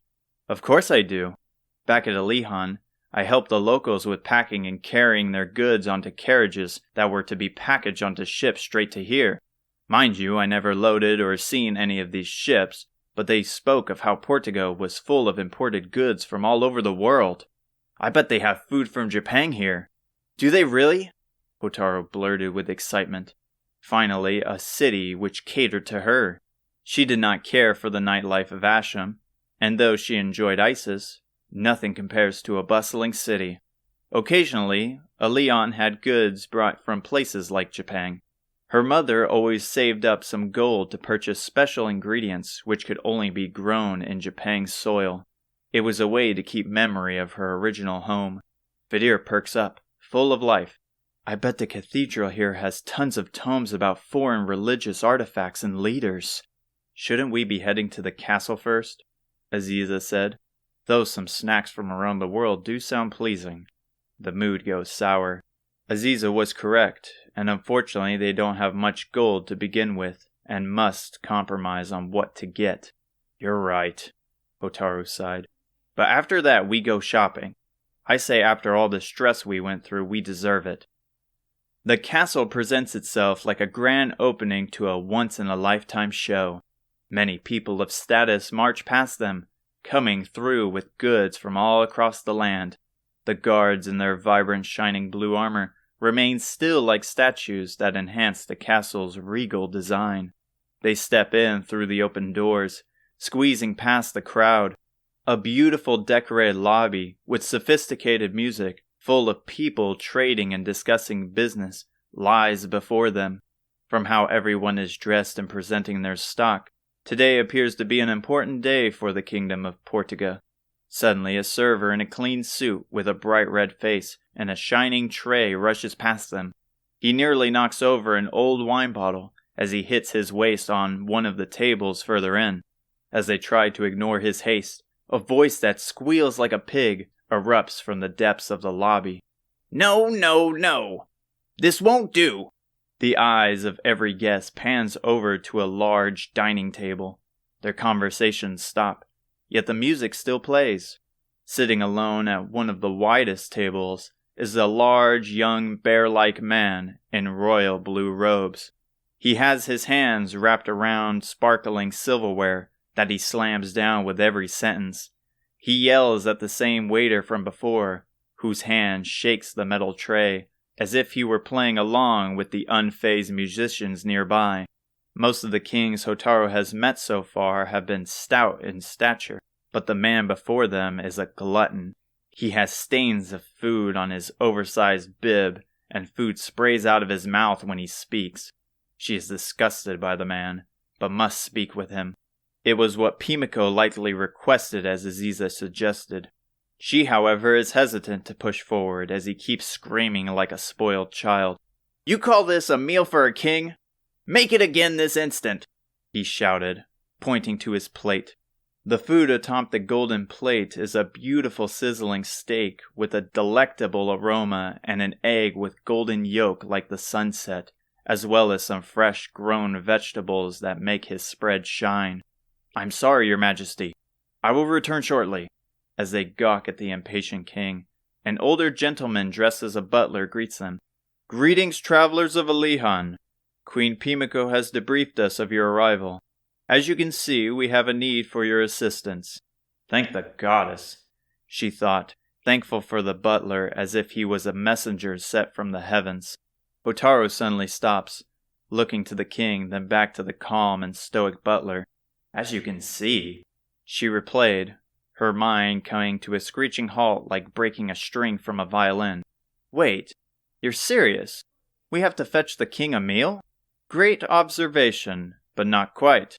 He chuckles before taking a moment to gather his thoughts. While he may be as old as the gentleman back at Romaria, his smile is more genuine despite the chaos a short distance away. But also knowing the last, this isn't likely the worst she has seen. You see, we are currently holding a large gathering that happens once per year in Portugal, hence the crowded audience, he continued, his voice still clear despite the king's tantrum within hearing distance. However, as things were going smoothly, we ran out of the young king's favorite ingredient, black pepper.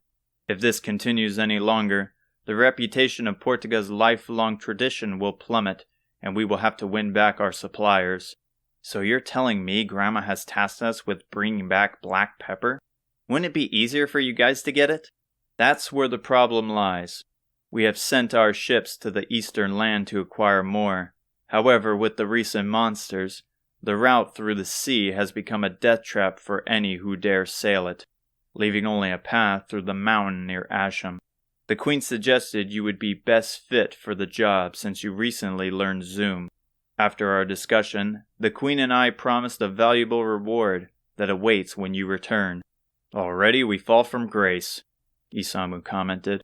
We trekked through a dangerous pyramid full of dangerous monsters, and now we are delivery men. After what we went through, I will gladly take an easy task, Vidir added. All right, we will help you, Hotaru answered, agreeing with Vidir's sentiment. She has been through so much dread within the last few days, a change of scenery would be nice. He softly claps his hands together. Thank you so much. He pulls from his blue coat pocket a letter that is already rolled, as if he had this planned from the start. In a cave near Asham is a dwarf named Nordy. Present this missive to him and he will explain the rest. How much longer is this going to take?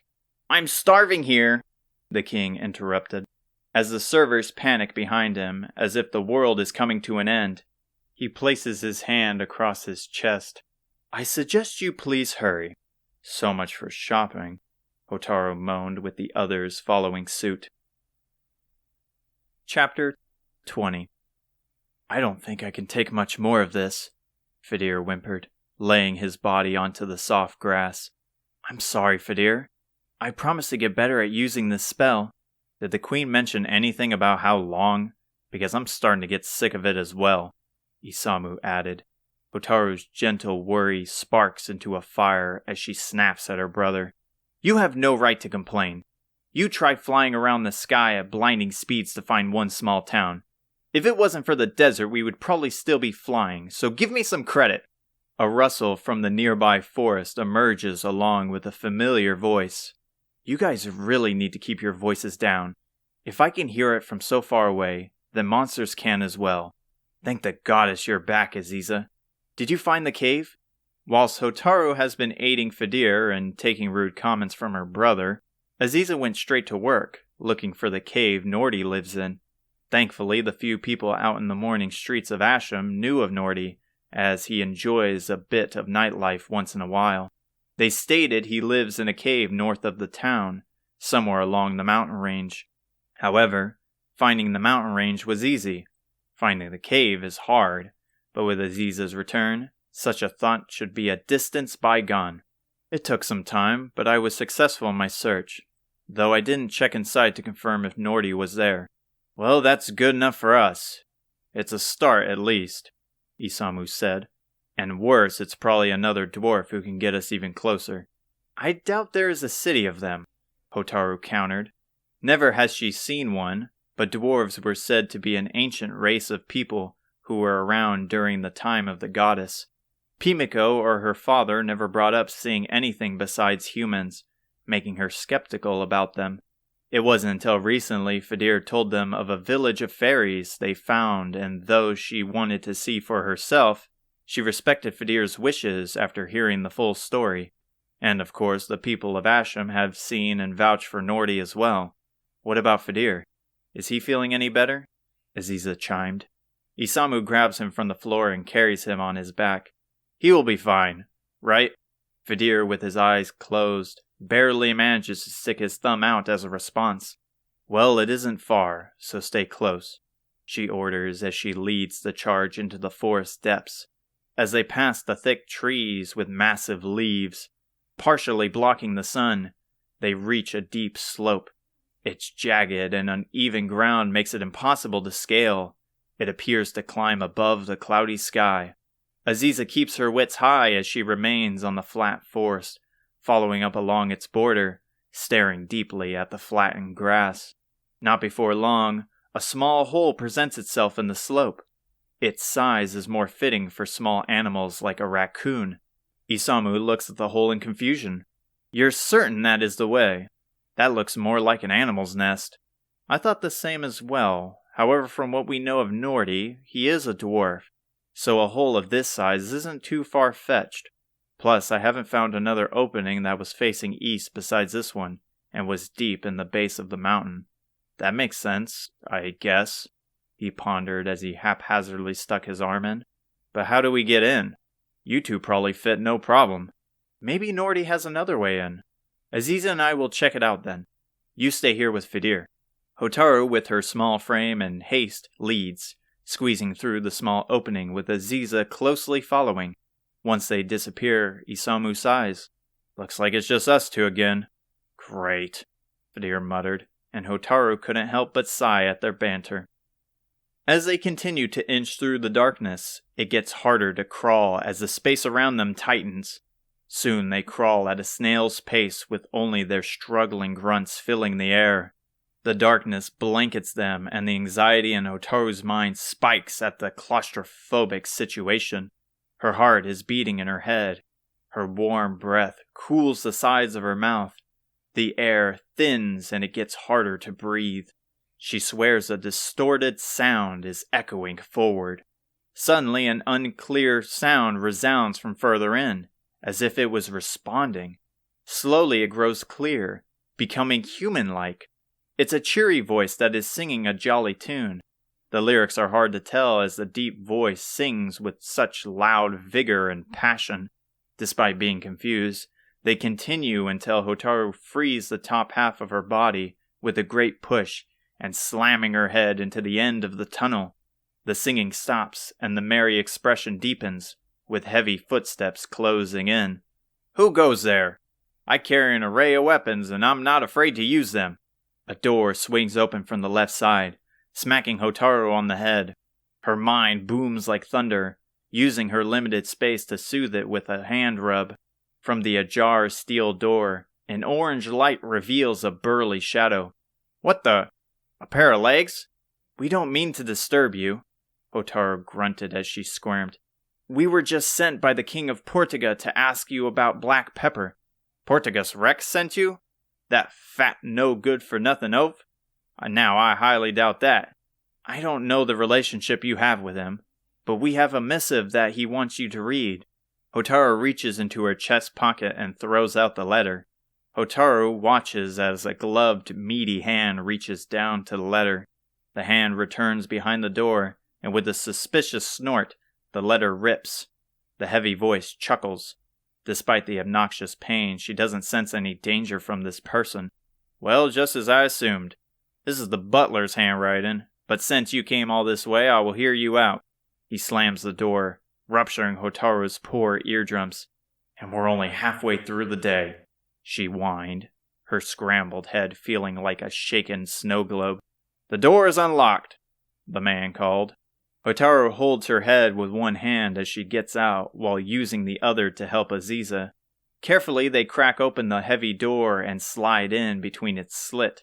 A gentle light from the pretty fireplace fills the warm room, and a scent of herbal tea is not far. Though the cozy room is open, there are two sections. One is like a kitchen with a small dining table with a stove, where a boiling tea kettle sits. Last is a bedroom with a child-sized bed with a bookshelf full of dusty books, as well as dozens of tools and weapons lying along the fancy carpet.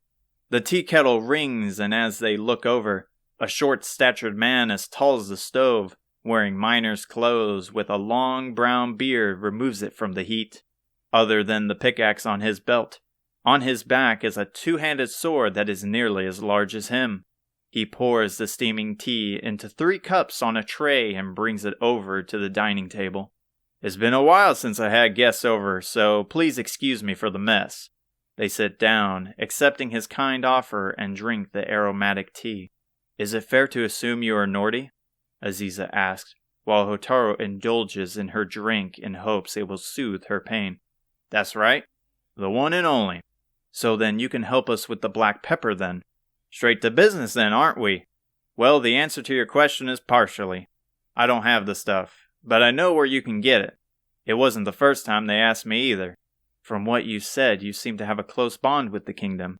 Yet you called the king a fat oaf? That's right, and I ain't taking it back. You can tell him I said that personally. I used to be their #1 supplier of the stuff, but of course that was when the Queen led. She was kind and understanding, always treating people like close family. She could ask you to go to the depths of the underworld, and it would be hard to say no. After she passed, and with that king in her place, I isolated myself from them. But guessing why you're here, something is stopping them from retrieving it any other way. The monsters have been returning to the land as well as the sea, so we were told to find you. That would explain all the ruckus I hear at night, and the moaning from town. Anyway, back to the black pepper. To the east of here isn't much except farmland. However, what you are looking for is a town called BRRT. Most of the stores sell it in large quantities for shipment. BRRT? Hotaru shouted. What's your problem, kid? Nordy scolded. You nearly gave me a heart attack. You nearly gave me a ruptured skull. That's where Robin Hood has escaped to, Hotaru said, ignoring the thoughts from releasing. I remember Isamu mentioned that. You think they are planning to do something to the town?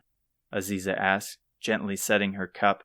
I don't know, but we can't wait around until then. Hotaru sets her cup down and looks to Nordy. Thank you for the tea, but we have to hurry. Do you know a way to the other side? He stands up with a smirk and a fist bump to his chest. Of course I do. Just give me a moment. He leaves the table and steps over to the fireplace. He presses his boot onto a floor tile near the fire.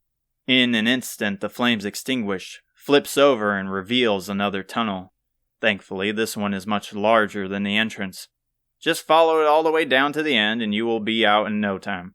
Thank you for the help, Nordy, Hotaru said as she gazed into the pitch-black pathway. As she thought the man was kind. The tea was also refreshing, but the thought of BRRT being in danger made her uneasy. Their next encounter with Robin Hood is closer than she thought. She may have all her friends by her side, but will it be enough? Part of her wants to heed Pimiko's warning, but she can't stand idly by as a town of innocent people suffer. Slow down, Hotaru. We can't just leave Isamu and Fadir behind.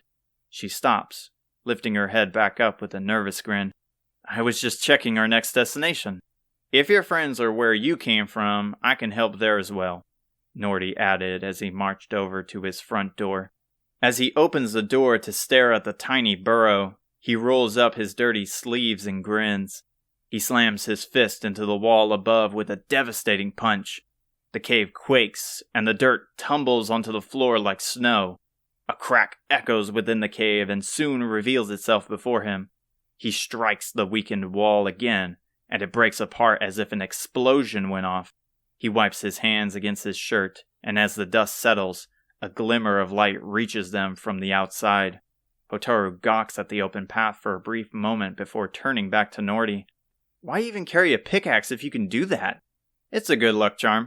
When you have a rock slide covering your front door every so often, you naturally get better at demolition. What was that? A startled voice at the end shouted. Hotaru regains her focus, shouting back, Isamu, we need to hurry.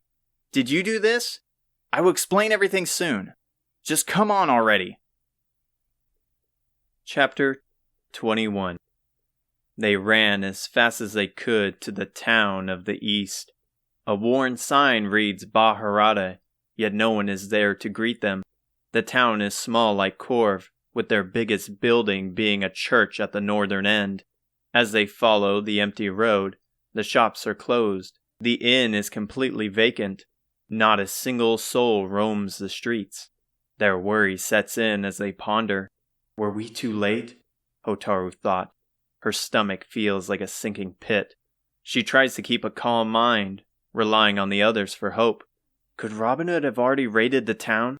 Hotaru asked. It's a possibility, Aziza answered. But the grass and buildings are undisturbed. Surely bandits would have left destruction in their wake, unless they are far beyond that of normal ruffians. Then we should find their cave and get to the bottom of this. Her blood boils, her eyes narrow. With us four, it's time to bring the fight to them, she cried, her loud voice echoing in the barren streets. We can't. Remember what Grandma said? Trust me, sis. I want to as well, but they are ruthless and will kill us without a second thought. Maybe before. However, with all of us, they stand no chance this time. Gloom shrouds his face. Usually Isamu is the first to jump at the thought of injustice. Pimiko's words likely weigh heavier for him. As long as she could remember, Isamu always took Pimiko's advice to heart, and it seems the older he got, the more committed he became. And what happens if you're wrong? I think it's best if we find this black pepper and cut our losses. She lowers her voice. I don't understand, Isamu. How is it you can say all these things when you yourself don't really believe them? Tell me the truth. Why can you throw your life in danger for the greater good? Because I'm not the one destined to bring peace back to the world. She holds her tongue. That is why? Because of his circumstances? Maybe it's not his blood that will save the world, but I can't do it alone. You're stupid to believe that, Isamu. Enough of this nonsense, Vidir cried. We're supposed to be on the same side. No one is throwing their life away. It's the promise we made since we set out from Alihan, and I plan on keeping it that way. Vidir's right, Aziza added, trying to bring peace to them. As much as I want to protect everyone, you guys are more important.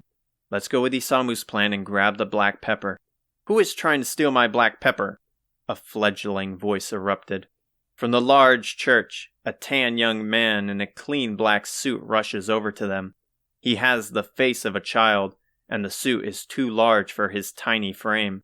On his face full of pimples and scars, he has a faint mustache growing in. Finally, he carries a strong scent of cologne that he has doused all over his body. He isn't scared, but more worried than anything, and is not concerned about the emptiness of town. Whoever you vandals are, you need to leave. It's my big day and I can't have it ruined. Oh, I hope this doesn't ruin our beloved wedding. In fact, if I manage to clear these ruffians on my own, my sweetheart Tanaya will most likely see me as the man of her dreams. I can already hear it now. My love, Gopal, the way you best these thieves makes me know I made the right choice. He has a goofy grin from ear to ear as he continues to spout obscene words. Like a distant memory, Hotaru's argument with Isamu is forgotten as his strange demeanor has her confused. Who are you? Hotaru asks with a questionable tone. Alright, that's the plan then. He turns back to them, and as he puffs out his chest for a brawl, he stops. His eyes wander until landing onto Vidir. Those vestments, that staff, that rosary. Are you by chance from Romaria? Vidir hesitates as the young man eyes him down like a fan meeting their idol. I've been there before. By the goddess, you arrived. I'm so sorry, father. I should have known better that you would show up with some scary-looking bodyguards by your side. Once I heard of the monsters blocking the sea routes, I thought for sure you would never make it. I prayed every day after my letter was sent. But here you are, though I didn't expect you to be so young. I think you have mistaken me. An elbow from Isamu smacks into Vidir's back, and he goes silent. This may be our ticket to the pepper. Play along, he whispered. Vidir repeats. I think you have mistaken me and the goddess, he claims as he deepens his voice. The others are shocked by his instantaneous transformation. Once I received your letter, the goddess and I were committed to attend your wedding, whether by boat or land. Excellent! Tanaya is going to be so happy to be bonded together by an actual priest.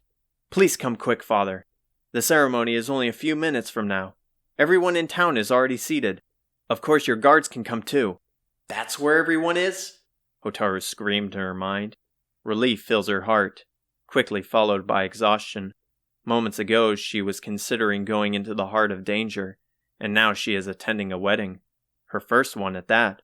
Now she doesn't know what to think of. Are the bandits still close by?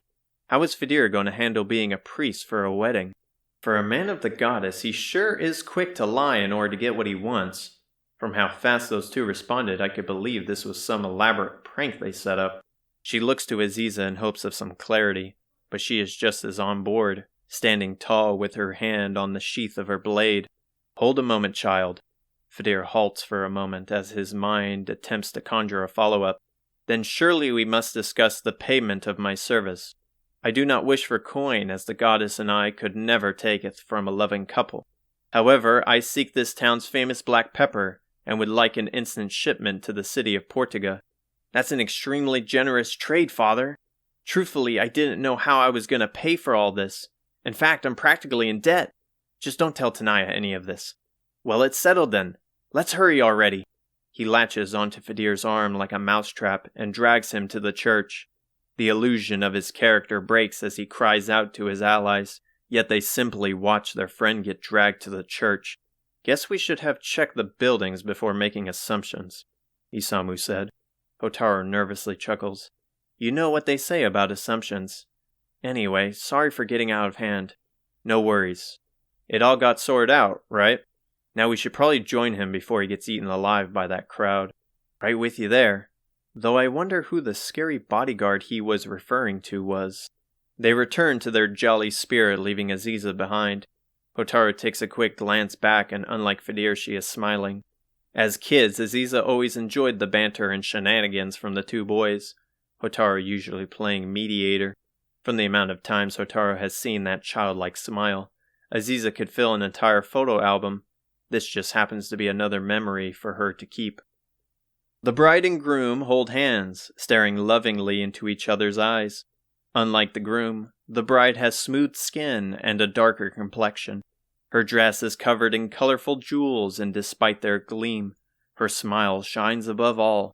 As the lovebirds stare, Fidir is up on the stand behind a lectern, holding a heavy book of the goddess, covered in sweat and shaking.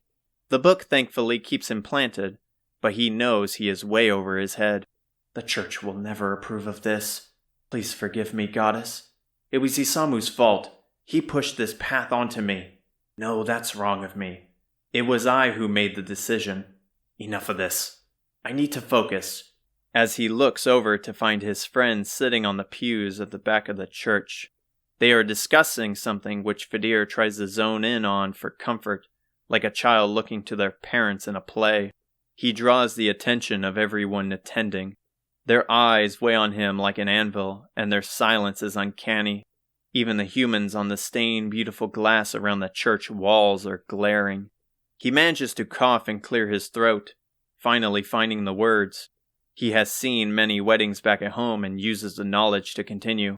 This is no different than acting. Gopal and Tanaya, how lovely it is that I am the one to wed you together this day.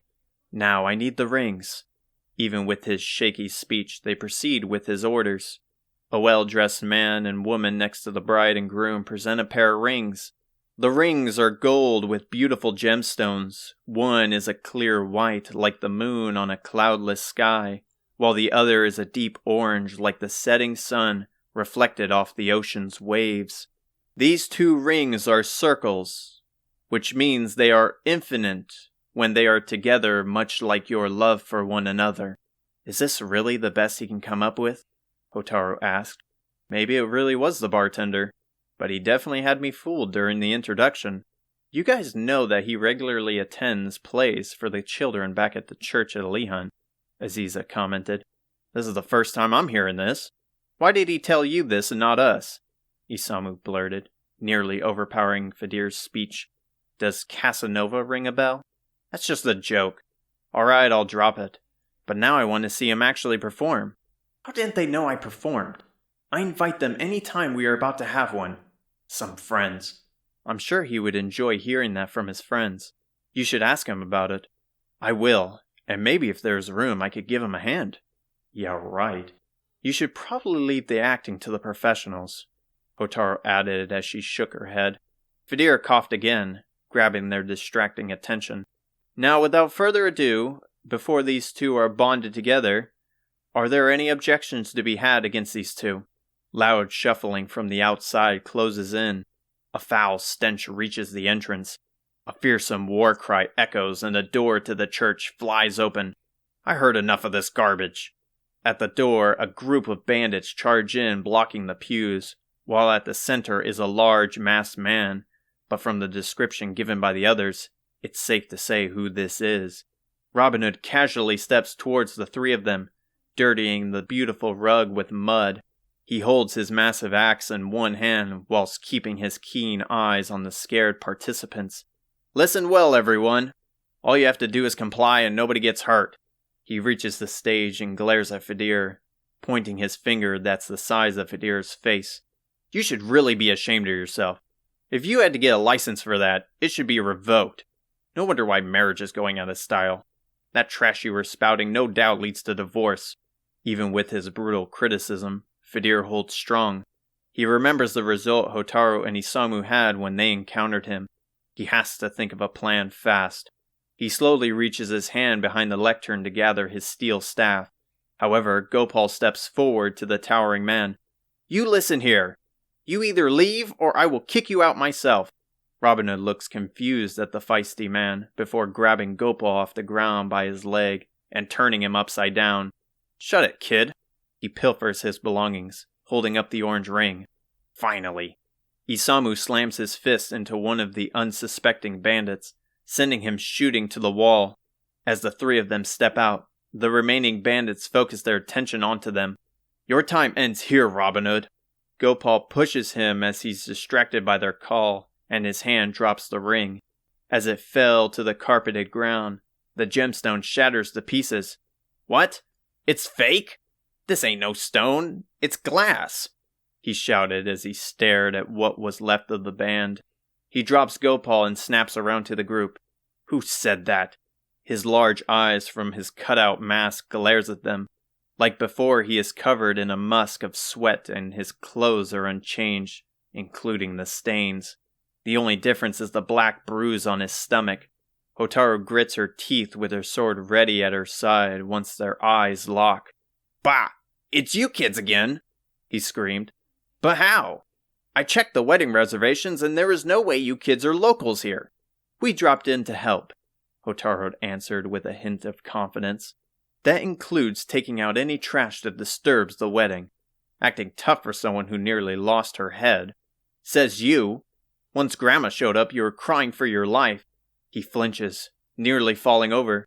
"That crazy bat is your grandma? Pack it up, boys, and let's make like a banana and split. The last thing I want is another whooping from her." "Not so fast. Tell us why you're searching for the Sunstone," Fidir ordered, his hands on the staff, conjuring a large fireball at its end. Robin Hood turns back to him, his bright blue eyes nervous. "How do you know about that? Don't tell me you're with them." He turns to his posse. They squirm as he stomps towards them. "Which one of you bozos said something? This was supposed to be a clean operation, and now we are surrounded on both sides." They remain silent, violently shaking as if braving a blizzard. He rubs his head and sighs. "You're all so useless." He takes a shoddy bomb from his underwear and holds it above his head. "Listen well, you kids. The Sunstone has no relevance to your quest, so stop sticking your nose in trouble or I will cut it off. Here's hoping I never have to see you again." He throws the bomb down and an explosion of black smoke fills the room. The crowd panics and escapes out through the front. Fidir and the others guide the civilians out safely, and as the smoke clears, the church is empty. Thankfully, no one was injured, but Robin Hood and his gang are nowhere in sight. Everyone is left in silence. So that was Robin Hood. Fidir can now finally understand why Isamu was frightful that night. From his stature and army, he could have easily taken them down. From the look in his eyes and his speech, he didn't seem to want to hurt anyone. Could it be because he was scared Pimiko was around the corner? Or does he not intend to wreak havoc, only disrupting peace to find this sunstone? Fidir tunes back into the world to find the bride reuniting with her dreary groom. "Why did you stand up to him? You could have gotten wounded, or worse." "I'm sorry, Tanaya. I didn't want him to hurt you, and I was afraid he would ruin the wedding, which I guess he did." She smacks him with tears in her eyes. He holds his swollen cheek, shocked by the stinging pain. "I don't care if the wedding is ruined. I love you, and I couldn't bear to lose you over something replaceable like our wedding or the rings." Gopal takes his hand and caresses her smooth face. Even through the pain, he can't help but smile. As their faces get close, with love for each other still in their eyes, the crowd watches in awe. She plants a loving kiss on his lips.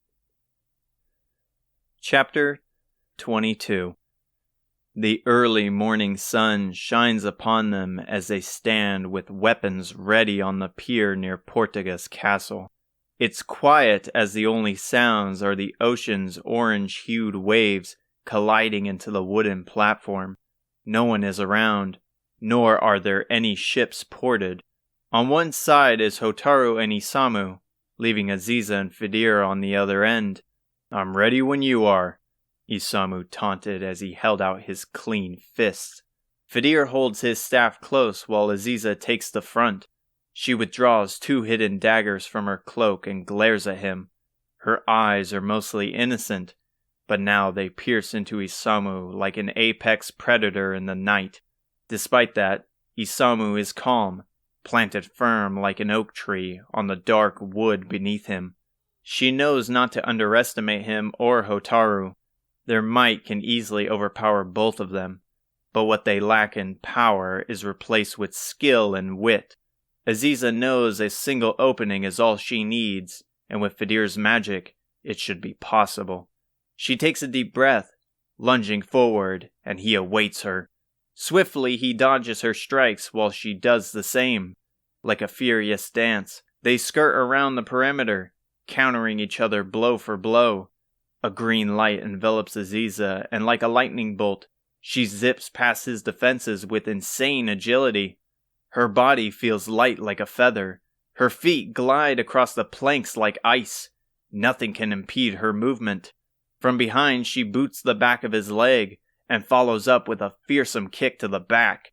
He crashes to the ground, and before she can continue, a fireball flies past her.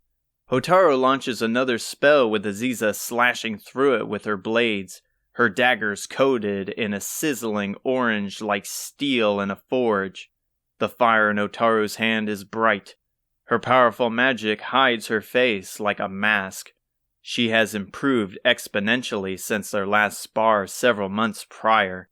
Though she has told Aziza about her lack of skill compared to the others, Hotaru has grown into an exceptional warrior. Distracted by the heat, large arms grasp her small waist from behind, and Isamu throws her backwards with a mighty roar. She tumbles to the floor, dropping her hot daggers, leaving Fidir open for a brutal assault. As Isamu charges in, Fidir flings balls of fire, gusts of violent winds, and shards of ice, yet he's left uninterrupted as he dodges them with ease. His fist slams into the steel staff, and the two attempt to push the other back, both gritting their teeth as they struggle. Hotaru jumps forward with a rapid slash into his staff, knocking him back. As they lunge forward to press the advantage, a light from the blue crystal atop the staff shines with a yellow light, like beaming rays from the sun. A blinding flash halts them, and Aziza throws her body into Hotaru, which dominoes into Isamu. Isamu bumbles into Hotaru's position, swinging his arms blindly forward in response. However, Aziza latches onto the outstretched arms like a baby koala to its mother. With the weight of her body, she flings him to the ground, pinning him by his arms. Hotaru, with impaired vision, charges into Fidir as he readies another spell. Caught by surprise and with a hasty strike, his staff shoots behind him, and with a bash of her shield to his face, he tumbles back. He holds his face as blood pours from his nose. Aziza is left speechless as blood spills on the wooden planks. I yield! I yield! He cried, holding out his arm as a makeshift shield. I didn't mean to do that. Hotaru worries as she comforts him by aiding Fidir with her own healing magic. I got so into it. I wasn't even thinking. Aziza removes herself from Isamu, running over with panic. Is everything all right? I will be fine. Nothing that I haven't dealt with before. I knew we should have never done this. I should have pulled back when they started to close in on you. If this was a real fight, he would have been dead, Aziza believed, scared of the possible reality. Aziza struggles to aid her team when in the heat of battle. Her fighting style goes against such behavior, as it consists of finishing off her opponent with swift and precise strikes. She understands it's not the safest technique, but a dragged-out fight results in more casualties. It's a common occurrence in war. Relax, Aziza, Isamu groaned as he lifted himself. He said he was fine. Besides, what else were we supposed to do? Wait? Like a normal person? We aren't exactly normal people. Isamu reaches down to Fidir's staff and carefully hands it back to him. Plus, it's been a while since we trained like this. It's good for the body, and also gauges how far we have come. If anything, you should be glad we only ended up with a nosebleed. I agree, Hotaru added. I thought from how it was set up, we would have the advantage. But you two together make quite the team. Not only is Aziza much faster than I thought, but that spell to increase her speed is incredible. Also, when did you get so good at disarming people? I have to thank Isamu for that. He brought up the idea of how smaller fighters are able to use the weight of their opponent against them, and learning a bit of martial arts fits well with me. Isamu may be oblivious to many things, but I find his techniques useful. I never know when I may have to resort to a fight without a weapon. Isamu? I can maybe understand him teaching you a few things, but those words sound more like Grandma than anyone. You know, you can give me some credit sometimes. I'm not just some mindless fighter. I'm guessing all of that noise was coming from all of you? A calming voice sounded. They turned their heads to a doorway to the castle to find the old gentleman butler. His smile radiates like the stars as he scans the surrounding area. Looks like your little sparring match caused quite a bit of damage. As they look to the battleground, the wooden floor is cracked with several burnt spots from the many fireballs. Only now, as they see it, does the terrible smell of burnt wood fill their noses. I hope we don't have to pay for this, Aziza muttered to herself. We are so sorry, Hotaru said, acting as a child getting caught. We promised to clean this up right away. Nonsense. You all have already done so much for our kingdom. We couldn't possibly task you with something so meager. Fidir removes the light green healing spell from his face. Are you certain it's enough? If we have to, we can zoom back to Baharata for more black pepper. While I suppose having the full shipment would have been ideal, the amount you managed to carry for the time being will suffice. Anyway, I have more important matters to discuss. Your reward is waiting by the wharf in the harbor district. Finally! I hope it's a fat sum of gold. I hope so too, Aziza added to Isamu's wish. After all the food we bought, we are pretty dry on currency. In fact, before their spar, she only ate a light snack. Whenever she finds the time, she is always snacking away at whatever goodies she carries in her small satchel. While mostly candies, she has stocked up various delectable treats from the vendors. She enjoys trying new foods. It was one of the few things she remembers in her youth with her family. She would play in the nearby forest and come home to find baked bread from her mother, or bags of fruits or nuts her father brought. Why would we have to go to the wharf for a large sum of coins? Fidir questioned, rolling his eyes, pulling the daydreaming girl back to reality. The warm morning sun fully rises above the city. As the group arrives at the harbor district, many large ships are ported on the large wharf. Once the gangways are deployed, large sailors unload their cargo onto nearby carriages that ride into town. Their loud grunts and the horses' snorts swarm the air, as well as strict commands from their captains. As they wander around completely lost, breathing in and tasting the calming salt from the beautiful sea, a familiar voice calls out to them, and Hotaru finds herself smiling once her red dress is spotted. Grandma! Hotaru and Isamu cry out. She holds out her arms as her grandkids jump into them. As they hold her tight, she caresses their heads. Her scent is that of the sea with a mix of a familiar home. You poor things. It must have been hard for you by the way you are holding on to me. You have no idea, Grandma. Me and Fidir fought these mummies in a pyramid, and then we found an ancient spirit who held the magic key, and then we met the queen.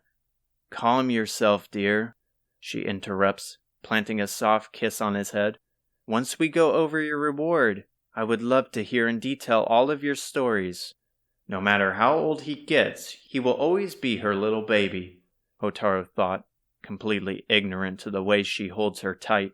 So was it your plan to have us fetch the king his pepper all along? Aziza asked, with Fidir joining her. While happy, she is not as excited as either of the two.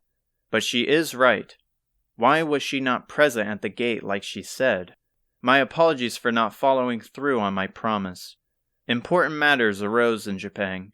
It was a rather hasty request I had set for you kids, but it worked out in the end. While Hotaru wants to believe her words, this isn't the first time something went awry. Before she can question any further, heavy steps close in. A muscular woman in pirate's garb stomps down the wooden gangway. She has long, curly brown hair that looks to be unwashed for several days. She reeks of booze and appears aloof as she holds the hilt of her pristine cutlass. Yet she has an attraction, drawing people's eyes to her smooth face compared to her crew of roughed-up middle-aged men. "Your Majesty, the ship is ready for deployment," she announced with a thick accent. "Excellent news. We will set off soon." "Yes, Your Majesty." As she hobbles back on board, Pimiko looks over to the kids. "Well, what do you think of your reward?" "You mean you got us a boat?" Hotaru shouted. Just a few months ago, they were struggling to set sail on the sea due to a lack of funds. Now they control a boat of their own. "Where did Grandma manage to get the gold for this?" Hotaru screamed in her mind. "Well, the boat belongs to Portuga, and we have made an agreement to use it to aid your journey. But it is yours to command as you see fit, though you will mostly use it for your next task. I had a feeling there was more to it." "So what is the next mission you have for us?" Aziza said with skepticism written all over her face. "It's complicated, so instead it will be better to show you." "You're coming with us?" Hotaru squealed. "For now, yes. How else am I supposed to hear of the adventures you kids have had? And while we share stories, we can have some lunch along the way."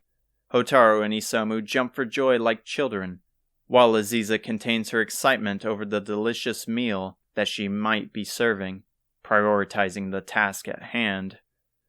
Hotaru and Isamu follow Pimiko up the gangway as the ship prepares to depart. The ship's hull is massive and thick, likely strong enough to absorb a hit from a cannonball. The crew are loading up barrels of cargo through another gangway at the back of the ship where a mast, adorned with a red and green flag, reflects light off the sun. Though Aziza has only ridden a boat once in her life, this ship beats it in scale, design, and defense. "I have only heard of ships this big from the hero's raid against the Archfiend," Fidir said, moving next to Aziza. She is intrigued by his words and allows him to resume. "From what is documented, about 3 ships of this caliber set sail to the Archfiend's land, but only one managed to make its way back home. Do you think this one is the same?" Aziza pondered. "It could be. With cannons of that size, I couldn't imagine it used for anything else." Aziza gazes at the large cannons he mentioned. Just below the deck are several steel cannons with holes the size to fit a giant. It's quite the marvel, however it brings her fright over all else. "We are headed down the same path. We may very well end up with a similar result. If that happens, I will probably know for certain what happened to them." "You don't need to worry, Aziza," Fidir consoles. "Let's just enjoy the peaceful moments we have now, and not worry about what the future may hold. We will get through when it arrives. Am I becoming too predictable?" She jested. "Is your nose doing better?" "I feel great now, thank you." His smile emits a joy that is strong enough to calm a savage beast. "You surprise me sometimes with how much you take and still smile through it. Most people in their entire lives don't experience the challenges you have. The teachings of the goddess have taught me to find joy in all trials. Though your way of thinking makes sense as well. Probably more so than mine. Unlike most people, I tend to blindly jump into danger, or rather find myself in it. Either way, I believe taking in both perspectives is what makes us a good team, and this journey so far has made me see things in a brighter light. At first, everything felt uncertain, and we were simply going day to day. For once, I feel that maybe I am better than I give myself credit for. Not only me, but everyone. This whole thing might be possible after all. I'm glad to hear that, and I share a lot of your sentiments." Chapter 23. Isamu falls to the ground, and as he catches his breath, Pimiko does the same. He lifts himself from the wooden planks of the ship, scanning around to see sailors watching the fight. However, with Isamu defeated, they leave, disappointed by the brief spar. I was so close this time, Isamu brainstormed. I saw through her feint and managed to dodge her attacks, but still I wasn't good enough. The memory of his recent fight with the group on the pier flashes by. Even there he was bested. I feel like I have no more room to grow. Everyone is surpassing me. What more do I have to offer? That sucked, one sailor muttered, adding insult to injury. They returned to work, leaving them alone on the deck in the chilly night. Pimiko stares down at Isamu, easily recognizing the frustration and doubt written on his face. You're getting better every day, Isamu, she complimented, while occasionally looking out towards the dark, endless blue ocean that reflects the beautiful moonlight. You have even bulked up quite a bit since we last practiced. He flexes his toned arms in response, remembering his small frame months back. It's true his body has shifted in size. He even helped lug the barrels of supplies down into the hull of the ship. What once was a struggle a year back, bringing sweat and exhaustion, was now a minor inconvenience. He agrees with her words, but while his muscles show growth, his confidence has shrunk. However, he doesn't wish to burden everyone with his problems. Everyone else is doing well. He keeps the illusion going for their sake. It's because I followed your training schedule every day. I've been practicing with Aziza sometimes as well. You kids need to keep up the pace if you want to stand a chance at Baramos. Her tone is as cold as the sea breeze. Every day the name becomes more frightening. Every encounter, every trial they have faced has been successful, yet how much of it was luck? Every victory hasn't been clean, only achieved by the skin of their teeth. Many times his life was near its end, and from Pimiko's worry, how was Isamu supposed to push himself forward into danger? He couldn't even land a strike on her, and she is the strongest person he knows, looks up to. He had to somehow surpass her in a matter of time which was rapidly fading. I know, he answered. Isamu walks over to the railing, staring at the calming waves, breathing in the fresh salty air. At least now they had peace. What is it that troubles you? He hesitates. Is it wrong to save others if I put myself in danger? You speak of the actions you committed to save Fidir's life. Not only was it reckless, but also foolish.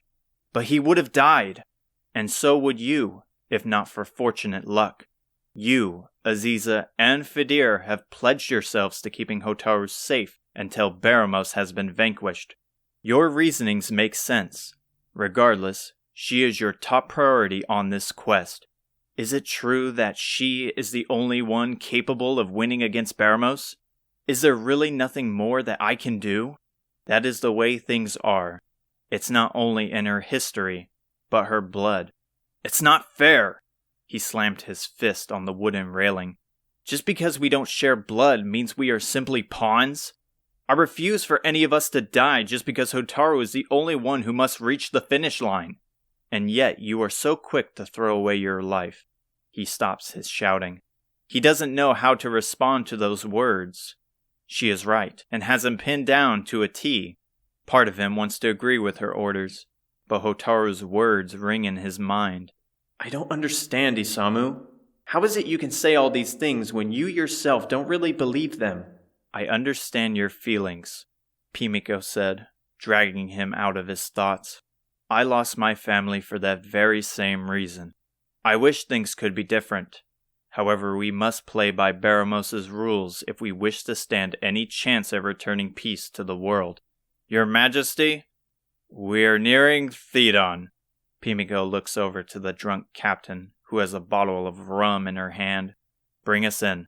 Aye, Your Majesty. Her words slur, and she hobbles down a flight of stairs nearby. Can you wake the others? Yes, Grandma. Not long will you kids see why I'm so hard on you, she whispered. The ship ports onto the coming land. However, there is no town to greet them. only a forest with leaves as black as oil. As the gangway drops, a fearsome roar echoes in the night. Its heavy bellow strikes deep in their core, and looking up halts them completely.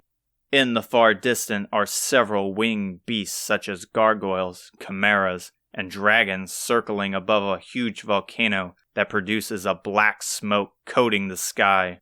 The land past the volcano is known as Necrogon, Baramos' lair. However, there is much more that must be shown to you.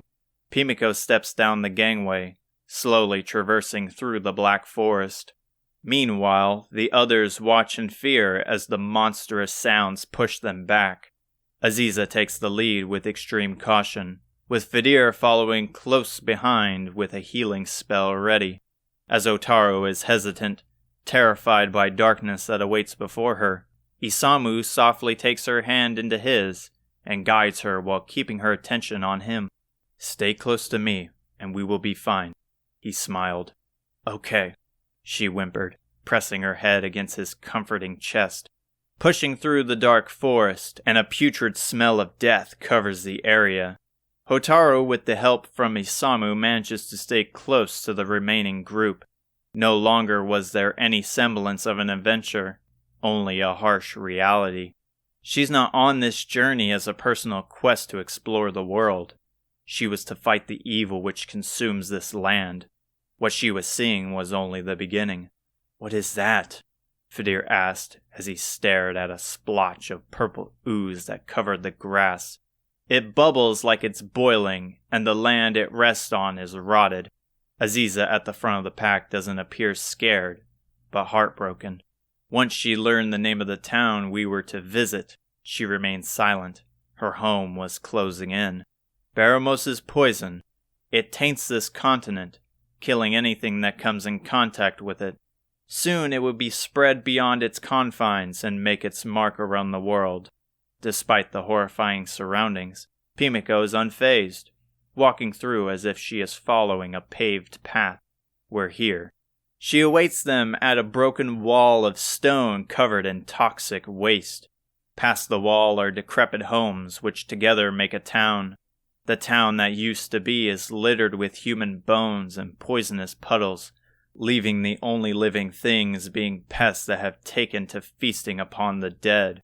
Pimiko stops her advance at a worn sign that is no longer legible. What you see before you is the town of Thedon, and the base for the resistance against Baramos. We built and prepared for years, only to fail. This is what remains of our army. Aziza is left in shock, according to her face. Hotaru always wondered what Aziza's home was like, yet she never expected to arrive in her friend's land in this state. How long until Japan or Lihon meet the same fate? She thought. Why are you showing us this? Fidir asked. We have text of what Baramos' reign is capable of. Surely there is more to this than what we already know. You are correct, Fidir. There is more. She takes out from her robes a black genie's lamp. Other than its pure black color, a design of a crescent moon is placed at the center. She rubs the lamp with a cloth of her clothes, and a light fog emerges from the magic opening. It encases the town, and like a dream, spirits wander the forgotten grounds. The group is shocked to discover they are all humans with a green aura around them. One of them hovers over to Pimiko. It's a good thing you are back, it said with a ghostly echo. Ortega has been awaiting your arrival, so we can discuss how to tackle Baramos' castle. You will be joining us today, won't you? Ortega's arrival? Hotaru gasped in her mind. What is going on here? Aziza mutters something under her breath, looking further into the desolate town. It can't be. Mother. Father. Pimiko continues her conversation with the ghost, speaking as if they have been lifelong friends. Not today. I have matters to attend back in Japan. I'm here for the orb. Can you fetch it for me? Of course. I will tell the others as well of your arrival. He floats off into town with a confident and joyous smile on his face. In fact, most of the spirits that roam the town are happy as they looked to be working around the town, constructing buildings, forging weapons, or aiding the wounded. My father was here? Yes, this was the last bastion before Necrogon. Once we managed to pass the volcano, everyone lost their lives, becoming cursed to endlessly wander the land, stuck in a time when the people had hope. If this was the last bastion, does that mean... Aziza panics as she tries to finish her thought. A voice startles them. Sorry for the wait, Pimiko. The ghost from before presents a green glistening orb with a dragon that wraps its body around the base. Here is the green orb. Thank you for holding on to it, but I must be going. She reaches for it, but Hotaru jumps in. Is my father really here? The spirit's smile disappears as it ponders.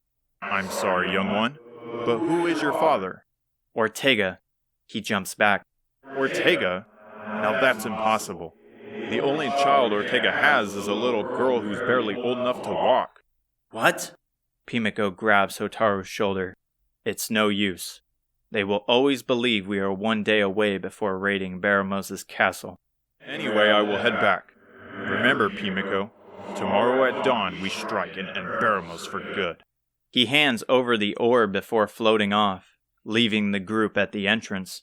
Pimiko rubs her lamp once more, and the fog that covers the town fades along with the spirits. She hands over the green orb to Hotaru. As she grabs hold of it, she nearly falls to the floor due to its surprising weight. Aziza steps over to Hotaru, taking the orb from her and placing it in her satchel of snacks. However, it wasn't her only reason for stepping forward. What about my parents? Are they simply stuck here to wander endlessly for an eternity? Hotaru turns to Aziza to find streaks of tears running down her face. She wants to comfort her, but doesn't know how. Your parents were close to my son, Aziza. The people of your home were common townsfolk, not soldiers. Those who could fight marched onto the land of Necrogon, including your parents and my son. As for their whereabouts, I'm afraid I don't know. Only continuing forward can reveal the truth. Aziza simmers down. Hotaru looks at her, giving her a supportive nod. They look at each other, knowing they share a similar situation. Now for your next mission. Pimiko glares at them like a general at war. Scattered across the land are 6 orbs. This is one of them, with the others similar in design, but different in color. Gather the remaining orbs and meet with me in Japan. That's insane, Isamu blurted. There are 5 more of these things and we don't even know where they could be. I mean, we're talking about the whole world here. I will aid you in whatever way I can, but unfortunately I do not know of any at the moment. However, some may be closer than you think. The crew will likely know more details about your next voyage. And you're not coming with us? I'm sorry. This is as far as I go. I will contact you when I discover more about their location. She puts her hand up, trapping herself in a blue familiar spell. I'm so proud of how far you kids have come, though your quest has now just begun. Continue to grow strong and remember, Hotaru, keep your wits high, your heart strong, and be prepared to discover the truth. Pimiko disappears in an opaque blue light and zooms out of the continent in a flash, leaving behind an eruption of wind. We should have known it wouldn't have been easy, Isamu complained. Fidir attempts to brighten the mood, even though everyone looks ready to attend a funeral. Well, we know what has to be done. However, with a boat, who knows what we may find? His optimistic views scatter in the wind, and the deathly sounds of the monster's echo overtake his message. I appreciate the enthusiasm, Isamu commented. A disturbing sound of a gun cocks back. You're not going anywhere. The voice is harsh and monotone like an assassin. Footsteps shuffled into place, and suddenly a swarm of sailors surrounded them with cutlasses or flintlock pistols pointed at them. They turned to the origin of the voice to find the captain of the ship. She has a devious grin on her face as her finger is on the trigger. Her stance is still, and her eyes are sharp like an eagle. Don't make any hasty moves if you value your lives. Why are you doing this? Hotaru shouted, confused by the whole ordeal. Moments ago, she was drunk to the point of complete lack of motor skills. Now she holds her gun with a killer's resolve. You are on the queen's side. Was she faking the whole time? Why now of all times? It was hard for her to believe, but the thought crossed her mind. Did Grandma do this? Well, she ain't here, is she? And I don't take orders from little runts. Isamu rushes forward, but a bullet hits the ground near his feet. I said don't try anything stupid. Men, grab them. The burly sailors close in, taking Hotaru, Aziza, and Fidir with ease, while Isamu fends them off. Isamu! Don't do this! Hotaru cries out, and immediately the handle of a cutlass slams into his head, knocking him out cold. A bag covers her face. The darkness consumes her.